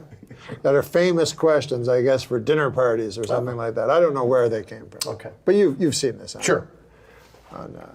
So we decided, if it's good enough for James Lipton, Jimmy, who is a pimp, then it's good enough for us. Did you not know James Lipton was a pimp? No, I had no idea. Yes, in France. He said it. Okay. Look what I have in my hand. And I've been having this in my hand the entire interview. Today I learned 2 things. Maybe there's a shelf down there. Questions. All right. So the idea is the same questions for every guest. What? I don't want like that question. He does not like the first question. Yes, What's your definition of heaven? This show. Would you rather be murdered by a stranger or a loved one? I guess a stranger, because when you're murdered, you didn't ask me why. I chose it, but usually that's they're worse if you know. Up close and personal. Well, no, a loved one usually it's a passion. Yeah. And it's much. They can tell it's a much worse crime. Yeah. Yeah, So- why the extra 68 stab wounds? Right. I got you. Yeah, just If If you got to pick them, this is kind of interesting. But if you got to choose them, and you may, what would your last words? What would you like your last words to be? God, I was good. That would be very accurate. What's your favorite dessert, David Keckner? Probably a brownie with vanilla ice cream. Oh my God! A warm brownie. Warm brownie. Yeah. Yeah. Well, I got a lot of. Who's your hero? Who's my hero? I don't really have a hero per se. Don't have one, huh? Well, I don't. There's not a person I hold up as like, wow, that's my hero. No, never had a hero. Well, no, I mean, comedy-wise, I would say like the Marx Brothers or Monty Python.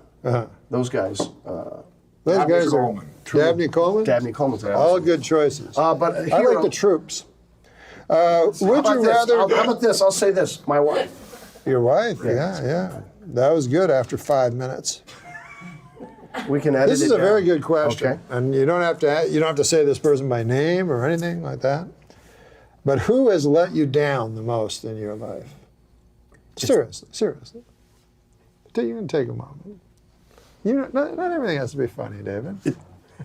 It's the person you're looking at. Oh. Well, I think we all let ourselves down the most. No one else can let you down. That's your choice. You can't blame, your failure or whatever on someone else. It's yourself. You've let yourself down. So it would be what a me. beautiful answer that is. Taking responsibility completely.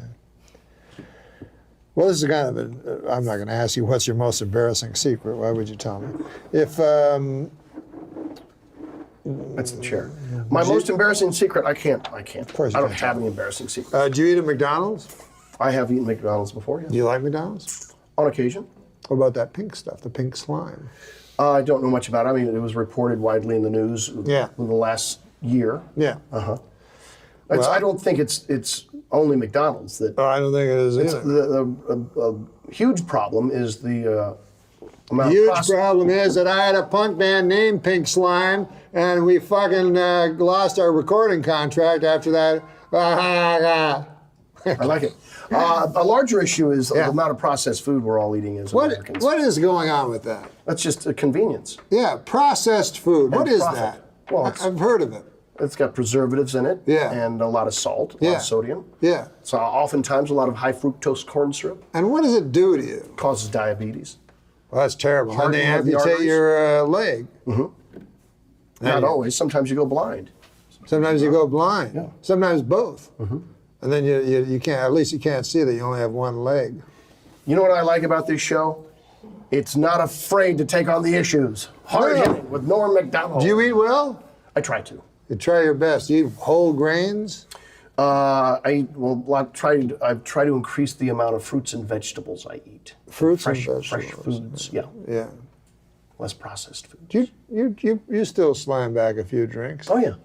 Scotch. I'll have scotch occasionally. Bourbon. I prefer scotch to bourbon these days. I thought you were a But Scotch. I'm more of a beer drinker. IPAs. Oh, IPAs. What's that? International Pale Ales? It's India Pale Ale. India Pale Ales. What do you like to drink? Other than fucking jizz. I mean, what alcohol do you like to drink? Glenlivet. Glenlivet. Scotch. Yeah, that's a Scotch. It's a Scotch. That's what he just said. Yeah. And jizz. Scotch and jizz. No. That's the name of your band. That's a good name. Norm, is there anything we didn't get to today? If you don't mind, I'd like to plug Big Slick in Kansas City next weekend. That's the 20th and 21st, I believe. It's a charity for the Children's Mercy Hospital there in Kansas City. You can donate online. Go to Big Slick. They have a Crowdwise campaign and donate under my name because we have a competition. Myself, Paul Rudd, Rob Riggle, Jason Sudeikis, and Eric Stonestreet. They're all from the Kansas City area. And also the National Kidney Foundation. Wait a minute, I put money into that. You did? Well, I saw it on Twitter. You did? Good. You put it on Twitter? Yeah. Yeah. Oh, at David Keckner. Well, tell the people what it's for. Of Children's Mercy Hospital in Kansas City. It's a fundraiser they do every year for the last 5 years. This will be the 5th one. And also Comedy for Kidneys, the 25th or 26th. Look it up. I'll post it on Twitter. At the Laugh Factory. Awesome. With the great Bill Burr. We'll be doing some comicals that night. One of the best. Oh, have you had Bill on your show? fantastic. Don't you love Bill? But he's great. Yes. He's the best. Yeah, funny, always funny. Incapable of being unfunny. Yeah, incredible. Now, let me ask you this. This is the question we always ask everybody. Okay. And no one has yet disappointed us. What is your favorite joke that you've ever heard?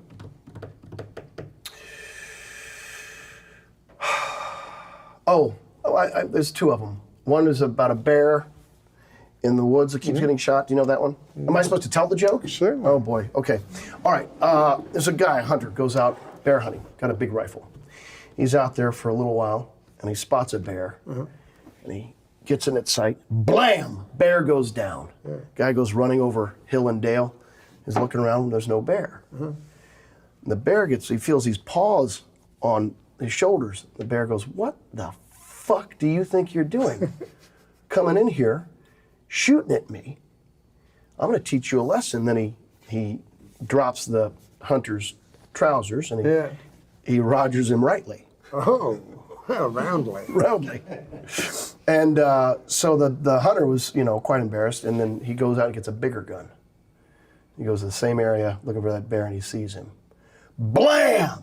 I got him this time. Bear goes down, he goes running, looking for the bear. Feels these paws on his shoulders. He goes, unfucking believable.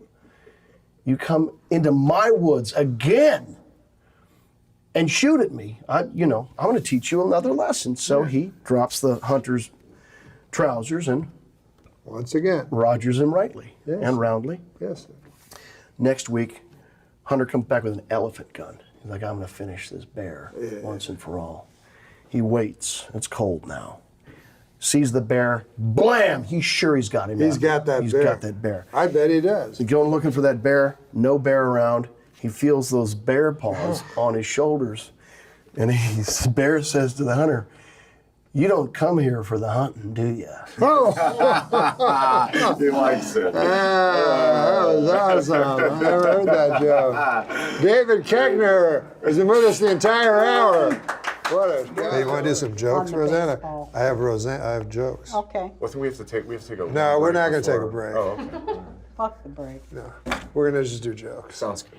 And who better than Roseanne? Well, I can't think of anyone. I can't remember any of Hey, them. Roseanne, how's your cyber eye?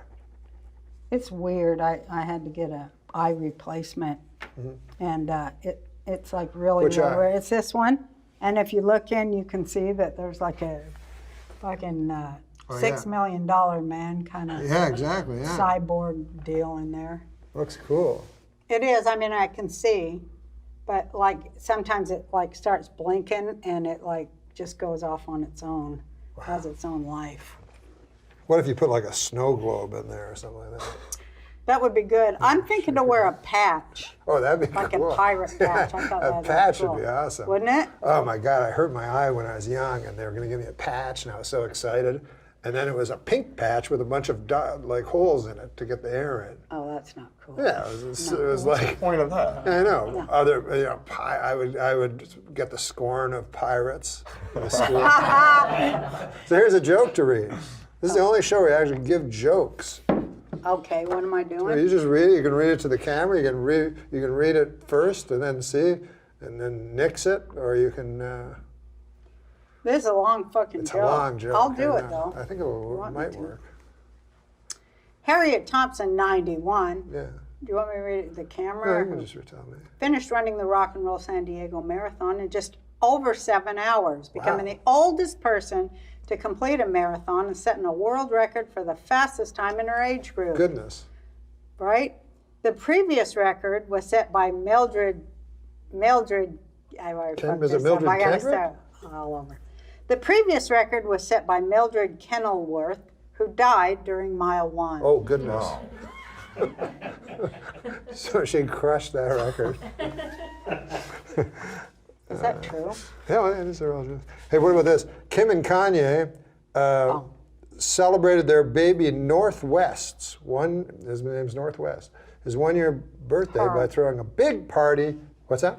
It's a her. Oh, it's a girl. Yeah, Northwest, of course. I should have known by the name. North, yeah. Anyway, she had her 1-year birthday, and they threw a big party with jugglers, a bouncy house, and a Ferris wheel. The bad news is that Northwest is a baby, so it doesn't know what the fuck is going on.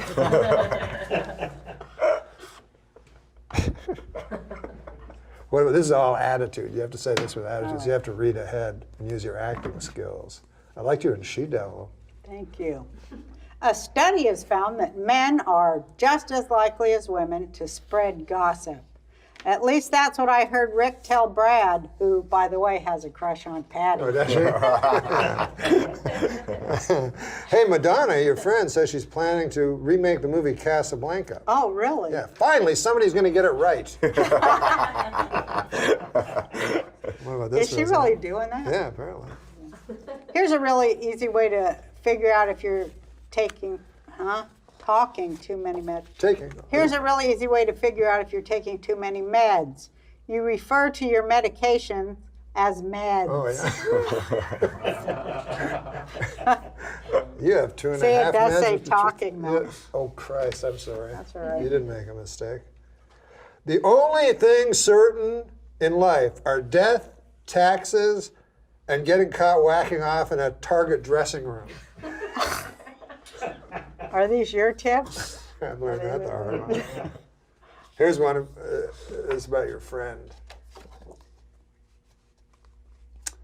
Hey, you're not going to believe this, but Bill Maher is giving away the solution to all our problems for free.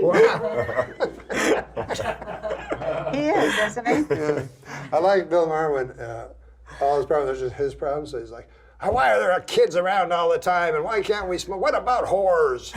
It's all just his stuff he wants.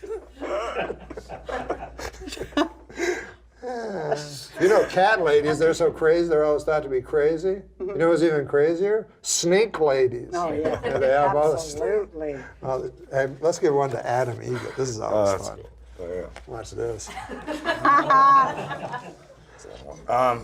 Workers at a Harvard University library have discovered a book that's Now, bound she with is a judge on Last Comic Standing. Oh, well So do then your best. you're gonna really get a kick out of this one. Listen, so workers at a Harvard University library have discovered a book that's bound with human skin. Ew. I know, God it's disgusting. almighty. Anyway, they were able to determine that part of the body the skin came from after the book was grabbed by a sexy librarian and immediately expanded to 3 times its size. You know what I mean? It's like 3 times.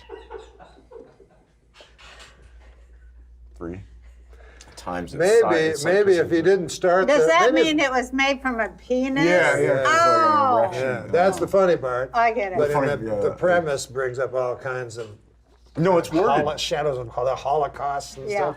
Good I don't Lord, really see God. how it. When Gwyneth Paltrow, When Gwyneth Paltrow says being a movie star is harder than working a 9-to-5 job, apparently she said that, she knows because she spent years clearing heavy debris from demolition sites. Oh no, wait, this just in, Gwyneth Paltrow's never done shit. Here's a nice short joke. Oh, great. I'm the Ray Allen of my local Applebee's because I'm always nailing 3s. Because I have sex with women who are. You see what he does? get that. You see how he does that thing the new comics do where they do a bad joke, then they try to explain it as a way of saving. You understand? That is the funny part, though, the tap dance. Remember when Carson would start Carson tap was the dancing? greatest at that, yeah. At doing the death God, joke. but I'm not even Carson Palmer of joke reading. But you did do the back pedal thing. Yeah, I do a lot of backpedal. But here's the thing. This is pretty about, I'd see comics do this in clubs, and they would do it, like Letterman, and Carson was the best at doing the saver. Right. But you don't do that with your act, because with Carson, someone would write the jokes for him. So he would have to save them. But you don't put it in your act and then fucking do a saver every night. Well, I couldn't wait to see that when he was saving the joke, and then he's the greatest. and then they go Take the mic. T for 2, and he's tap 2 dancing. for 2. That was hilarious. Yeah. I almost wanted him to die so he would do that. It was so funny. He could die great. Dying great is a real. Oh, I think he actually died. No, on stage. I'm sorry. No, I mean, that's like skill. Because he did die. I prefer I know that, he died. Yeah. I love watching you. It's rare, but when you fail on stage, it's infinitely hilarious. funnier to me. Who? You. Like I said, it's rare. But would you like to good. hear my impression of Johnny Carson phoning 911 when he had his fatal heart attack? I would. Okay, you be the 911 operator. Okay. What, I Ding, just say ding. hello? Hello, 911. Yeah, hello? Can I help you, sir? Yes, this is Johnny Carson. Johnny Carson from television? Yes, that's Oh, right. hello, Mr. Carson. What can I help you with? I don't know. I feel like there's a yak on my chest.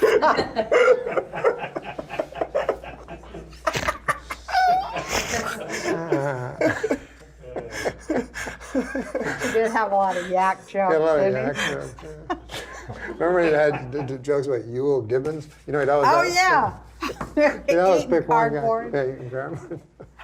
And I didn't even know who he was when I was a kid, but I just laughed. I still don't know. Who's Ewell Gibbons? He was I think he did great Met Cereals commercial. I love now I have to explain to this fucking guy.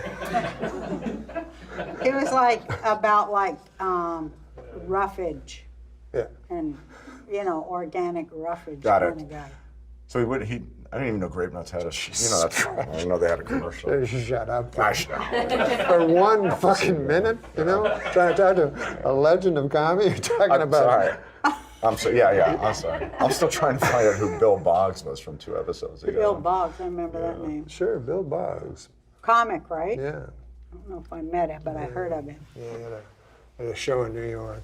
And he was also the creator of the Morton Downey Jr. show. Oh my God, I loved that show. That was a great show. God, man. That's what I always call the Robert Downey Jr. I still call him Morton Downey Jr. Yeah. I love that show. You thought they were related? I just it's so stuck in my mind. That was such a great show. He was an unsung Are you old enough to pioneer of remember that. Joe Pine? Because that was what No, it but reminded me of. I remember the one that was Rebecca. Wally George. Yeah, I remember Wally George. Yeah, that was He fun. was good too. But Joe Pine was the first one. Right. Right? I remember Morton Downey Jr. go, what do they do? He actually said this. What are you talking about? The guy shoved a corn cob up a young man's ass. What are you talking about? He was talking about that, about William Gacy or Yeah. Oh, John Wayne. John Wayne Gacy. I can see the Xanax kicking in right now. Yeah, it kind of is. It's all right. It's kind of fun. Flatlining. It is. It's relaxing. John Wayne Gacy, man. Not my idea of a clown. Not funny at all. No. That guy wasn't funny. Except I remember I was in maybe Italy. compared to this guy. I remember I was in Italy when they executed him. Oh, yeah. When I was on one of my vacations, and they came on. Oh, they killed. People are like, that's not right. The United States has capital punishment. I'm like, are you shitting me? Yeah. Totally agree. 30 kids. Oh, was it 50? Something like that. Some people they deserve capital. No. Get into Are you numbers. anti-capital punishment or something? No, I'm pro-capital punishment, but this guy starts talking numbers and deaths. Be careful, because it always gets back to the Holocaust tonight. Oh. I mean, Well, I do this thing where it's like six degrees of separation. Sure. Oh, yeah. I'm Jewish. Me too. So I can Oh, my take goodness. anything in 6. Hitler? I can take anything in 6 steps back to the Holocaust. Anything. Anything. Uh-huh. What about Julie Grapes. Newmar? Huh? Julie Andrews. Julie Andrews, well, she was in the that's Sound so of Music. easy. How easy is that? That's only 2. That's there a you 2. go. Used to be What that. about this joke? Alex Trebek set a Guinness World Record for most game shows hosted. The previous record holder was Who Gives a Fuck? He's a game show host. But wouldn't that be fun being a quiz master? I'd love to. I wish God. I could host That'd be fun. Jeopardy. That'd be so rad. Oh yeah, that's that'd be fun. That's a good show, Jeopardy. I love that. Yeah. This is my plan is for Jeopardy, because I watch with my son, right? This is my plan would be. See if you think this is a good plan. You watch Jeopardy, right? Yeah. And you answer the questions you know and everything like that. But nobody tells you this. Then they play it again for you. And you see if you can answer any more. I bet you couldn't. You don't think you retain any of the... Because you skip by the ones you don't know. I don't know what you're saying. I'm saying, let's say they showed you Jeopardy once, right? Yeah. So you would get 20 of the 40 answers maybe. Then they play it again. Do you think you would get all 40? Yeah. Yeah, probably because, it has time to settle in. So you think you would remember them? No, I think you'd get more probably if you Yeah. were watching it again. Yeah. I like it in Jeopardy where the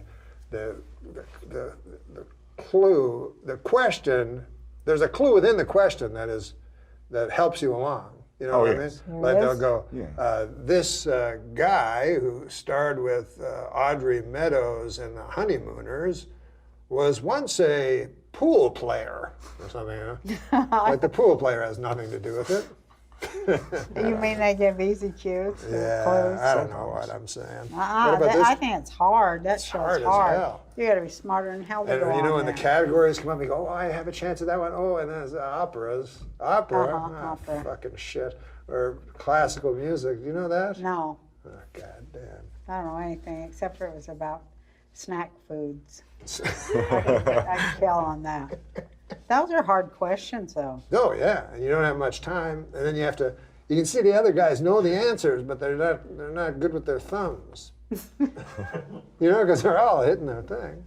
But actually, somehow one guy always gets in first. What about that one Mormon guy that won like $2 million? Ken Jennings? Ken Jennings? Yeah, Was he Mormon? Yeah, Yeah, I believe from so. Utah. Wow. He was like a Yeah, that was idiot, insane. idiot savant. You know, Brian Regan plays Salt Lake City, and he does it for a month straight. He does? That makes sense. They love him. He's One a of the good few comic. that's just that good and, He's just and so works so clean. clean. Yeah. So clean. Perfectly clean. And He's hilarious. Too. That's tough to be that good and, clean. Yeah, it's That's impossible. so impressive. I'm impressed with clean comics. Me too. Way more impressed than anyone that's superior as a dirty. It seems like a crush a lot of times. I like dirty ones too. I like. it's a real meeting of the mind. And what about this one, Roseanne? Oh my God! 3 children were. Is this like in news stories? Yes, because the Civil War reenactments are very big this month. 3 children were injured when a cannon exploded during a Civil War reenactment. To keep things authentic, the children had their limbs sawed off with a rusty hacksaw. I don't think that was right. That's not good. What about, do you believe that Jeffrey Dahmer should have been broomstick raped to death? Oh my God, Norm. Well, he was killed. Well, that's how he died. That's how he died? Yeah. Oh, I didn't know it was like that way. No. I mean, the in prison. The country didn't do it. No. No, I didn't know he died like that. I thought they I have no just problem with that. cut his head off or something. Oh, yeah. Why not? You have no problem with that? No. No, he's trying to be tough guy, Mr. Tough Guy. I think he should have been killed by the state. Yeah, that's what I before, believe. You know, he Not by was- other prisoners. Don't for leave it up God's to sake. them. They got enough problems. Yeah. No, I feel like lethal injection for what he did. I like that beheading. I think that's the fastest, quickest. It's Why don't they do painless. that? I know. Who the they hell should. thought of an electric chair? No, Who it's thought not that was a good. good idea? I don't know. We'll get a chair, medieval. make it hot, Make it electric. make it so hot that the person will start bubbling inside from heat. That's not good. And then their heads explode. It always takes an hour and it doesn't work. And they go, can you sit over here for a while? We have to fix the I chair. think they should behead people, as you know. I've said that many times. I did not know that, but I It's love that so- idea. it's just Why'd quick. they stop that? It's quick. Why'd they you know, stop there's- that, It's Roseanne? painless. Do they and do it in quick. any country? I think they do it in, the kind of, Middle East? yeah. No. You know how they do it in Russia? Hmm. They'll go up, a guy will be sleeping in his, asleep. Uh-huh. Guy walks up and shoots him in the back of the head. Oh, that seems way better That's than anything. good. Yeah, that's that's the not best. bad. You wouldn't even know, it's coming. That's No, good. it's coming, and then it only costs you a bullet. That's how I want to go. On top of a. That's how I'd like you top to go of a too. 3 I met I at just You like want to go to in split my on a sleep. fucking handgun? I just want to go in my sleep when I'm old and Yeah, that's having a nice dream or something, Yeah. Where are you going to go? To die, to go with the Lord. You believe in the Lord? Kona. Mm, I do. you do? Are you religious? I believe in God. No, I do too. That's as far as I go. Yeah, me too. And I don't need your buddy Bill Maher telling me I'm an idiot. I don't like when atheists say all that shit. It pisses me off too. I'm glad Yeah, you said they that. don't know shit either. I want you to shut your fucking mouth. Yeah. Well, I think it's Who just- asked you? They do the same thing that they have a problem with everyone else. You know, they always say, well, don't push your beliefs on me, but they do the same thing. I'll just shut up. It's just, we're gonna. The guy who says what you just said, but way less eloquent. That's I always wasn't. fun. I don't That's think kind I of my was too thing, old. yeah. I don't Oh think I yeah, was too you're old. articulate. Okay, I think I am. I'm going to give you now to Okay. end the show. All right. Thank you very much for being. That was here. fun. Can I kiss you? Of course. Oh, Oh. sweet. Oh. Sweet. I'm glad I had a cert. Everybody asked me on this show, when are you going to get a woman? I said, I'm not going to get a woman before I get Roseanne. I'll fucking tell you that. So this is a political joke. Okay. I hate political jokes, but this is my idea of a very good political joke. And I'm reading it? Yeah, it's about Okay. President Obama. Oh, what do you think of him? It's a little negative on him, this one. President Obama, in a speech this past week, said that we should solve the bee problem. The bee problem? Mm-hmm. Oh, God, we elected a guy who sympathizes with bees? Jesus Christ, what have we done? What's wrong with, I don't get that. I don't get that one at I all. like bees. That's what I'm saying. I grow bees. You do? Yeah, I raise bees. Oh, really? Bees, there my wouldn't uncle be a used to do fucking that. earth if it weren't for bees. Yeah, you go out We there have with no the food thing without and the bees. smoke. Yeah, I wear the bee suit and the whole deal. Yeah, yeah. My uncle did that, and you know, he would make, if you want to make really nice honey that's not clover honey, but it's rather, what's the other kind of honey? Blossom honey? No. Mesquite. Huh? Mesquite. Mesquite honey? Buckwheat honey. So what you do is you plant a big field of buckwheat, and that's where you put your bees. Here, this is a better Barack Obama joke. And then we'll say good night. Okay. Presidential fact. Barack Obama is the first president to ever say the N-word as a term of endearment. Yeah, that's not how George Washington used it. No, I don't think it was a term of endearment. No, sir. Roseanne! Hey, thank you. Fantastic. Thank you so Fun, much, sweetie. fun. Back with legendary stand-up comic That's very nice. Mark Maron. Appreciate that. And a pioneer. They say pioneers end up with arrows in their back. Yeah. But not you, not you. yet. Not yet. I imagine they're coming. Here's jokes. Here's a good joke. For we always like to read jokes. Okay. Would you like to read a joke? Sure. Here you go. You want me to just do it to Yeah, camera? you can do it to camera. You're a good reader. An 89-year-old Washington man fought off a robber with a golf club. Though, to be fair, the only reason the guy was swinging the golf club was because he mistook the robber for the grim specter of death. Oh, goodness. Goodness gracious. What kind of joke is that? I don't know. That's Adam Egan's going to read That's one not now. a joke. It's sort of not. Why Adam can't I have a good joke with a good I'll give you a good punchline? one. I'll give you a good one. Does that make sense to you? You're a golf guy. It makes some sense. Is that a tag, though? Because the guy was swinging the club was because he mistook the robber for the grim specter of death. No, it's not a joke. Right. Yeah, we'll get you a joke. Go ahead. A Pakistani father stoned his daughter to death for marrying a man of her own choosing, which means Pakistan's tourism board is going to have to find a new slogan to replace "Come to Pakistan." 3 whole days without anyone being brutally stoned to death by her own father. You like that one? These are Norm MacDonald. No, here, this is an actual joke. That's what I was laughing at. Mark, this is an actual joke. This is an actual These are joke. Norm jokes. This is an actual joke. It's kind of a weird feeling watching the Flintstones lately. Yeah, it's weird. Watching Sprint Sure, shows? yeah, now, yeah. How so? With their Stone Age drive-in movies and Yeah. their caveman bowling, it just seems so dated. It does in a way.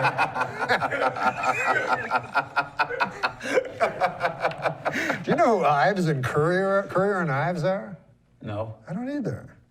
Really? That's where that's going to end? Do you know Courier and Ives? No. Oh, Courier the font? The font. Hey, a cowboy at a rodeo in Georgia used his lasso to apprehend a gunman. At least this is according to a recent segment of America's hottest new game show. Georgia Police Blotter or episode synopsis from Walker, Texas Ranger. It's a long I punchline. know. Too long. It wasn't beat it out properly. Where did these come from? Here's one for you. This seems sort of like you. An Orlando police officer's press conference on curbing gun violence was interrupted by gunshots. Witnesses say the shots were incredibly loud, not as loud as the deafening irony, but still pretty loud. Hey, All My Children star Matthew Cowles. You ever watch All My Children? Sure. Well, All My Children star Matthew Cowles has died at the age of 69. Oh. Or has he? Oh. It's what is All My Children called? It's called a soap opera. Soap opera. Yes. Yeah. Soap opera. Where do you get these jokes? Some guy. Here. Research shows the obesity epidemic is primarily affecting lower-income Americans.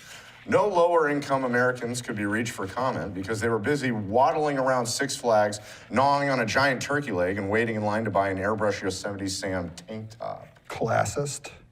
Classes and also 3 unsuccessful beats at the end. I know, right? Well, that's him. Not quite. Yeah, that's just me. That's not the it. joke. Yeah, we can't blame the joke on that. Miss Nevada is the new Miss USA. I now must apologize to Miss Delaware. I actually have nothing to do with the final decision, but I will treasure our evening together forever. That's pretty good. Oh, did you hear about John Kerry? This is torn right out of today's. Oh, yeah, today's paper. John Kerry says the latest terrorist threats against America are baloney, quote unquote baloney. Then he went on to shout, "Why don't you pussies put your money where your mouth is?" He's not. In quotes. Not. Here's another of the same. Which do you think is better? Secretary of State Kerry calls the latest terror threats baloney. On his lunch meat danger scale, that's more dangerous than salami, but not as dangerous as turkey loaf. Did you ever eat pimento loaf as a boy? No, I mean, I saw it. What about this? I tasted it. How about head cheese? You ever eat it? Oh, God, yeah. Oh. I never ate it, but You know I what saw it is, huh? Sure, it's head. Yeah. And they call it cheese, but it's I don't not. know why it's cheese. It's just not pieces cheese of at head all. floating in goop. Yeah. Like gelled goop. And then they said, let's put cheese, because no one will buy a head. Yeah, but some people. I mean, this guy will buy a head. I was in Montreal at that restaurant. Yeah. Cochon de whatever, something de cochon. Yeah. You know what I'm talking about? Yes, I do. So, like A pig. Yeah, the pied de cochon. Yeah. Right. They make their own head cheese. And I'm like, really? Why would anyone? I thought that was garbage meat. But no, they're making it right out of the head. You can order a whole pig's head there. You can? You can eat for 2. Only for 2. It says pig's head for 2. Pig's head for 2. Sorry, did I spit on you? No. So you can order the pig's head and just sit there and nibble on it. Jesus Christ. But so I ordered the house-made head cheese. Oh. And even then, it was hard to get through. Yeah. I was in Cambodia once. I ate a brain. It was brain. Really? Yeah, mine was stupid. Now, what about this joke here? The world's oldest man, a 111-year-old parapsychologist, has passed away. He now knows for sure what all that stuff he believed in was bullshit. Oh, shoot, that's depressing. He now knows for sure that Like all he's- that stuff he believed in was he's bullshit. dead. You really got to know what a parapsychologist is. I know, that's a weird word, parapsychologist. The world's oldest man, this one says, Alexander Imich. Maybe, is it the same guy? Passed away at 111? Yeah. Is that what your card Same says? guy, yeah. Same guy. And the world's youngest man, Declan McAllister, was just born. Oh, wait, correction. The world's youngest man, Fan Wu Chang, was just born. Wait, no, it's Gaston Leclerc. No, Javier Gutierrez. No, it's Taki Yamashita. No, there's, God damn it. No wonder they don't keep track of the youngest man. Long way to go. That's what we say in the know. business. I know. You want to do one last joke? Yeah. Now, it's a little controversial in these days. Okay, let me have it.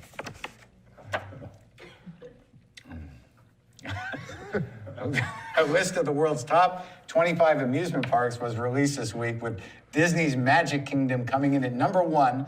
Not making the list, Kyle's Rape Dungeon.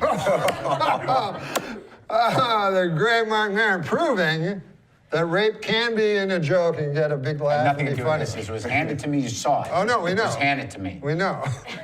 But through your sheer delivery, your tyranny of will, you made the joke funny. Yeah.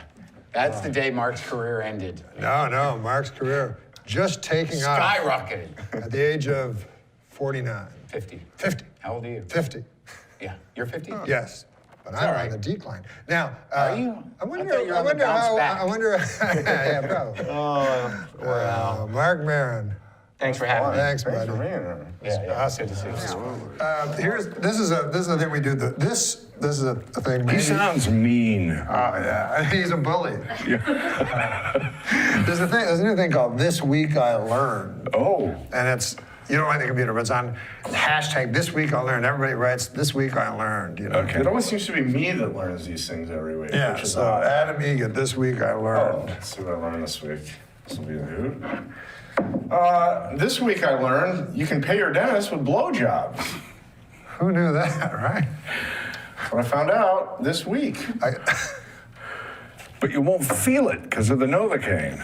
All right, I learned 2 things this week. That's Two Is that things. easier? The other thing I learned this week is that easier? Is it easier to give the blowjob when you're not Numb? I mean, your face. Remember when Cosby? It puts new meaning when he says, open up. Open, keep it open. To give the blow. A little wider? No. Yeah, I'm not going to. Yeah, don't do that. Sorry. Rinse. Rinse. Here's one for Martin Mull to read. Oh. It's about the president. Presidential fact. What? No, I want to continue to work in this town. We're not doing that joke. It's ridiculous.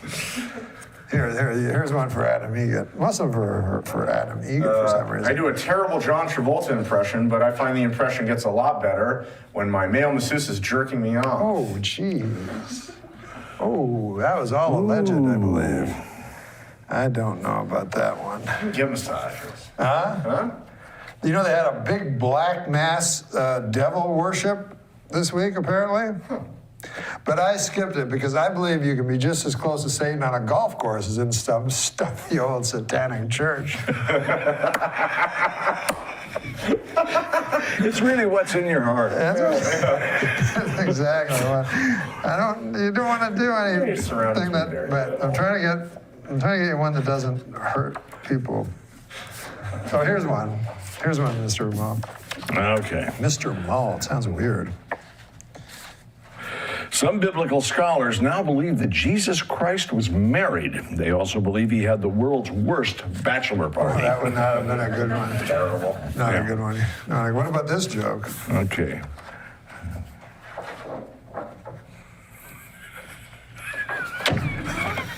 I love it. A Chinese man spent 10 years developing a suitcase that doubles as a motorized scooter. There's no word on whether he had any particular hopes or dreams. Movie fans are now See, that comes back to, that's right in there with, I know how you feel, we lost our trunk. I don't get it. Yeah. I should get it. God, I wish I got that. Maybe you could write me a letter or something. Explain it. I need a map for that joke. I think it was when I heard it was so young and it bothered me for so long. Yeah. But you laughed as soon as I said it. Yeah. Movie fans are now celebrating the 30th anniversary of Ghostbusters and are demanding a Ghostbusters 3, at least according to a homeless dude on my block who looks suspiciously like Ernie Hudson. Jesus. Remember Harold Ramis? Yeah, a dear friend of mine. I did, was he? Yeah, he lived right next door to me. I love that guy. Yeah, poor dear departed Harold. I went to, because when I was young, he was in SCTV, the television show in Canada. And so I knew him from there on air, you know. And I always thought he was really funny. And of course, Ghostbusters. But he was casting for this movie, and I can't act, I never get anything. But I really wanted to meet Harold Ramis. Yeah. And so he flew me all the way from New York to LA and stuff. And then I was going to meet him, and the producer was bringing me down to meet Harold Ramis, and the producer was like this fat guy. What was the film for? It was the Michael Keaton movie. We played all different parts. Multiplicity, where he was cloned. And I thought the script is cool because I really love Michael Keaton when he's doing all these different characters. So I was so excited. I'm going with this. The producer was a big fat guy with a white beard, and I was telling him, I said, I can't wait to meet Harold Ramis. Red suit with a bag of toys? No. Just, you know, he'd eaten a little. I just thought I might know him. But he did look, he did look a little St. Nicholas. And so I said to him, I can't wait to meet Harold Ramis, you know, because I loved him when I was young. And he goes, oh, you've already met him. It was him. He was Harold Ramis. Oh. And I had not seen him since he was a rail-thin, you know, guy with black hair. It's like your Jack Gordon story. But then he was real nice. He was really nice to me and stuff. And then he said, I said, I can't do this. And then he said, I didn't think so. It's similar and he to said that he keeps hitting me. It was similar to your Jack. You know what he does? He goes like, tell that story. They're usually good. Don't you love those guys? Yeah. Tell that story. And you go, I don't, what? They're usually it involves his mother or something, and I'm like, you can't tell another person. Literally tell that never. story. It's just like an inch below. Show that scar. Will you show that story? This is where I smashed my I was hand wondering with a about that. I hammer. thought it was like a Penn Jillette thing, like where he paints his little fingernail red. Oh, to mean what? I don't know. Probably just to distract your viewer, or sleight of hand, something. He puts you down. That's black as can be. That nail. Yeah, it's not pleasant. But orange is the new black. But not in my apartment building. Kevin is the new black. But he puts you down, you know, Penn Jillette puts you down as a hero in his movement towards atheism, because he said you were the first person, along with Randy Newman, who he had heard utter the words, I don't believe in God. Well, I had written a song called, a gospel song called Jesus is Easy. And wait a minute, I remember he had one, I saw the one. I did one, I Want to Be God. I Want to Be God, yeah. I Want to Be God. That was yeah. hilarious. That was hilarious. In fact, that goes back to the trunk thing, too, because at one point, while I was performing I Want to Be God, which was a song about wanting to be God. God shows up. God shows up, and I'm talking to him, and I'm saying, like, I said to him, first of all, I am so sorry about your boy. But I think I know how you feel, because I had a hamster down in the basement in one of those little cages, and it was going like crazy, and the door flew off, and he like flew out and hit his head on a water pipe. He's all right now. I mean, he was just dazed, but it's kind of the same thing. Yeah, I laughed at that. Yeah. So I should have laughed at that. And that's the trunk joke. That's the again. trunk joke. Good Lord. It all comes back to that trunk joke. Sure does. Wow. Hey, this is an Alabama youth ministry group is under fire after putting up a billboard that quotes Adolf Hitler. To be fair, they did pick his most inspirational quote. I heard he was a mean drunk. This guy's a Holocaust denier. Oh my God. Yeah. True. But he's, you know, other than that. My Torah portion, had a bar mitzvah, both sides of the family are Jewish. Holocaust happened. Stalin was worse. It doesn't mean that I. Why does he keep saying Stalin is worse? Isn't that what every Holocaust denier says? They're both unspeakably evil. Yes. Not Holocaust. I'll tell you something, that Weird Al fella, he ain't so weird. He just sings parody songs. My friend Weird Phil, that guy's weird. He saves all his cum in Sparklets bottles. He saves it for marriage. I'm sorry I said that stuff. It's just here on a card. You know, sometimes you really question the wisdom of free speech.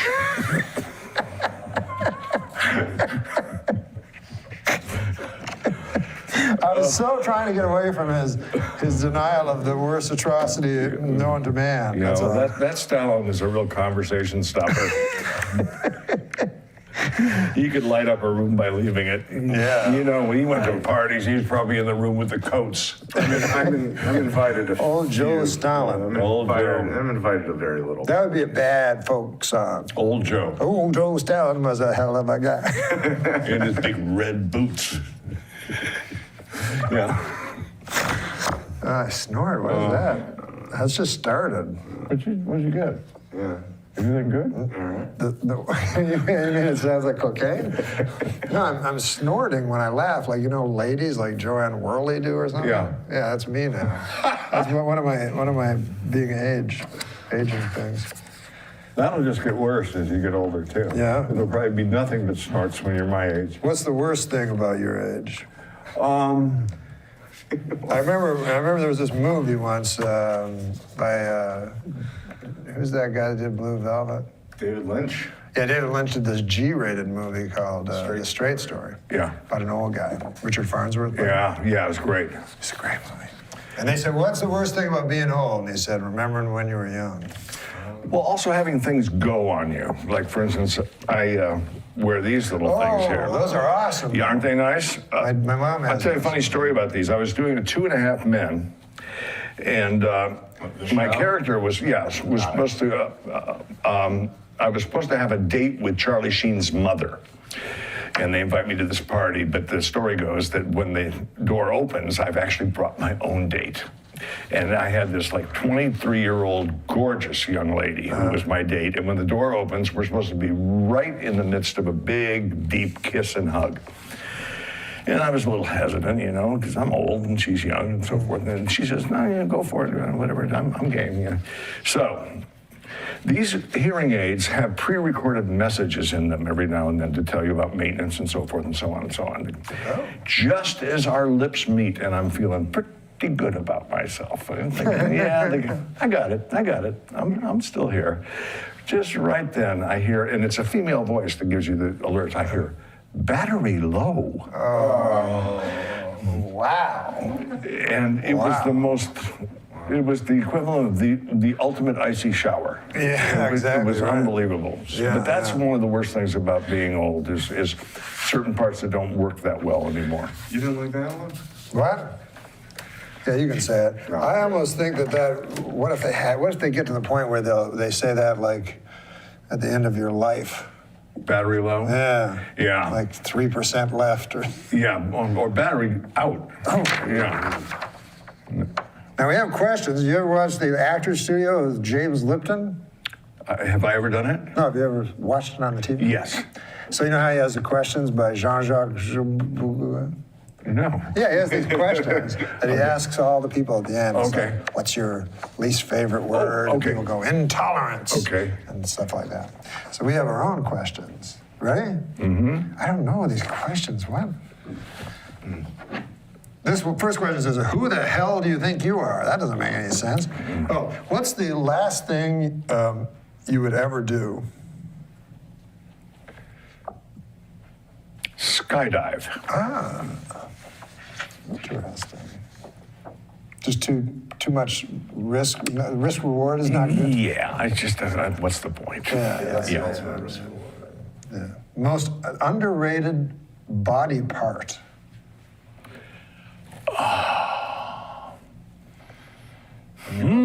Is there one that when you get to be 70 you appreciate more than?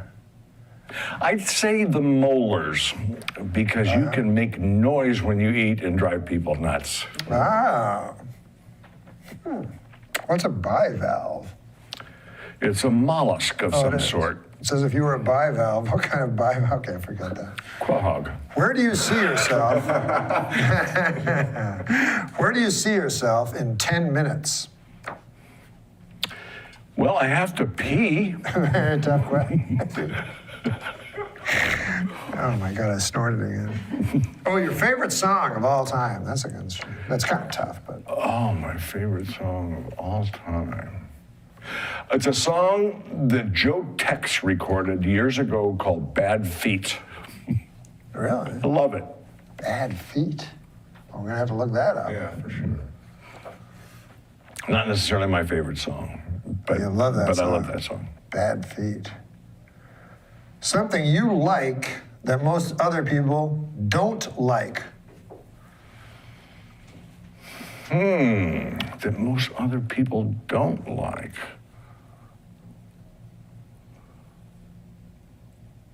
Well, that's one that's going to actually take some thought. Mm-hmm. Well, scratching my ass.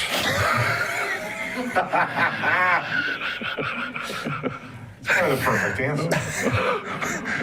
What little glowing candle of hope keeps back the terrible darkness of despair for you? Next painting. The art, huh? That's beautiful. Do you think I was serious with that last bullshit question? No, but that is beautiful, though. That you have your art. It's lucky. You're a lucky man, huh? If you can find something that, and I don't even consider it a passion, I consider it just another form of breathing. Sure. You know, and my wife says that I'm driven, and I think she's right. You know, I am driven. You spend 7 days a week, at least 8 hours a day in the studio. Wow. That's what you do? Yeah. Unless somebody has the lack of judgment and books me on a show, you know. Other than that, I'm in the studio. My gosh. And even when I do a show, like when we were doing Dads, for instance, it was great because on the one hand, it is an absolutely solitary occupation, painting. Yes. It is you and it. Yes. And after a while, that can get kind of maddening. And so what fun to go off and with like a bunch of lunatics I was working with over at Fox on that show and have that much society and social interplay and You so get some forth. socialness out of it. Yeah, and then But not just that show, but any sitcom. Don't you do, after you do your beautiful paintings, that have some meaning to them? Yeah. And then somebody hands you some graffiti to read? Well, they're different. It's apples and oranges. At one point it occurred to me when I was doing doing Roseanne, I'm thinking, Jesus, here I am working hard to learn something that Tony Danza's already mastered. You know what I mean? Yeah, certainly, yeah. That your time is being misspent. I don't know. I mean, your time's better spent in that studio.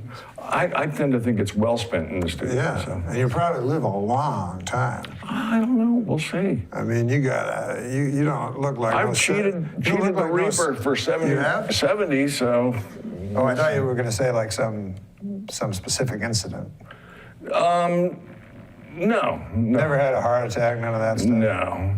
What are the statistics? You don't look 70 to me. Well, it's makeup.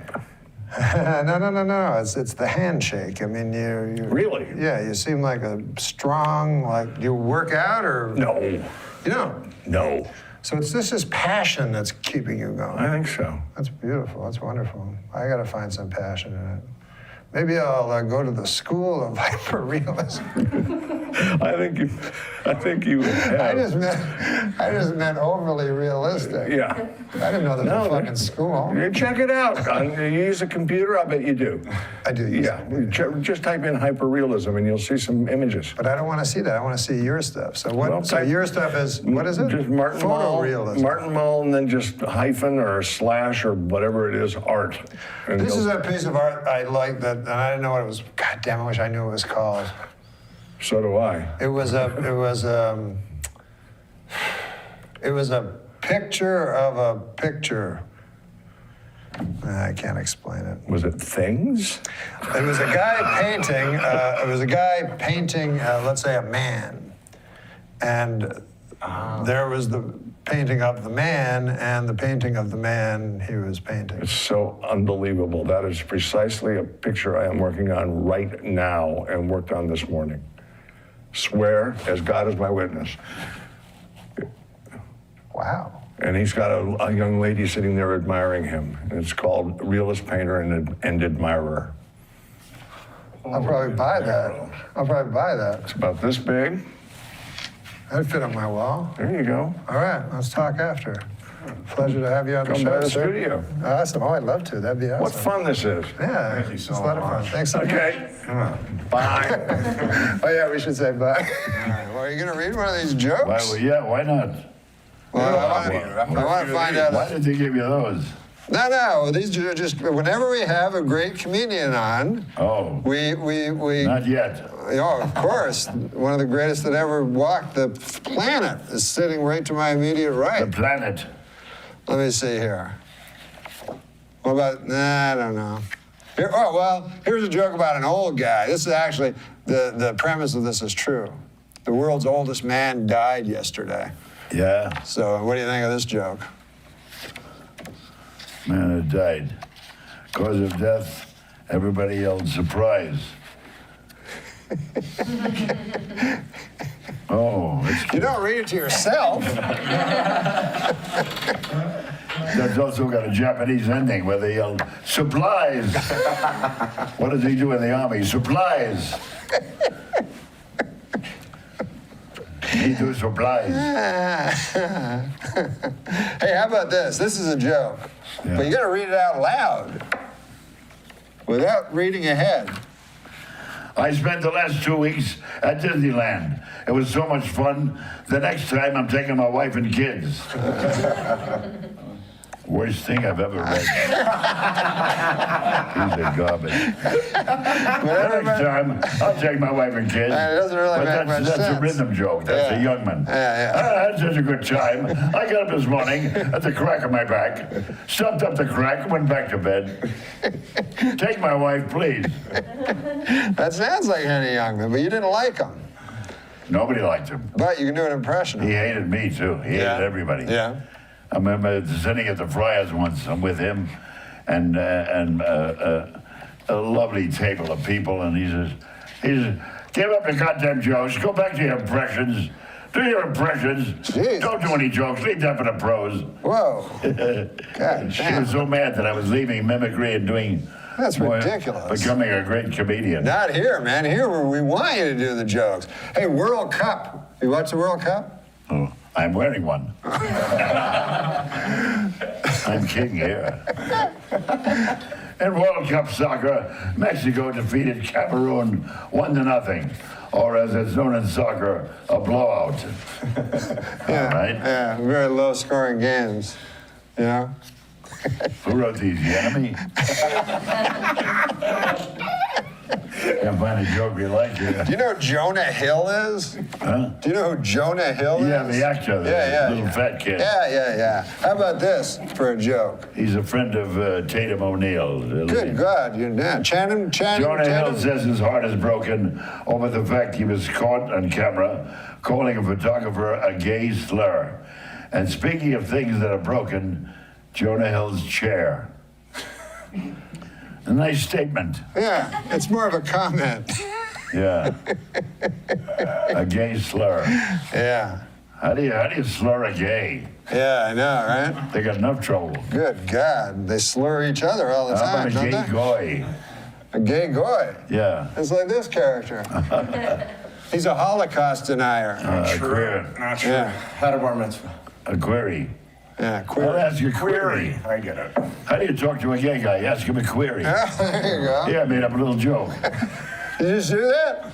Huh? Did you just do that? Of course I used it. I'm right here. Yeah. I didn't know if it was in your back pocket. And No, you were waiting to use it. I'm good. I'm a linguisticer. Yeah, you're fast. I'm a language thief. Like Spike Milligan. Spike Milligan. Remember him?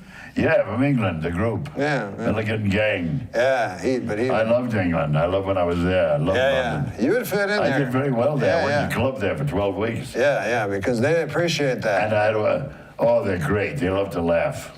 Great audience. But they also love that specific skill you have. Yeah, they like broad comedy, like bang out, and I nailed them right away. It was a big nightclub called the Town Hall, the Town and Country, Town and City. I don't remember. Yeah. English audiences didn't. I had a girl I knew that was a showgirl here. Oh yeah. From England, and she read language and everything with me, you know. Instead of Brooklyn, I had Bunbury. You know, she gave me all the local. And it worked. It worked. Yeah. Well, you brought the showgirl with you from. She was going back to England. Oh, I see. I told her I'm coming to London, and I've got what I say instead of. She said, "Yeah, you'd say Barbary Square. You'd say this. You'd say." Yeah. So I linguistically changed the comedy, educated myself. Yeah, I That bet was a big hit there. I bet you were ahead with her linguistically. Oh, they're great. You know what I'm talking about? Well, I had a lot of English performers come to New York I mean to be on my TV show. Performing. Huh?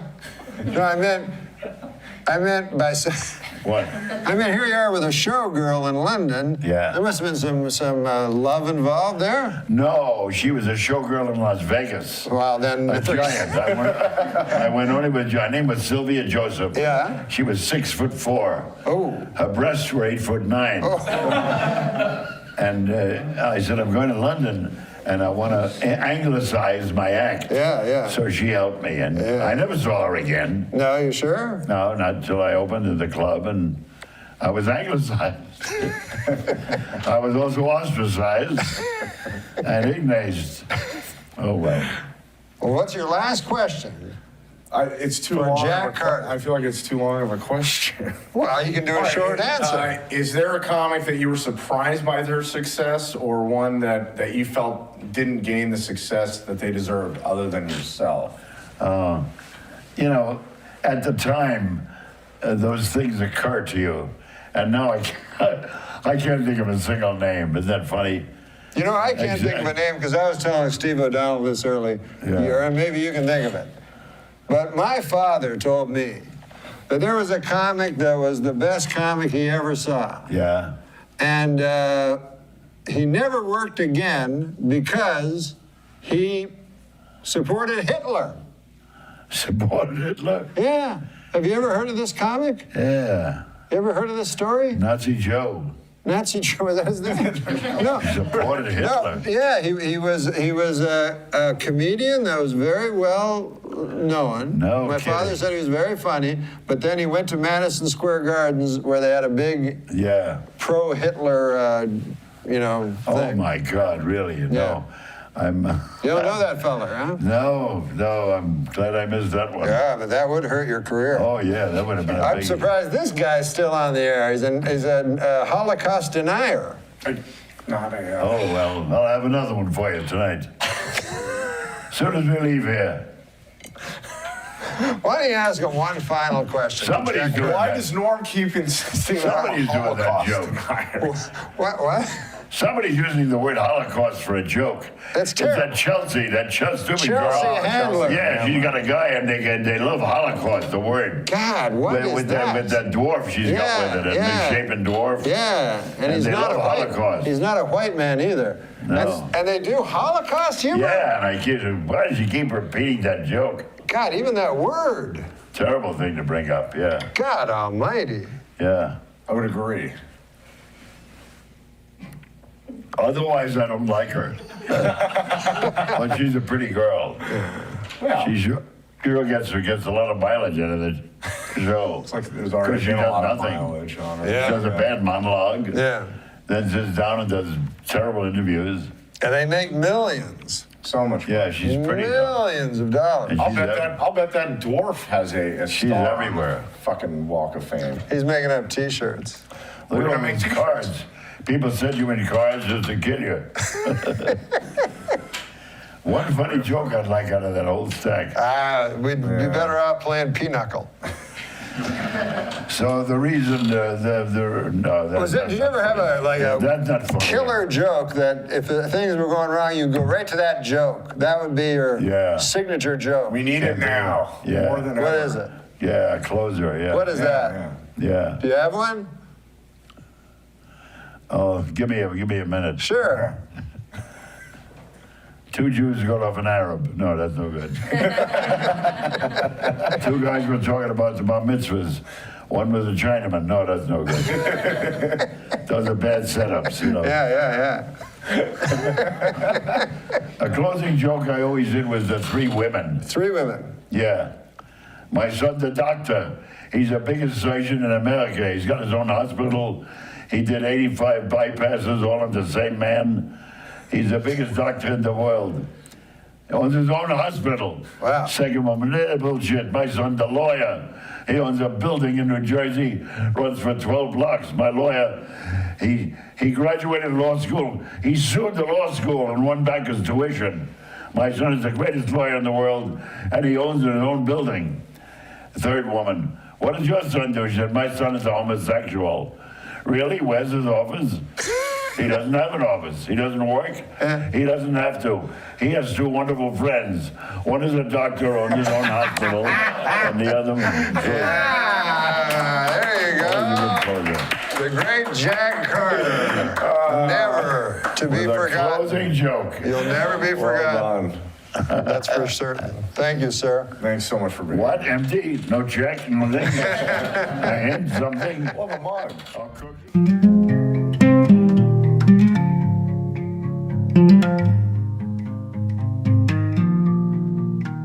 I'd trade tomorrow for one more sunset from back then. Where the sky burned. This is the section of the show where we do jokes, because a lot of the people we get on, they don't have natural wit like you. That was a compliment until you started smirking and giggling. No, it was a compliment. It was a compliment. I just sometimes I can't think of the next thing to say. Sure. Go on, you surprised me. I don't know why, but a lot of times I'll talk And halfway through the sentence, I think something will fucking come. Sure. And then sometimes it doesn't. Can I ask you a serious question? Because I admire you greatly as a stand-up comedian. Yeah. How do you work your stand-up comedy? Do you go up there and just ad-lib until something makes sense, like you've just said, until something hits? I don't mean this. I'm not being facetious. I'm genuinely intrigued. Actually really want to Or do you work it out before? I'm always intrigued. I have I have a fantastic punchline. Oh, you think of a punchline, as it were, and then you can work to it. Great punchline, and then I just wander around because I used to do it by rote. Like I would. That fellow there booked me on Letterman, and then you had to do 5 minutes, so they had to be word for word. Yeah. But I'm not a good enough comic actor to pretend it's my first time saying it. So instead, I just started yapping. And then I would think, out of like desperation, you're funny, kind of, you know what I mean? Right.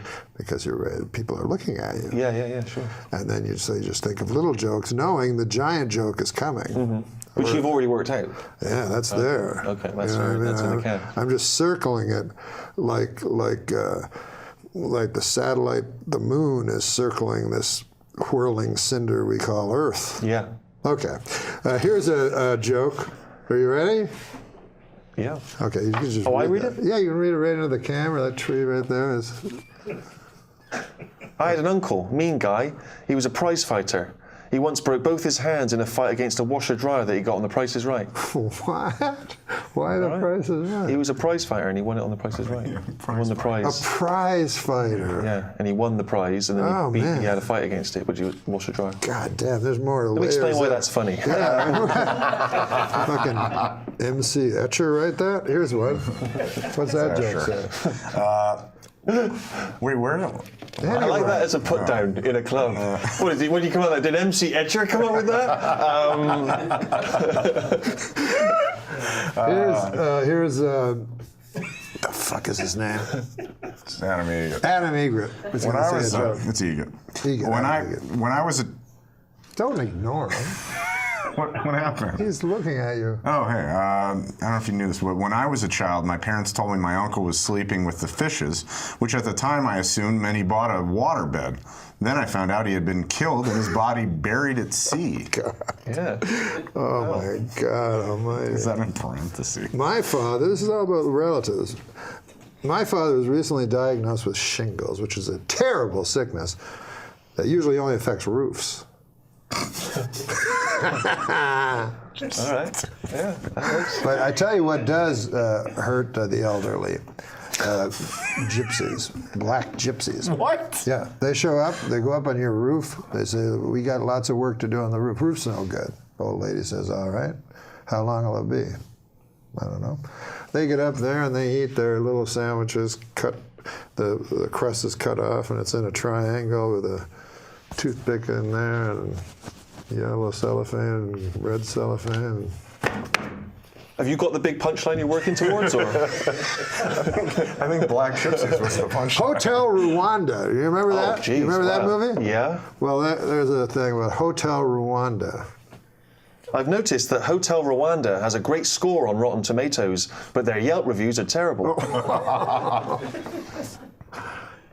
Growing up, I had a dog with an eating disorder. He wouldn't eat any of my homework.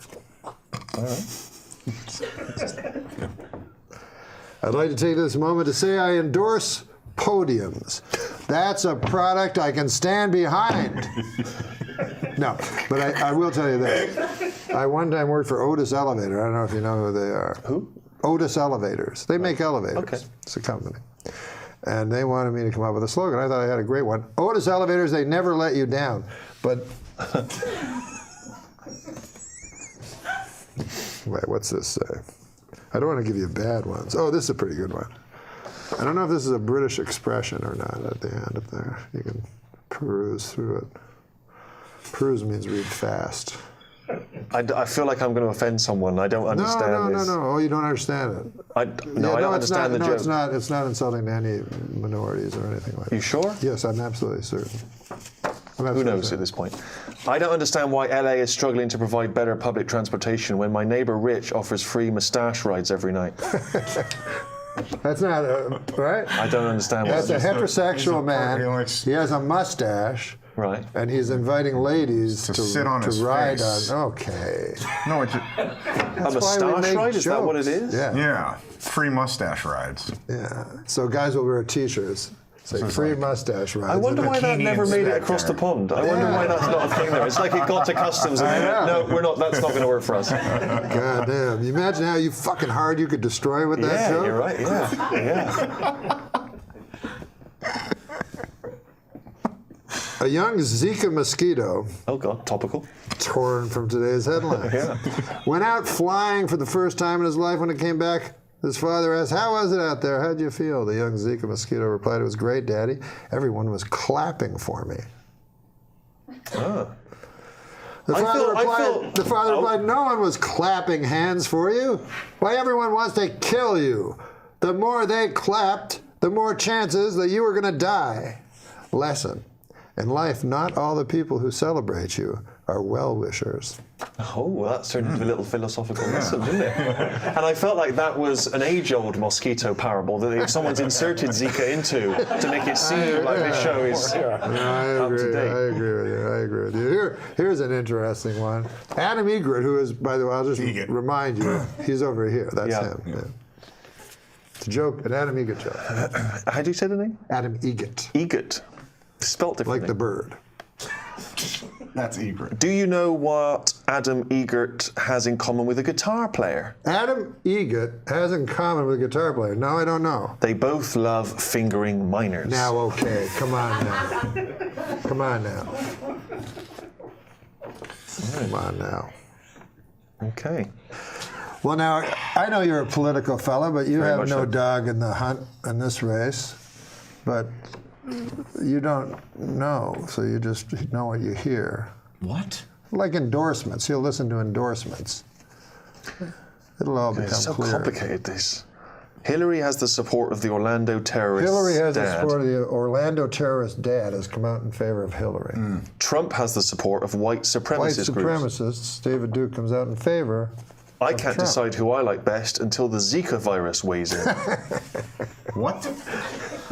All these bad people are endorsing both. A lot of Zika virus jokes. It's very much clearly a hot potato topic on Norm's writing stuff. I don't know what that means. No, don't read it. Don't read it. Don't read it. It's there the whole time. Man. Playboy magazine has done away with the nude photo layouts altogether. In other words, they've eliminated ladies in the altogether. Oh man! That's a sort of radio DJ joke, I feel. The way you, You know the what I way mean? you, We have to your deliver voice. with Yeah, that, you right? had to deliver it. In other words, amazing. they've eliminated ladies in the altogether. Altogether. Here's Taylor Swift. Hey, by the way, I've noticed the term adult toy always refers to something you can shove up your asshole, and never like a big race car, like for a grown-up. Another good observation. Yeah, I could sell that to mine and Stanley. Can we rip all these from When Steve I Allen's? die, I want to be cremated, and my ashes spread eagle and fucked hard, like a fucking real tramp. Wow, come on, man. Why did they make me say that? Wow. Jesus Christ. You see, somebody writes that. It's not me. It's just some fucker over there in the next room. Yeah. And then I say it like a goddamn robot. And then people think I thought of it. But I'm clearly, I can't even type. Yeah. You ever read a book? Oh, you read that communist thing? Yeah, I read the Marxist manifesto. Who was the better man? Okay. Dr. Martin Luther King? Stalin. Finally, these are the big questions. Well, I don't want to jump to any conclusions. Again, I don't want to be sued by the estates of either. I'm going to go for MLK. You know history. I know history. And I know you're very good friends with David Irving, the author, who he reads constantly. Yeah, I'm not friends with David Irving. Do you know that he, though, is a revisionist? Oh, you're a revisionist? Well, he's a denier, Holocaust denier. He's never read David Irving because he said he's too smart. And I tell him, well, David Irving would be your biggest ally, you know what I mean, instead of these morons. You knew David Irving instantly when I said it, as if you're his best friend. But you've studied Irving? I've not studied Irving, no. But I'm aware of who he is. Yeah. What do you think about guys like this, though? This guy? Yeah. He seems like comes an alright around. guy. This is his little joke against the poor masses that came out of a chimney. Banned from Manchester. This has nothing to do with the Holocaust. I didn't bring up the Holocaust. You did. I love the fact you sort of gleefully said, I didn't bring up the Holocaust. I normally do by mistake, but today, didn't even bring it up. I'm saying Stalin was just as bad. That's what he always says. Stalin was bad. Yeah, but if you're talking about Hitler, why is your first thing Stalin was just as bad? It's not my first thing. First, he wasn't just as bad. But anyways, even if he was. Well, we'd have to define what badness is and levels of badness. Are you kidding me? we have to define that. Yeah. That's what you two are saying. Well, you found your soulmate. I say Hitler's bad. I don't think you have to try to define what bad is, or you don't have to go through any of these epistemological fucking gymnastics to know that Hitler was bad. I've said it before. I'll say it again. I said it before it was cool to say it. But anyways, listen, everybody's entitled to their opinion. I say 6 million, he says 600. You say probably a number in between there somewhere. But if David Irving ever wants to do the show, he's welcome. Good luck to him. I look forward to him reading some of these gags. That's going to be Irving? It's going to be dynamite, that bit. So listen, guys, this has been fun, hasn't it? This has been probably my This has been good. It saves me a trip to my senile uncle. So that's.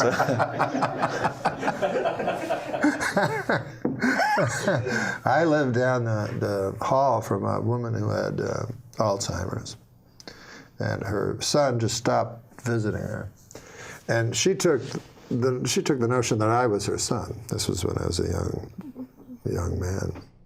She took this notion that I was her son, and she had a bleak apartment. No, it was empty usually. And so what I started doing, I would get pictures from the store.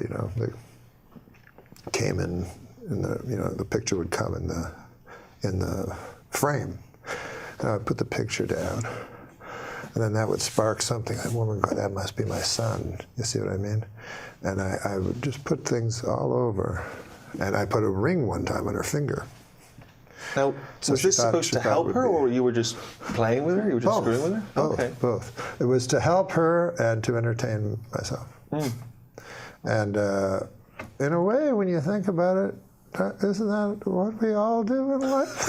That's a lovely upbeat message to end on. If you need kicks, find a person with Alzheimer's and fuck with them for her amusement and yours. It's a lovely message to go out on. Yeah, we can't go out on that. I think so. Why don't you ask one of your questions that you had? One of your questions. No, because that puts undue pressure on me to end this with something upbeat and positive. Whereas I feel like very much is your responsibility as the host. I thought that was great. Another missed opportunity. Well, I can tell a joke. Go for it. Yeah, This please is do. what we're looking Please. for. Yeah. There was a little boy in school named Dirty Johnny. Now, he's not dirty in this joke, but he'd always be a hellion in class, and the teacher didn't think much of him. So the teacher has a project, or not a project, but an in-class thing. How'd that go again? She says, now, this is what you're going to do here, class. I want you to stand up. I want you to stand up and tell the class what a story from your life. And then afterwards say the moral to that story. So a girl puts up her hand. Yes, Becky, what's your story? So Becky stands up. She goes, my dad works for the hatchery here in town. And what happens was he got about 15 eggs. And he put them all in one basket, all in the same basket. So he put all his eggs in one basket. And he put it on the horse and buggy and drove back home. And by God, Becky says, the bouncing and all the eggs broke. Well, that's a good story, the teacher says, but what would the moral be to that? Becky says, well, the moral is, don't put all your eggs into one basket. But goddamn, says the teacher, that's a good one. Anybody else? Marjorie puts up her hand. Marjorie, what's your story? She says, well, my dad works for the hatchery, as most, all of us. Thank God for the hatchery. She says that we'd all be lost. But anyways, my dad knows that eggs become chickens. And so he was counting his chickens, and he added in the eggs, you see. And then he put them on a horse and buggy to go to town, and they all broke. Well, what's the lesson to that? The teacher says she can't understand. And she says, well, don't count your chickens before they hatch out of an egg. Mm-hmm. So the teacher says, that's a great one, too. Anybody else? Well, wouldn't you know, Dirty Johnny has his hand up. So the teacher's like, holy God, I don't want it. But on the other hand, I made an oath to every child, should I suppose I gotta. All right, Dirty Johnny, what do you have to say? Johnny stands up. Stories about my Uncle Terry. He never worked at the hatchery. On account he was in Vietnam, and he got disability. He don't even like people who work at the hatchery. But the story happened far from these shores, in a little town called Da Nang. Terry was not well liked. His whole troop left him, abandoned. And he woke up in the weeds, and all they left him with was 3 bottles of Jack Daniels, some weapons. Terry stood up and downed 1 bottle right away. Said, if I'm going out, I'm going out. He took his Balishnikov and a couple of Glocks and his 2 bottles, and away he went. He found a town. And he didn't know if it was Charlie or if it was one he was sent to protect. But all he knew was he had hate in his gut. So he started firing. And he fired the Kalashnikov with an arcing kind of, like a farmer would with hay, with a scythe. And sure enough, the men fell like hay before him. And then the women, and by God, I'm ashamed to say it, but then the children. And finally, all was left was Uncle Terry standing in the mud and the blood and the glory. And he touched his pants, and it was wet, and he said he was ashamed. He felt shame, Uncle Terry, for he'd pissed himself. Well, he touched it again. It was not urine at all, but ejaculate. And Uncle Terry felt pride where shame once was. And the teacher's like, good Christ, what kind of a story is that? What the hell is the moral to that? Well, he says, when Uncle Terry's been drinking, you don't fuck with him. Now, especially if you work at the hatchery. No, listen, it's been great to have you. I didn't want to end on such a long joke, but I realized once I was in, I couldn't get out. Yeah. But it's been wonderful to see you. Thanks for having me. And we'll look for you. This is Adam Egan. Adam Egan. Yeah. Nice to meet you. This is a joke. Read it aloud? Yeah. Scientists have discovered a vegan spider in South Africa that will not eat ants. Oh. It refuses to eat ants, even if it's starving, but it will eat tofu shaped like ants. Oh. It's good. That's good. Should we let Adam Egan read a joke? Well, I'd like to see him do something before I leave. He's going to read a joke. Researchers in Bermuda believe they may have finally solved part of the mystery surrounding Amelia Earhart's disappearance. She was a bad pilot. Yeah. Mm-hmm. I don't know. Yeah. It's not my fault. Bermuda. She didn't go down anywhere near Bermuda. Do your goddamn research, Egot. Now, what about this one? Oh, here's a great joke. Dave, this is a perfect Dave Letterman joke.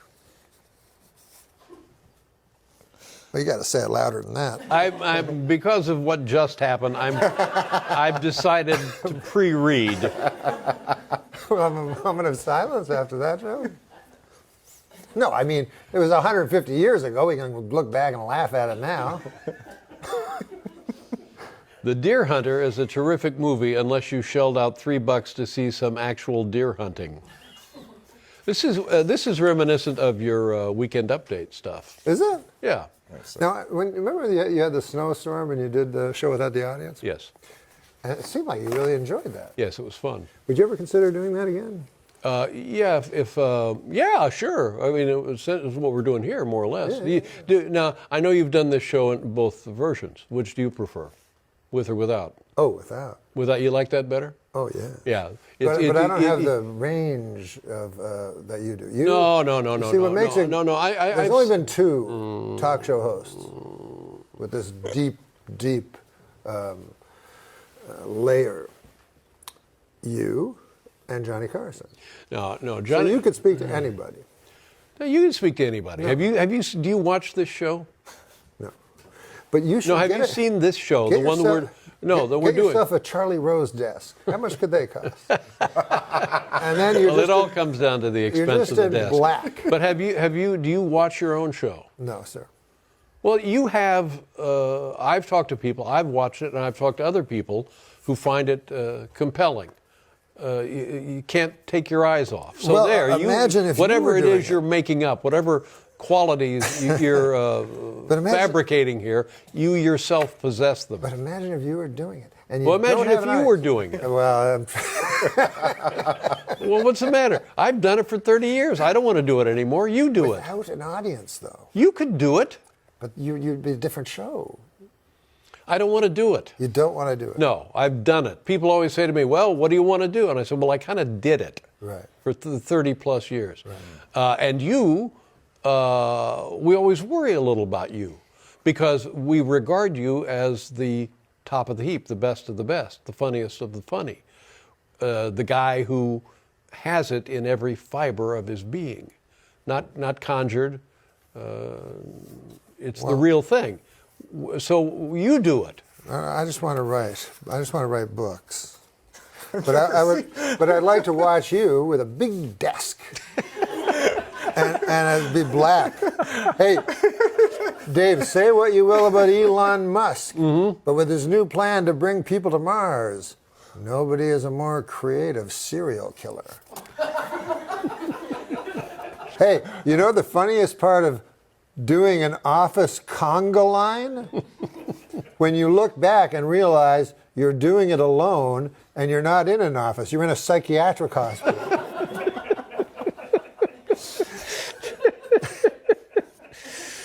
How many years did you do Update? Here's a George Miller joke. How many years did you do Update? I want to say 15. What's that one say? Oh, here you go. Yeah. I heard that when Beethoven was 16, he wrote his first symphony. This is the kind of guy who makes you realize that what an utter sham your life has been. When I was 16, I was in a McDonald's saying, "You want lids on these?" Now, what a perfect choice, huh? Yep. Yeah. I mean, maybe the idea is generic, but the word choices. Yeah. It's beautiful. Oh, here's one for you. Oh, great. It's a George Miller joke. Oh. I went to one of these fancy restaurants. Boy, they really specialize with all these fancy waiters. They have the butter they waiter specialize. Who gives you They butter. specialize. The waiters, they specialize. That's right. I don't think they're fancy. I think they specialize. You have the butter waiter, he brings out the butter. Yeah. You have the water waiter, brings out the water. Yeah. You have the what is The it? head Coffee waiter. Yeah. Yeah. And then what else? And then The head waiter. Now, they're very specialized at these places.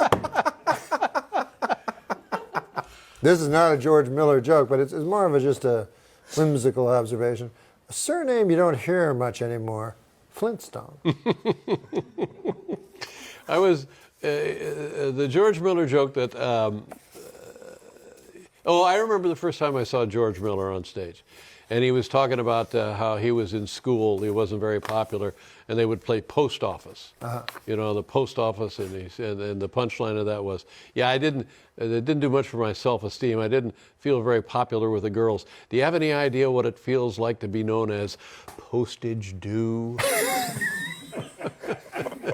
Here's two last George Miller jokes. I'll do this one, then I'll give you my favorite George Miller joke. I played a great club here in the city, Catch a Rising Star. Boy, that's a good club. But across the street, they have a tough club. Have you been there? Snub a bombing has been.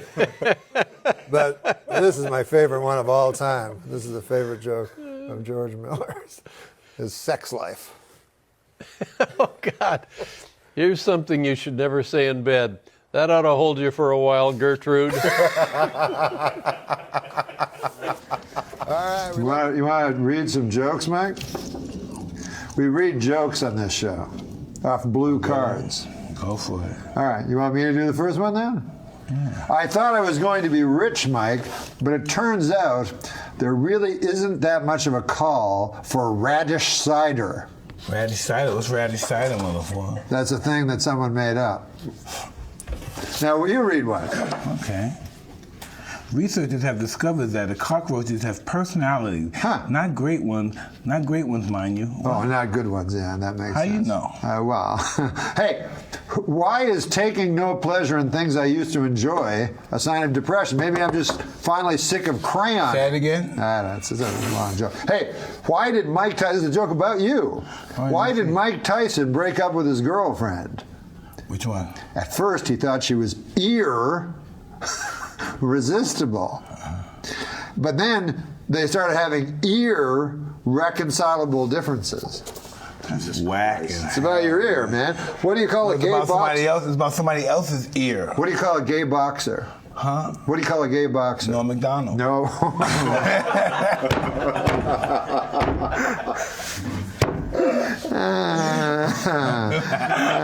That was funny. That was funny. That was funny. No, listen. Come on, no. Hey, what about, read that one. Read that one. Sherry Shepherd is worried her ex-husband will release new photos of her. So am I. I'm not worried. Sherry Shepherd is fine. She's a fine woman. I don't know who. Fine, sexy, yeah, I don't know who wrote devilish, that joke. ravaged black woman that I live. Yeah, you like that? I need meat to ski, baby. I got a joke for here. We should let Adam Eager write a joke, right? Write a joke. Read a joke. Oh, yeah, I'll read a joke. Oh, here's a good joke for Adam Egget. Do you like when Adam Egget reads a joke, Mike? Do you like when Adam Egget reads a joke?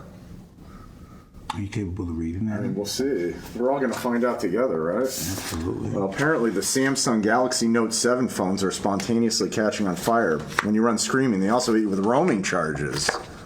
I never witnessed that. Yeah, I haven't either. Okay, listen, this is the last joke. I want to read the last joke. You're going to read it, and you see, you don't, we as white people can say that, but you can say the real thing. Okay, good. You know what the real thing is, right? Yeah. Because there's a lot of words that start with that letter.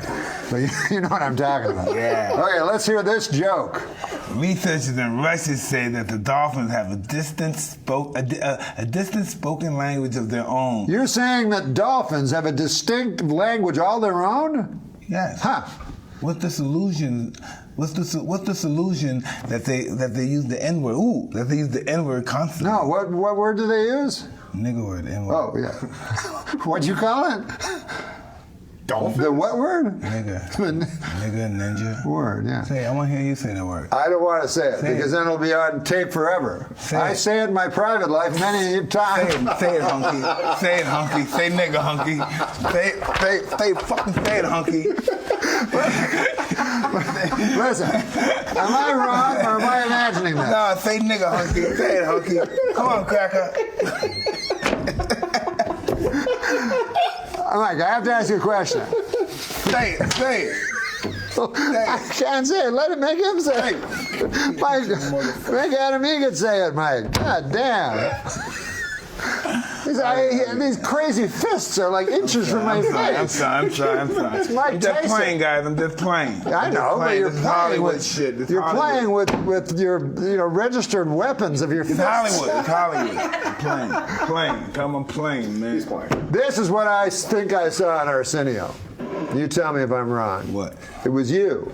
It was Sugar Ray Leonard, and then the great Muhammad Ali came out. Arsenio Hall asked Muhammad Ali, "What nickname would you give me?" And Muhammad Ali said, I remember him saying this, and Arsenio told me he did say this, that he gave Arsenio a nickname on the show that I can't say. What was it? Well, you can say it, but I can't. Is it in? If that's his nickname, you'd be the. That's what you I look heard. like George Bush just a little bit. The pop, look, a little George. I Come can on, see serious, it. man. No, Can you yeah, see yeah. it? What's Can wrong you with see you? it? A little bit. Don't kiss ass. Can you see it for real? No, man. What, you don't like George Bush? No, George Bush is great. Come on, man, he's a great man. Yeah, but you're not. No, I'm not. I don't pretend to be Don't George look like Bush. George Bush. Why? I like to look like a great man. Like George Bush. Don't break my arm, Mike, please. Don't snap my wrist like a twig. I know it'd be good television, but goddamn. Can you hit him for a while? No. I know you're playing, but play with him. No, I like playing with you. No, I know. Why? Because everybody always asks me what it's like to be with you. So now I'm going to tell him, oh, man, I'm kicking on his ass last time I Yeah, said no. it's this fucking interview started. You were going to suck my dick. Yeah, I know, but I changed. I'm a flipper. I got multi-personality disorder. I go to this guy, I go to this guy. I would never go to you for a blowjob because you might beat me up instead. You never know. Yeah, you never know with Mike. He's the worst fucking male prostitute. He would be a horrible male prostitute. But a great mugger. Yeah, you'd be a good mugger. Hey, come on, a blowjob. Boom. Yeah, pretend to be. That would be a good. If you didn't get into boxing, where would you be right now? Well, I don't know. If custom Atta didn't come into your life. I don't know. I would be. Was greatness, would you have achieved greatness anyway, do you believe? I know we all have different definitions of greatness. But it's what you wanted. Yeah. From an early age. Well, greatness could have just been being a good family man, being a father. Fucking being one of these guys, missionary guys. Not the position, but you know, these guys that go to these places. Sure. The guys that go to all these places. No way. You go to all these places to build bridges in the name they're of great. God. And then they go home and they have sex in the traditional way. I like to believe I'm doing it in the name of God. I believe you are I like too, to think sir. I'm doing good things in the name of God, even though I often fellatio to people, but you know, it's just in the name of God. He offers fellatio to people. They did earlier today. But then when they go to collect, he fucking breaks their arm. Yeah. Things are really bad. Well, look at this. What about this picture over here? This Things are fella's really holding? hard. What about that? It's the end of the interview? I guess. I'm glad not the fucking hour, because I was in fucking hour. No, I was just telling you about an hour before we got Listen, here, right? man, Free. I think you did I was an just telling hour. you about the How hour long was before we the got here. interview? I ain't doing no fucking hour. How long was the interview? Minutes, Mike. How long was the interview? 45 minutes, Mike. If it was an hour, I'd have beat your fucking ass. I know. I wouldn't want to First do thing I an said, hour. I don't want to do an hour. I know, man. If I'd done an hour, you would have beat the fucking shit out of me. And I think I would have been sucking dick. Oh, the day's not over when the camera's over, man. We going down. You going down. After the camera? It's both ways. He's going down out and he's going down for the blood. He's going for the I don't want to go down both ways. But if I go down, if you beat me up, then you got to let me do the blowjob first. Because if you beat me up, I won't be able to do it. Yeah, fun. I'll be like, Forgot that. you don't want that. We got that. You don't want that. God damn. Then we're going to have to get Orlando Cruz, right? I thought the name. Yes, sir. What was the joke? Orlando Cruz. What do you call a gay guy? You said me. But it was Orlando Cruz was the joke. But it's not really a joke because he's out of the closet. No, he's a great fighter, too. Incredible fighter. Now, when you go into, if you went into a ring with a guy who was come out of the closet, he was gay, would you use that against him? Would you start calling him names in the ring? No, you wouldn't. No, what, before the fight? No, during the fight. Oh, no. Oh, you don't talk. You don't trash talk. Oh, no, I don't got time to talk. Okay. I don't have time to talk. Yeah, We gotta fight. We gotta fight. Do you hear other guys talking to you? Oh, yeah. And that triggers you to go harder? Or you ignore it? I'm not angry. The objective is to appear that I'm angry. Okay. I'm not angry. So that was George Foreman also. Hey, no, he's not gonna. It's not over. He wants us to stop. No, fuck you. Come on, man. George Foreman also. Oh, he was vicious. But it was an appearance. Yes. Because afterwards, he was a sweet guy. Listen, this guy's a preacher, all right? Give me a break. He's a preacher. He's a preacher. Right? Yeah, That's all. But Sonny Liston, that was no act. That's the real mean That's dude. the real bad guy. That's the real dude. Bad man. guy. That's the real dude. You know what George Chuvalo told me? Maybe you know this story. But George Chuvalo told me he wanted to fight because he fought all the greats. He wanted to fight Liston, and his manager was only offering him $10,000. He said, "Give me $20,000 just for my self-respect." And he said, "I'm talking to his manager every day. I'm talking to Sonny, and he won't go for it." Then they found Sonny dead. He'd been dead 5 days. Chuvalo says, "You motherfucker! You told me you talked to him yesterday." All right, baby. You're all right, okay? Say goodbye. Nobody lied. He's more than a guy in the fight business, man. Yeah. That's the only business. Fight business is the only business in the history of business that all the fucking, everything's not on the table. There's always something, and the whole thing's never on the table. Something under the table. There's never the whole deal. This is what it is. Never. Don't believe it. Never. I worked with one day with Don King. What was that like? He was like a viper. I went in a room with him. He was a scary motherfucker. With 4 Nation of Islam guys around him, not smiling, only in America, none of that shit. Just looking at me with rings and shit. And I'm gonna tell you this right now, from my experience with Don King. And I'm just telling experience. Yeah. He's not gonna bust a grape. That's just like his perception. He's not gonna hit nobody. He's not gonna have no physical confrontation with nobody. Yeah. It's not gonna happen. So but still, he can control incredibly tough guys. Now, he's not gonna fight nobody. He's not gonna do good fighting nobody. Yeah. He's not that guy. I know he's the big guy. He's not the fighter. I heard his move. Never believe it. He's not a fighter. I heard his move was, if his boxer, got a $5 million purse, he would pull out an attaché case with $400,000 and then say, "Take it or leave it," and the guy would take it. No, that's during Reconstruction times. He wouldn't do that now. Reconstruction? He wouldn't do that now. That's what you did to Peter Jackson, those guys. Back in Peter Jackson, yeah. You do know a lot of boxing, huh? You're a history guy, huh? A little bit, yeah. You know that. Well, I like the older guys, Yeah. Fitzsimmons. Yeah, I went to his grave site. Oh, you did? Oh, wow. He's buried right next to Jack Johnson. They were friends. They were friends? I did not know that. Yeah, they fought too, but they were friends. Fitzsimmons was a different kind of guy. He's from Australia. He's very conservative. Kind of Republican. Tall guy. You're very conservative. Didn't tolerate nothing. You couldn't talk disrespectful. But not racist. No, he wasn't. He didn't appear to be. He said, "If you lay your hands on me, I will murder you." He talks like that. Yeah, you lay your hands on me, I will murder you.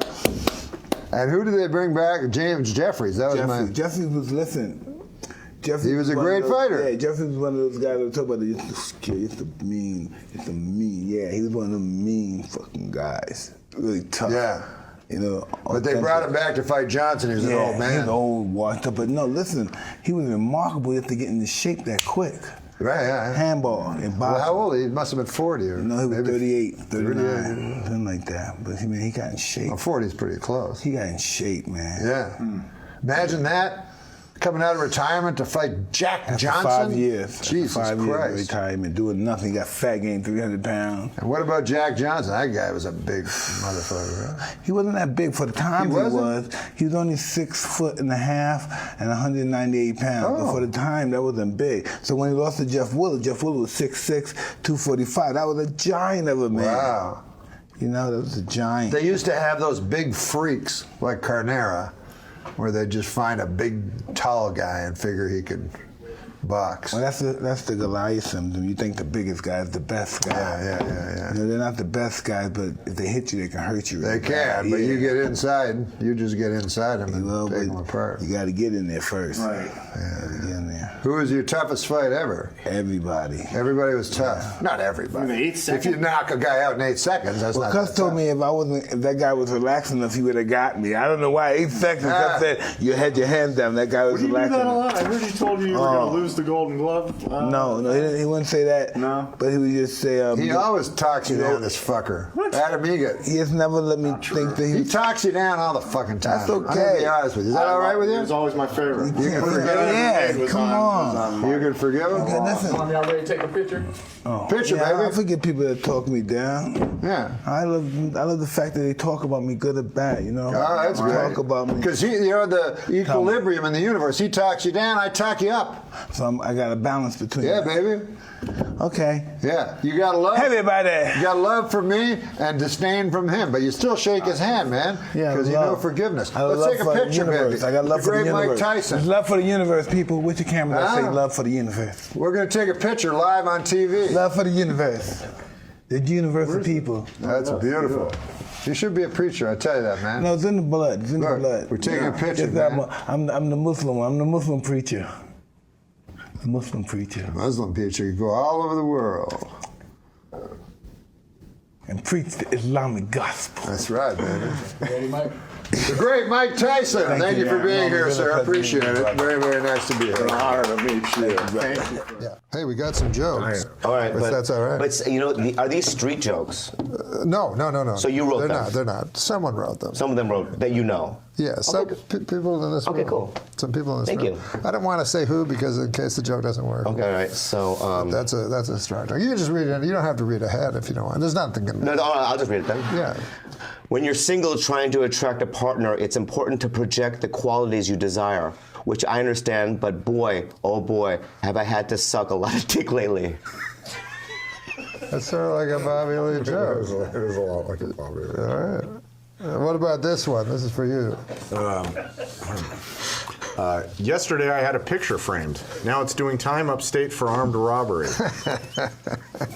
Oh my God.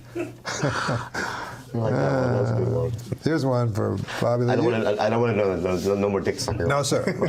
Do you diet sometimes? I know, but do you go on diets and stuff? Yeah, sometimes. Okay, so this is sort of a diet joke a little bit. I'm so sorry. No, boy, was it hot outside today. I went out to buy a California Pizza Kitchen signature pepperoni frozen flatbread, and by the time I got home, it was perfectly cooked and entirely eaten. 100% true. Oh, you ate it. See, I love Wait, how he stop. laughs. I love how he laughs. It's just weird, man. Some of them are odd. I'm not going to lie to you. This is a joke. Well, some of them. But this is a joke. I think technically. Like an observational joke? I think technically. I need to have glasses in order to see my family. Specifically, 2 glasses of scotch. See, I take the hits. Yeah. Yeah, I take the bad. Adam, you do the next one. I'll be on fucking Death Squad with some of these. Here's one. Okay. For Adam Egan, who did comedy. Give me a card for a second. Oh, okay. Did you know that Adam Egan did comedy for a while? You did?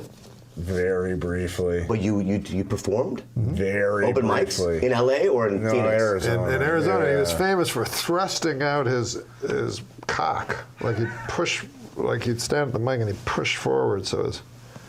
It was a nervous, But he has a hell of a hog. Yeah, right? People say that. Yeah.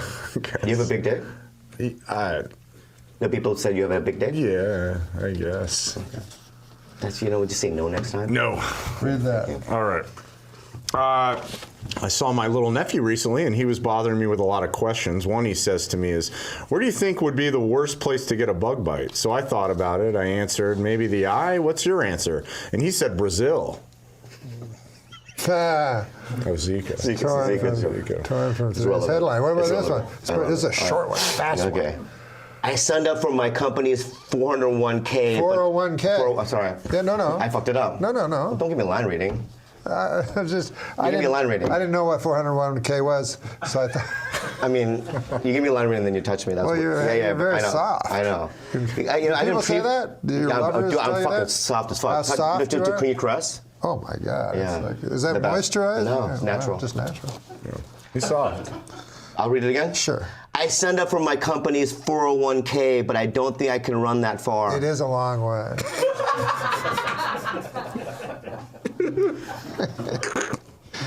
Wait, I gotta get one that's gonna make Bobby happy. I don't like when he scowls after that. You know, I grew up poor, man. My mom used to cut my hair with a bowl. Did you ever see where they used to do that? Yeah. Which was bad enough, but then came dinner, and it was, she served a bowl of hair. That was him. Okay. You know, you ever hear of steampunk? Yeah, I like it. Oh, you do? Yeah. Well, there's a joke for you. I wouldn't call myself a fan of steampunk, but I will say it's the healthiest way to prepare punk.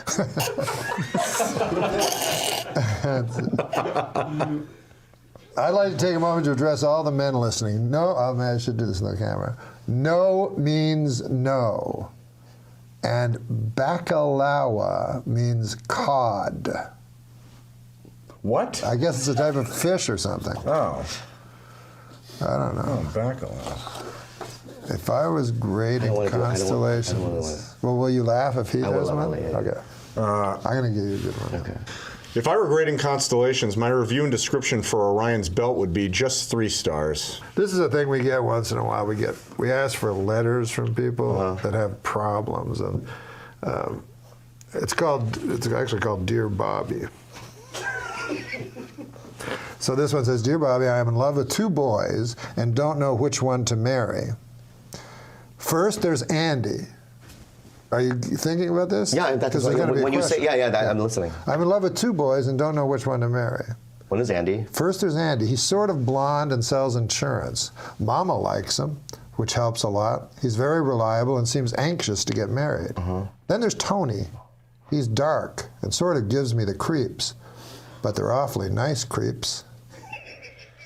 I don't know which one I like best. In the daytime, I like Andy, but I believe I like Tony better at night. Which one do you think would make the best husband for me? Andy or Tony?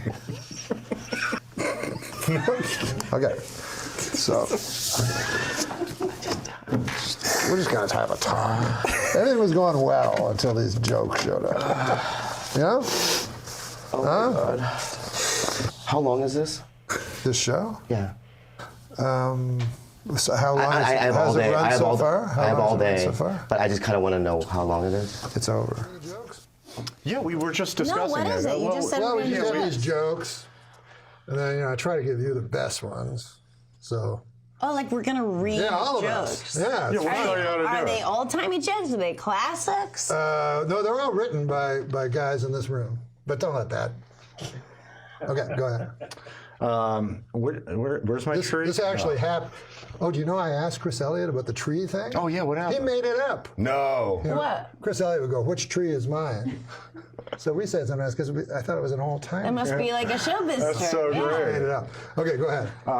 I'm a gifted but self-taught composer, and my masterpiece is Toccata and Fugue in what I think is D minor. I don't understand. You said it so fast. I did say it fast, and I think some of these words were this is ripped right from today's headline. Did you know that Ringling Brothers Barnum and Bailey Circus closed today? Well, there's a joke already written. And do I read it? Yeah, to the camera or to Adam? Or... After 146 years, Ringling Brothers has... After 146 years, Ringling Brothers has shut down. Sad news for circus fans, but great news for employers looking to snap up guys who know how to beat elephants with steel rods. Oh, Lord. I suddenly tried to do it like you would do it on the news at SNL. Ouch. Steel rods. I wonder if that really happens. I'm sure it happens. I'm sure that must happen. Second worst job. Assistant crack whore. I said crack whore 4 times. And that's like, I know. Anyways, white girls who wear big hoop earrings may be guilty of, quote, cultural appropriation. And they risk getting a curse put on them by peeved gypsy fortune tellers. What's the joke part? That's the setup. There's a hidden insult, gyp. That people don't. Oh, gypsy. That one slipped through That's okay. People don't know. I know. Well, once you know, you get to stop using it. I know. I find it offensive. I'm Jewish. Well, you're not a gypsy. What the fuck are you talking about? Well, Jews aren't gypsies, but in that way that they're... that they were both to get gypped. victims of the...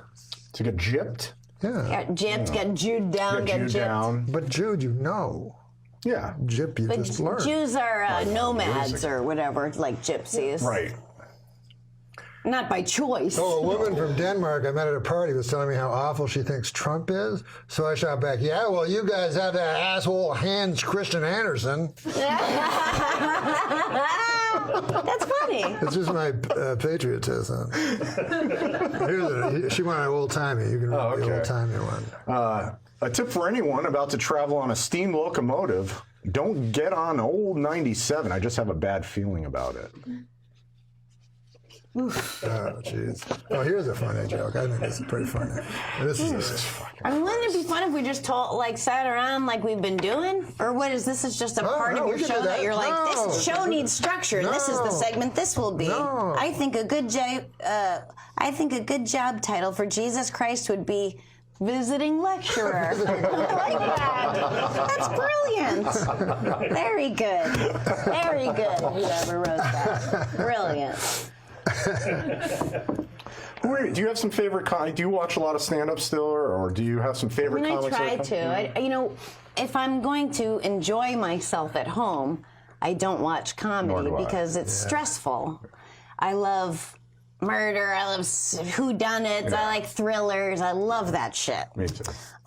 So it's a little bit like work, but I want to support my friends. That said, I want to be abreast of what's going on on the scene because otherwise I become one of those old comedian types. Right. But you get desensitized sometimes, like something that brought you so much joy when you were young, and now you're like, oh, that's true. I see that trick, and you know what I mean? Like, yeah, but then there's a joy to this part of our lives too. It's pretty cool, and being able to understand it, have an ear for the kind of laugh. Like when you walk off stage, you go, yeah, I did well, but they were laughers. They were laughing at anything. Well, I always think of when you start, you must have a tin ear because I always thought I did well. Yeah. Of course I did. I think I would hear 4 people laugh and go, that's awesome. Like, and people weren't yelling at me. Most comics would be paying attention to the ones that aren't laughing. I think that's a more jaded. That's later. Yeah, later. I think much at first later. you need some sort of self-delusion. But there are a lot of great young comics, I think, right now. Me too. Is this the golden age of comedy? Berlant. Oh, yeah. Kate Berlant, Beth Stelling. She's good. Lots of really good ones. There's so many comedians. Yeah, there's too many. It's pretty cool, though. What do you think of the? Your specials are always great. I heard a word on the street is yours is the best. Oh no! I'm not kidding. Everyone says out of all these huge superstar comics having their specials this month, everyone says Norm's is mind-blowing. That's really nice. But I think Louis is the best so far. I got to still see it. But yours is coming out, and so that'll be a great, astonishing one, as always. But when is your coming out? It takes a little while to get a special, right? Tuesday. And do you think maybe some of the guys are pushing it too hard? Yeah. Because I don't know. I never think about my next special or anything. I just think of it as I put my nose back to the grindstone and I'm a comic. Yeah. And then if somebody goes, you want to do a special? I go, oh.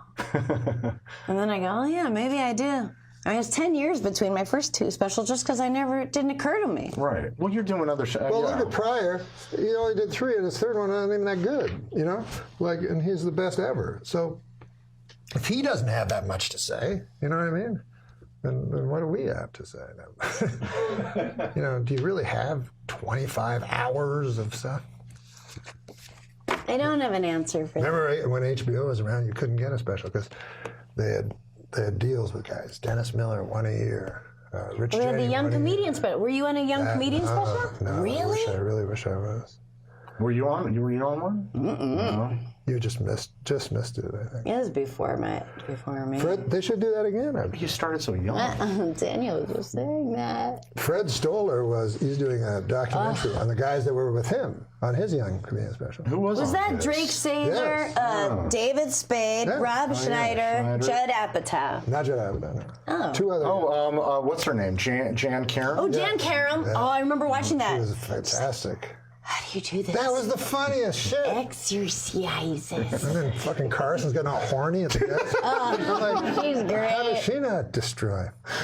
The other one was Warren Thomas. So there was a suicide, a death from AIDS, Fred Stoller. And then poor Fred Stoller. Because Fred Stoller, you know, he tells me he always wanted to be a character actor, and that's what he is now. But he still seems. Yeah, that's true. I can't pick him at all. Like I remember, guys would get successful. I go, huh? What? You know? But it is funny. Like there are people who are like persistent in a way I would fucking never be, even if it meant not going as far, you know. But it's I think it's so sweaty and gross. You mean like telling people you're good, or just like networking, you know, like that kind of thing. It's fucking gross. Palmers, But there are people they get successul that way. But it doesn't mean, you know. Then I see young comics that go, I'm gonna bang on every door, call everyone I know, go up and say stuff and push to get on people's shows because that's what I heard so-and-so did, and that's what you have to do. And I go, no, you don't have to do it. You can just be like, cool. You know? Wait for people to talk about that you're funny. That's exactly right. Show this year. I was when because me and Jay Moore and Sarah came together. But anyways, Jay Moore. We were hired on Saturday Night Live at the same time. That's how So Jay Moore had read this book. About the night he read it, when he threw the phone. Yeah, go on. Sorry. I'm sorry. I remember he was literally reading like Saturday Night, the book about Saturday Night Live, and he reads about Bill Murray like throwing a phone out the window, and they fucking pulled the phone out of the window, threw it out the window, and that's when they go, okay, you don't have to be a writer, you can just perform. But it's hanging. But I don't even think. Like where we were outside of it, so we had a perspective to see like, oh, you just read this and then you did it. I honestly think that he absorbed it and became it genuinely, you know? It's also part of his talent. It is. You know? Yeah. He's persistent. Hey, I remember hearing about you smoking a cigarette. This is how long ago? Smoking a cigarette in the writer's room, and Ian Maxton Graham poured water on it. You punched him in the face. Oh, yeah, I heard that. Fred Wolf told me about that. People come from different backgrounds. No, but you know what I mean? You grow up in Canada, everybody fights and everybody... Yeah, you wear cleats on your hands, right? It is funny when you meet someone and you go, well, this person has never been punched in the face. He told me after he never fought. You know, he was a foot taller than me. He was a big guy. And then I felt bad that you never fought in your whole life, and then you pour water on a guy's head. Yeah, that's because he goes, oh, I didn't know that there were consequences to actions. But it is, I bet, in a way, right or wrong. A great guy and a funny way. But remember, it's funny because he was so hoity-toity, and he had never gotten his license because he had always been driven, and no. And the Harvard guys used to look down on him because he went to Brown. Meanwhile, none of us went to, or I didn't go to college. You did. No, I didn't go. So we were like the real scum of the art comics, but that they stole all our jokes from. Well, I read in Monty Python that Cleese and Chapman went to Cambridge. And Palin and Idle went to Oxford. So the two from Cambridge looked down on the two from Oxford like they were idiots. What if they're fucking the other way around? No, Cambridge is the best. Oh, okay. Well, that's how much I know. No, you think of Oxford the same way you think of Harvard, but it's actually Princeton. Hi, sweetheart. Yeah, but don't you realize when you're older, it's like, there are smart people, but it's really just rich people. Yeah. I know smarter people that didn't go to college. Smartest person I know, maybe Tig Notaro, didn't graduate 8th grade. Did you? Because when I first started, I was very afraid of, as soon as I heard Harvard, I never knew anybody. Yeah. Even, I never graduated college, I never went to college. But when I heard Harvard, I was like, holy shit, I'll never be able, it was for the Roseanne trial. I said, I'll never be able to keep up with these fuckers. But yeah, then you realize it's just rich they're people. just rich, dumb guys who have confidence that it takes a long time to learn how to have if you're not rich. Yeah, you're right about that. The confidence, God damn it. George W. Bush, the only president was in Harvard and Yale. He went to Yale. Went to both. My English teacher, Mr. Anthony, went to Yale with him. And said he was so dumb, and he would just show up drunk every day, show up like hungover and stinking of booze, and he was just dumb. I can see that. When I was young, we didn't have any money. We lived on a farm. So really, no one had any money. They were all super poor. What did your farm produce? Dairy cattle, but it was a dead, obsolete farm. And comedians. And what? And comedians. So there was one guy had some money. He owned the eggs, from all the farmers. Did you do farming yourself? Yeah. So he would take the eggs and pretty well sell them back to you. You'd go and buy some eggs. I don't know why. He had fucking chickens. But anyways, he was the rich guy. He had a big fat belly, which was like a sign of prosperity back then. Like, you didn't actually stick it out so he'd look fatter. But he'd drive every year he bought a goddamn, and I used to hate it, a Lincoln Continental, not even a Cadillac, like a Continental. And he'd drive it to every poor farmer that had nothing and park it and show it to him. And then my father would go, God damn, his name is Hubert Delaney. It was that Hubert Delaney, God damn. You go, how much does that cost? He's like, 8,000, whatever it costs. Good God. And just brag about his fucking car and then drive to the next guy's house and do the same. But then afterwards, my father would go, God damn, he's a good guy. I go, why is he a good guy? What? Like, I don't like him at all. He seems like a fucking braggart. No. My dad just fell and broke 2 ribs. He passed out from coughing really hard. Wow. And then he broke 2 ribs, and then he went to the hospital, and then they released him because it's just broken ribs. Yeah. Then he's at the pool the next day because he just swims every day. It's like a 10-year-old, And he still has all the EKG stickers all over him. I have a picture. He's just like this because he was too scared to pull them off because it hurt with the hair. I go, you have 2 broken ribs. You can't pull off those stickers. Yeah. But he goes, the pool will pull them off. That's adorable. God damn. Yeah, if he's in the pool swimming the next day after breaking 2 ribs. That? No. You'd be on your back. No, my dad never complains. So Daniel's seen his feet. He has really deformed feet. He just had to get 2 toes removed. I go, what toes did they remove? And this is the only way he knows them. He goes, the one who went to market and the one who had none. What ones are those? He goes, they're those. That's fucking great. I don't know which ones those are, actually. I think they're the last ones, right? The last 2. No, one had fucking roast beef. Thank goodness it was not. It was the one who went to the one who had roast beef and the one who went to market. The one who had none is the pinky, but he still has that. And that's our show. Thank you. Good night. Thanks, Sarah. Thank you so much. Well, they want us to do jokes. Let's do some jokes. What What are we doing, man? Should I do it as a funny character? Sure. A new study shows dogs can tell when people are doling out fake praise. So I guess that's the one thing that differentiates my dog from Adam Idget. Who's Adam Idget? Oh. Just a funny name. Oh, just a funny name? Okay, all right. Oh, what about this one? That's funny. Where you go? I'll do the next one. Okay. This as Garth? No, just do yourself. You know what they say? Opinions are like assholes. I want to suck them all.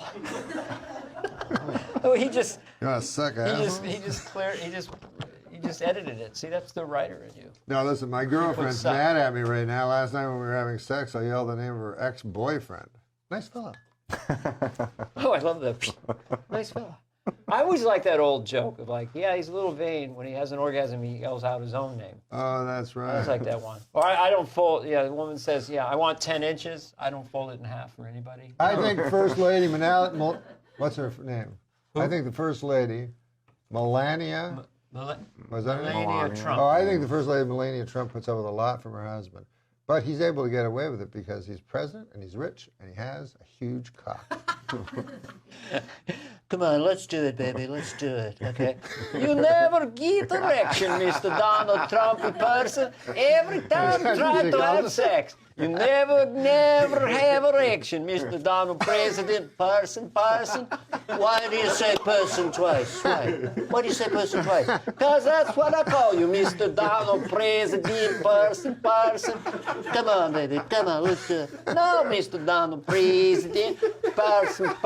Yeah, makes me happy. Now that makes me happy. Just that she says person twice makes me very happy. You know? Adam Idget is him. Oh, I didn't know that's your last name. His name is Adam Egget. Egget. So I had no idea you were Adam Egget. I forget sometimes. Okay. I'm not saying that your trusty sidekick, Adam Egget, is dumb, but on his contract where it said sign here, he wrote Capricorn. To a letterman.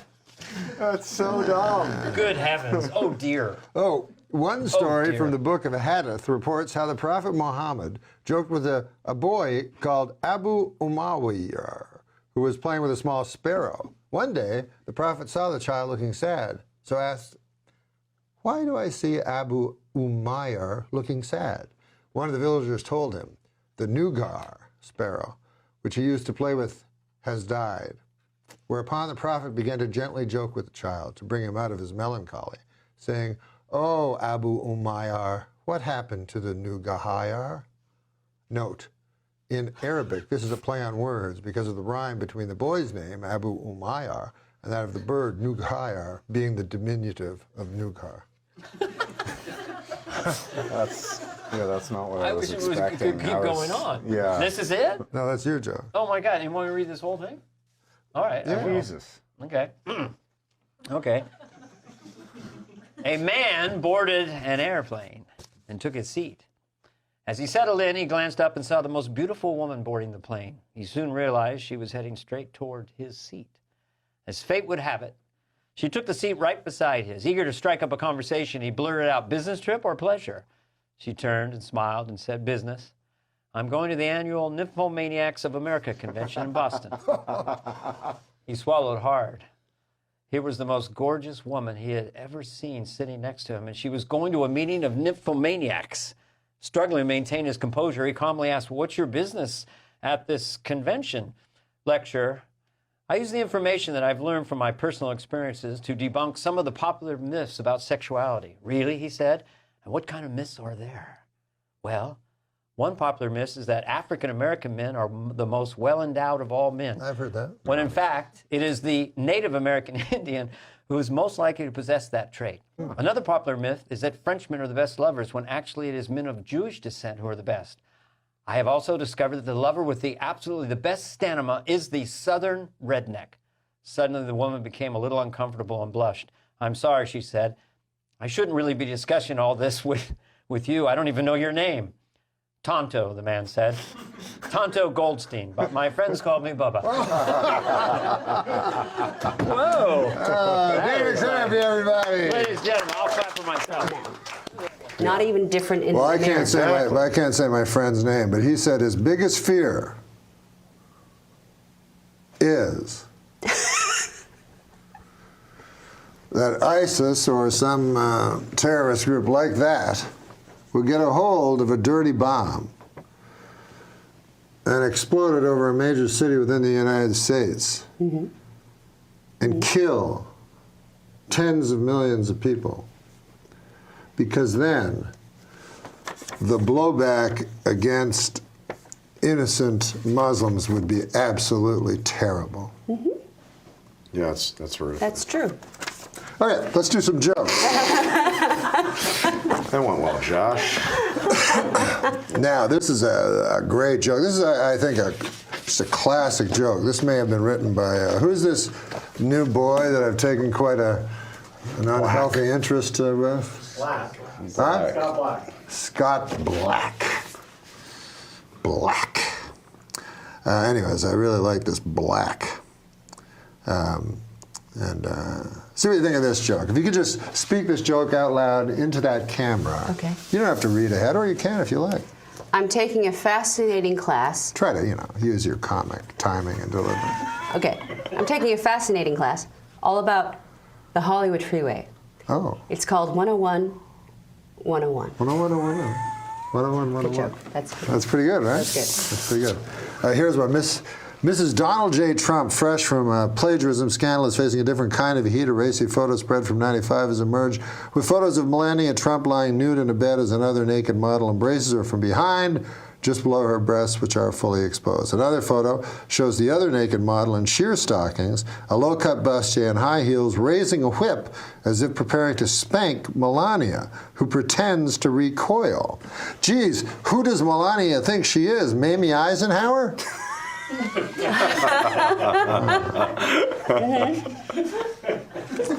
Crowds in Brazil greeted arriving Olympians with signs reading, "Welcome to hell." Imagine that. Their local chamber of commerce really needs to brush up on the basics. Would you like to do a joke? It's always funny when, because when he started, he sucked at jokes and no one liked them. But he's getting a lot better. He's better. Yeah. Okay. Just say it into that camera. All right. There's no hard evidence that flossing helps your teeth much, scientists now say, though they add, it is a great activity for people who enjoy tedious, repetitious drudgery. Some of them he's gotten better. Yeah, that was a stumble. That wasn't great. And that was good. Mm. It was good. Yeah. You always know a joke's good when the response is, that was good. In lieu of laughter. Oh, what about New York City? Apparently horse manure has taken over New York City.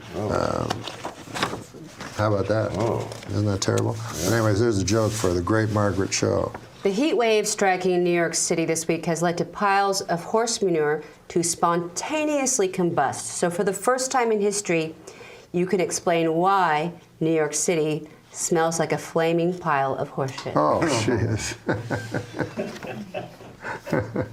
Only Margaret could have pulled that one out. Who wrote that? You? We let him write 3 jokes a week. My mom was a drug addict, so we had a lot of cookies that she had baked. But you know what her secret was? Love. Ecstasy-induced love.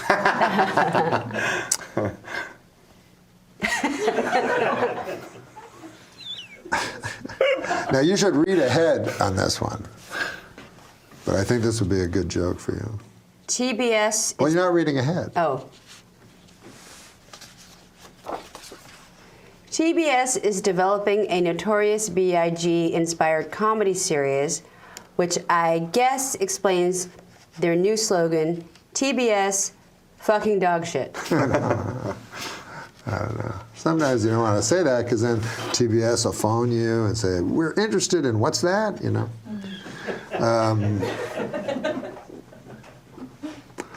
Last week, Pope Francis paid a somber visit to Auschwitz, which surprised me because I thought he was one of those fun ghosts.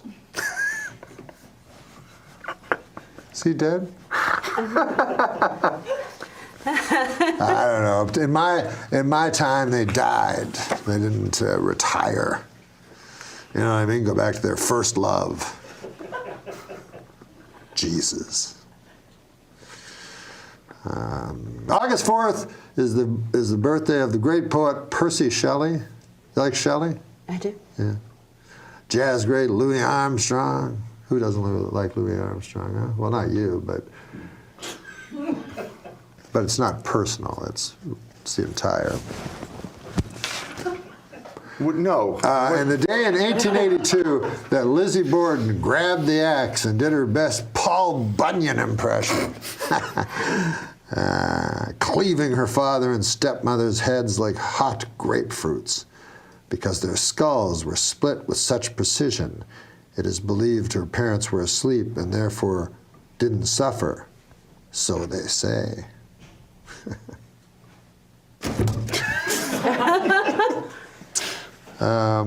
So anyways. Was that a joke?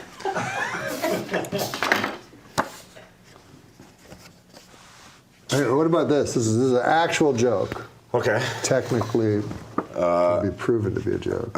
I know I'm not the most attractive. When women look at me, I can tell they're... you're not the most attractive man in the world. I know I'm not the most attractive man in the world, but when women look at me... not but.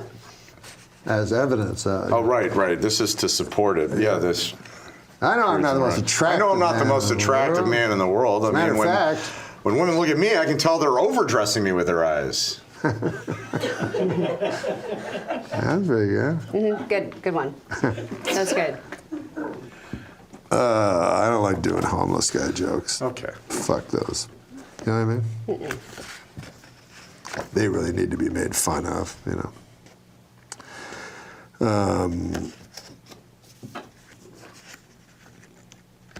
You guys talk. Are you going to read all those jokes? Oh, no. These are just going to go into a pile for use on Didn't your cousin have trouble during the war on drugs? My cousin got a Purple Heart during the war on drugs. Well, that's good. After he tragically overdosed on cocaine. Oh.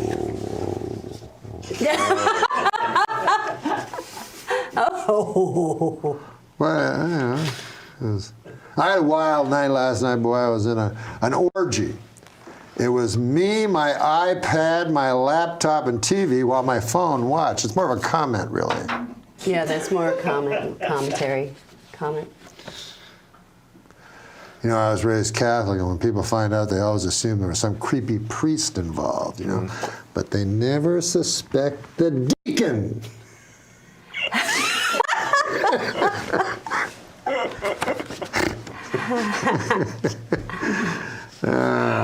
Were you raised in a broken home? I heard that from somebody. Yes, I was raised in a broken home. My father was a drunk carpenter.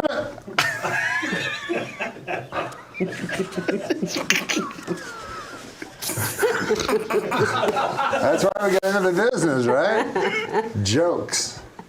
No. Do you remember when you were a little girl and were there any who made you laugh, or anybody in movies that made you laugh? Or Flip Wilson. Flip Wilson show. By golly, I keep forgetting about him. Geraldine. God dang, we'd all do that. We'd do all the you know, he'd do the elbows. And LaWanda Page. High five. And LaWanda Page. Now, have you heard? You must have heard LaWanda Page's albums, where she's incredibly dirty. She's so dirty, she's so funny. Oh my God! She's so great. I played it for you, right? Yeah. Dolomite, Rudy Ray Moore. Yeah. He's incredible. Hilarious. Joe Blow, the Lover Man. And it's because those guys, they were playing in these illegal speakeasies anyway, so they could say whatever the hell they wanted. It's amazing. I did a movie with Dolomite before he died. Wow, really? Shaolin Dolomite? No, I was in Shaolin Dolomite. I was in this thing called Fake and the Funk, which was about a Chinese exchange student who gets dropped off in South Central. So they sort of, it's a My Fair Lady, but with Dolomite. And so I learned to be part of the community. Well, I'll definitely be watching that. It's a good one. Yeah, that sounds awesome. It's really, really amazing. I would watch that. No, I'm dead serious. And Can you get it to watch? Yeah. You gotta watch that. Yeah. I wrote a book. Yeah? Yeah. You wrote a book. Mm-hmm. Did you like the process of writing a book? I did. Yeah. I don't like it so much. No. Yeah. How long did it take you, Norm? It took me a long time to write it. Yeah. I told them I could do it in a year. Mm-hmm. And then after 3 years, I threw everything away. And after 3 years. And so I wouldn't rewrite any of it. Yeah. I burned it. You burned it. Burned the paper it was on. Yeah. I don't use a computer or anything. You just burned the paper. Burned all the paper so that I wouldn't use any scraps of the little clever lines I had or anything like that. But anyways, it's finally coming out. And I have to get my American citizenship. Oh, you haven't got that yet. I told them I had it. Okay. Good. I don't have it. And I need it, or I can't win a National Book Award. Oh. Now you need it. I need it, but it takes a long time. Okay. I thought it took a short time.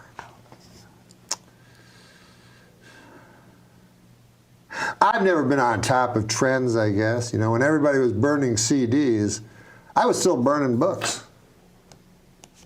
Were people burning CDs for a while? Yeah. Yeah, on their computers. Yeah, it was like making mixtapes. Yeah, so you'd burn a CD. Huh. I heard about a terrible thing. You ever hear about the guy that burned the Koran? I heard about a guy. He made on his computer 1,000 different Word documents of the Koran, like PDFs, and he deleted all of them. Oh, it's like.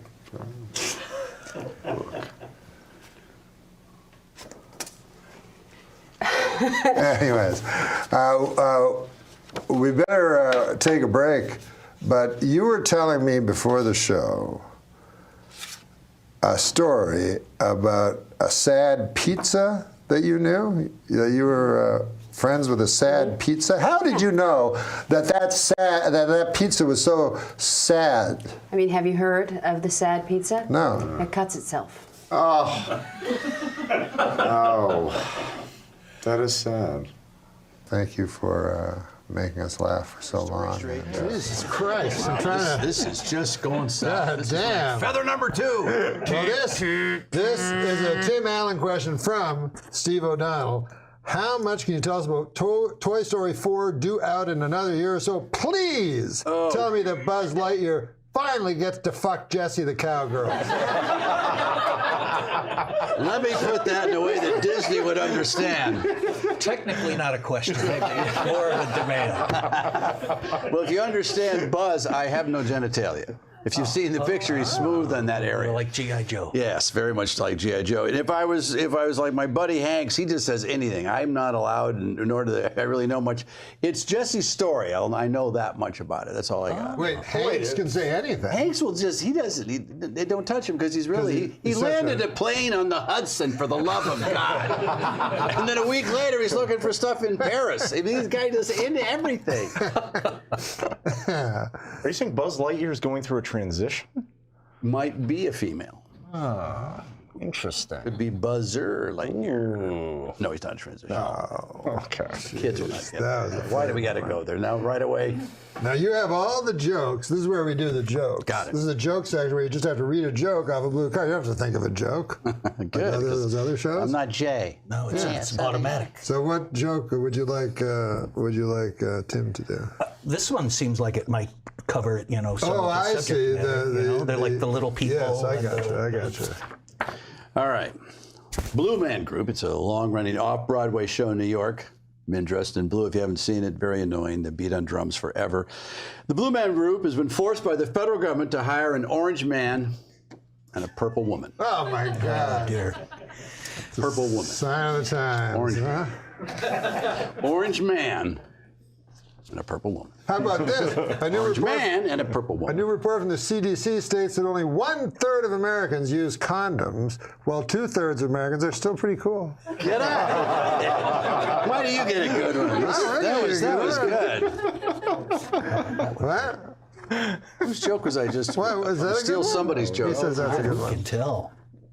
Ever since Trump's new policy came in, the band Foreigner is scared. What? What?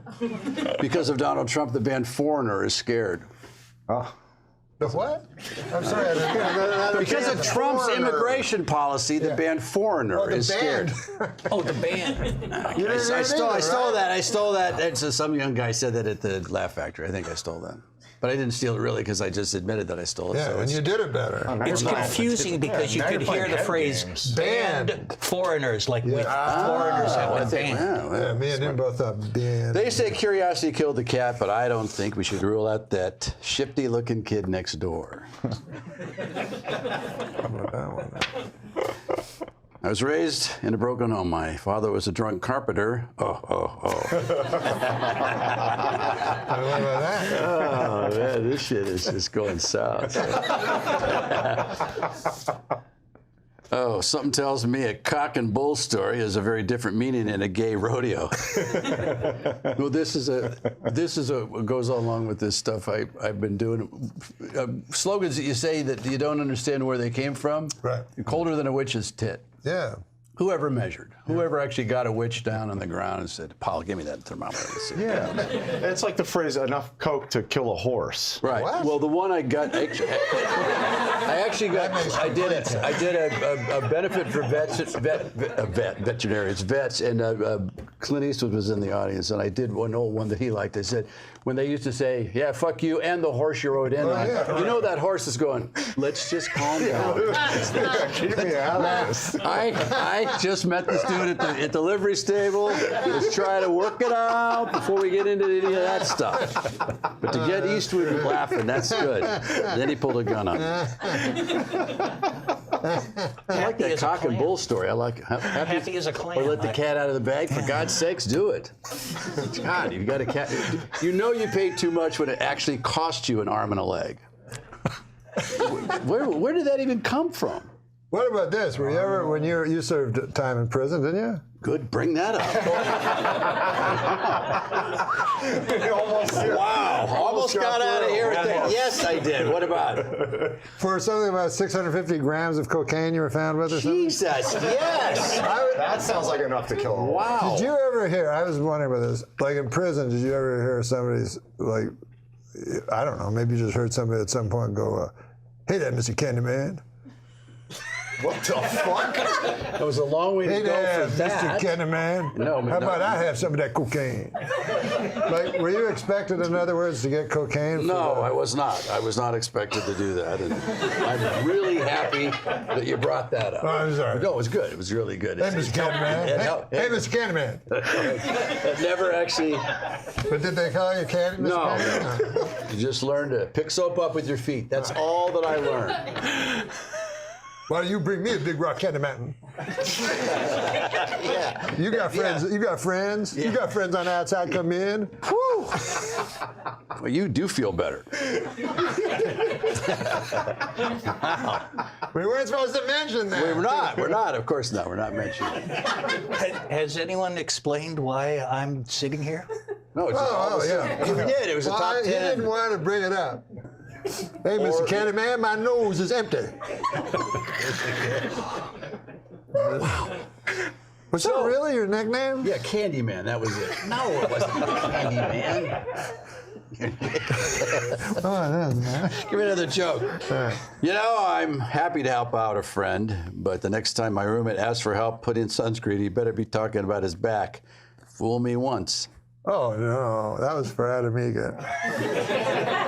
Why would you put putting I didn't sunscreen understand on? that. So this is a. Here's one for you. Here, Tim. Yeah, that's what it is, of course. This is a pile. What's that say? This is not a good pile. The person who invented the Frisbee was cremated and made into Frisbees after he died. His body was then spread across roofs and poorly maintained backyards. I hope that's true. Huh. Hey, you know what's... that's like a Trump tweet. Right? Just doesn't make any sense. You know what's not as easy as... We were talking about... Easy as pie? Easy as pie. You know what's not easy as pie? Baking a fucking actual pie. Does it say actually fucking in there? I'm exhausted. My kitchen is a guy. Oh, you did. You ad-libbed in there. That was nice. There's no use crying over spilt milk. Yeah, what? Unless the milk was spilt on your father's fresh corpse right before his funeral. Too many words. It's not bad. There's no crying over spilt milk. Concision. I try to tell him. Concision. Yeah. That's what I tell him every day. What do I tell you? Concision. I say exaggerate, clarify. Wow. Or what they say, tragedy plus time equals comedy. This is Mr. Candyman over here. He got a lot of ideas, but he ain't got a lot of coke. You weren't sentenced for 650 grams of ideas. Wow. You do feel better. A New Mexico man was arrested for urinating on a family at a Metallica concert, or as Adam Egget knows, it's called foreplay. Oh. It is. Yeah, it is. Hey, you were talking about... Who's Adam Egget? That's the problem. That's the problem. We forgot to introduce you. But here's a thing. You were talking about how things start, how sayings start. When I grew up, my family was so poor. Yeah, well, we didn't have a pot to piss in, so we pissed in other people's pots. We'd break into houses in the dead of night, find the people's pots, and take a giant piss in them because we had accumulated full bladders from holding our urine all day long, waiting to piss in people's pots. Now, literally, if you told this as the character, it's too long, but there's so much meat in there. Yeah. It's two separate jokes. May not be long enough. I said there's a story there that, you know. I don't want to shoot myself in the foot. That's another expression. Oh boy, here we go. Nothing funny about Nazis. No, you can't even talk. You can't even say Nazis. The only thing about Nazis I've used is. Wait, I haven't said that. I don't want to shoot myself in the foot, but my left big toe is a neo-Nazi. Even worse, my big right toe believes that there should be a gender pay gap. Gender pay gap. You can't. Hitler's just not funny. Still, it's not enough time. Except he did kill the mustache style. Allegedly. Oh, he did? No, but yeah, I've been around Aryan Nation guys in prison that would tattoo "fuck you" on their forehead. Still wouldn't go that far. Right. You know, they've got swastikas everywhere, but they go, no, that's too much. Who did what? Michael Jordan. Yes. Oh, yeah. That was bizarre. Remember the Hanes commercial? Commercials. Yeah. He tried to bring... Maybe just that's where it grew. Probably the last person I expected to try and Isn't it bring funny? back Charlie the Chaplin and Hitler. The only two guys that ever tried that one. That looked good. A little. I think Hitler took it from Chaplin. I think so too. Because he was a man of the people. And Oh yeah, and he had the stash obviously before the great dictator. You remember those pictures? Remember that picture? You're thinking about that. Of Hitler? Remember World War I? He's like. He was photobombing people. He was the first photobomber. He was. Very common knowledge. That'd be a good tweet. He's a great, huge. You don't want to just I don't avoid. know. I bet you have never met a bigger Hitler buff. No, he's a revisionist, a Holocaust denier. Oh God! Wow, you feel better. All of a sudden. Wait, is it? Are you or not? I had a bar mitzvah. Yeah, I had a bar mitzvah. I'm full Jew. I'm just saying Stalin. Everyone overlooks Stalin. I'm just saying Stalin is just as bad. Hitler comes out. Stalin comes out. Stalin is worse. Goes right they're both terrible. No. They were you want to get into Stalin, that? though. Just Millions of stay on people Hitler. that got killed. But stay on Hitler. What about the Ottomans? You got to go into that one. The Ottoman. The Ottoman Empire. Ottomans. Oh yeah, the Ottomans. The Armenians. Yeah, well, that was horrible. And that's very recent, isn't it? Yeah. I'm not familiar with the Ottomans. Or I live in an Armenian neighborhood, and you get the older Armenians tell that yeah. story about that. And you get that's something that they just did a movie with Eric Bana, I think, about Elton John had something to do with it, about the massacre there. Disney? No, Disney did. Disney. Yeah, they did a musical about the Armenian slaughter. What is the matter with you? Jesus. Disney? A group of crows is called a murder. A group of unicorns is called a blessing, and a group of cows is called my in-law. Good night. You screwed it up, and it's still okay. You just sold it at the end. I tried, right?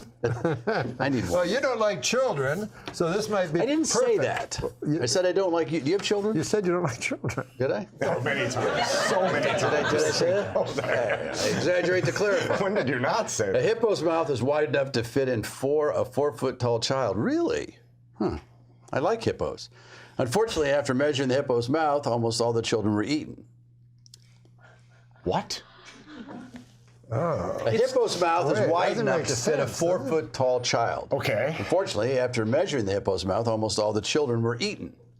Look, I know the Bible says not to covet thy neighbor's wife. Right. But it doesn't say a damn thing about coveting thy neighbor's husband, especially a sweet, hot fucking asshole.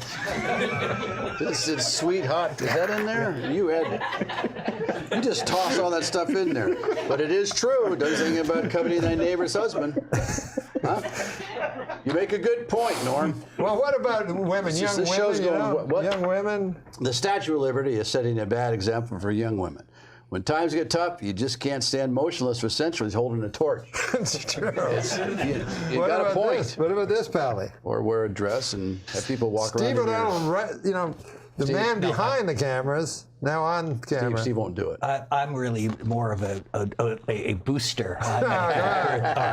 Are you, Steve? Artifacts from Auschwitz are set to go on tour for the first time. You guys won't stop. Experts believe that this will be Miley Cyrus's darkest opening act yet.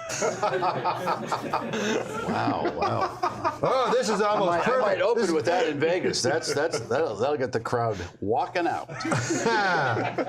I'm going to let the great Tim Allen, experts believe, one of the best joke tellers to ever live. I don't know, Jay is amazing. He's an amazing joke teller. Jay. Funniest guy on the planet, though, is Marty Short. Yeah. I agree with that. Marty Short. I can't be around him. He hurts me. Yeah. But he's not a stand-up. He can't help himself. But Isn't that weird that he's not a stand-up? He's not a stand-up. We did The View, he and I, for a movie we did together, and the first time ever those women were speechless. I mean, we owned that show. He's so freaking funny. We did a whole bit in the makeup trailer about all the theater we'd done. We haven't done any. Because everything's a theater play. The Jiminy Glick is so hilarious. I did that. He can say, he could say horrible shit to you, and his chin was coming off one time. When I did it, this whole piece, and I kept going, and he wouldn't come out of character. And I said, but this is all coming out. Your name again? Who are you? He's horrible. He's a horrible man. Yeah, somebody told me, I don't know, maybe Steve Martin or somebody said, oh yeah, that's Marty being Marty. Like, yeah. You know. So this is going to be the final joke. I hold in my hand Karnak. The final joke. Now you're supposed to all applaud. Well, that's Karnak. Well, when you ask for it, it's not worth it. May dog in heat romance your leg in the month of September. Mm-hmm. Okay, this is the final joke. Now I want you to read ahead. All right, read ahead. Read ahead, you know, so you give it all. All right, a new study finds that. And hold on. Before he finishes, because I want to end with a big joke by one of the greatest joke tellers ever. Well, Leno's on his way in. And so I'll say thank you very much to Tim Allen for gracing our show. Absolutely. Yeah, you guys are great. Thanks. Here it is. There's the camera right there. That's the camera. She just brought it from home.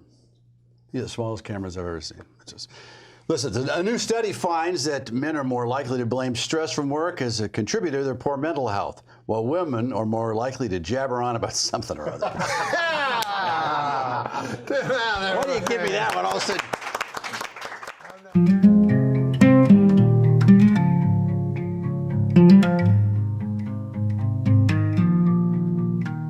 I'd trade tomorrow for one more sunset from back then.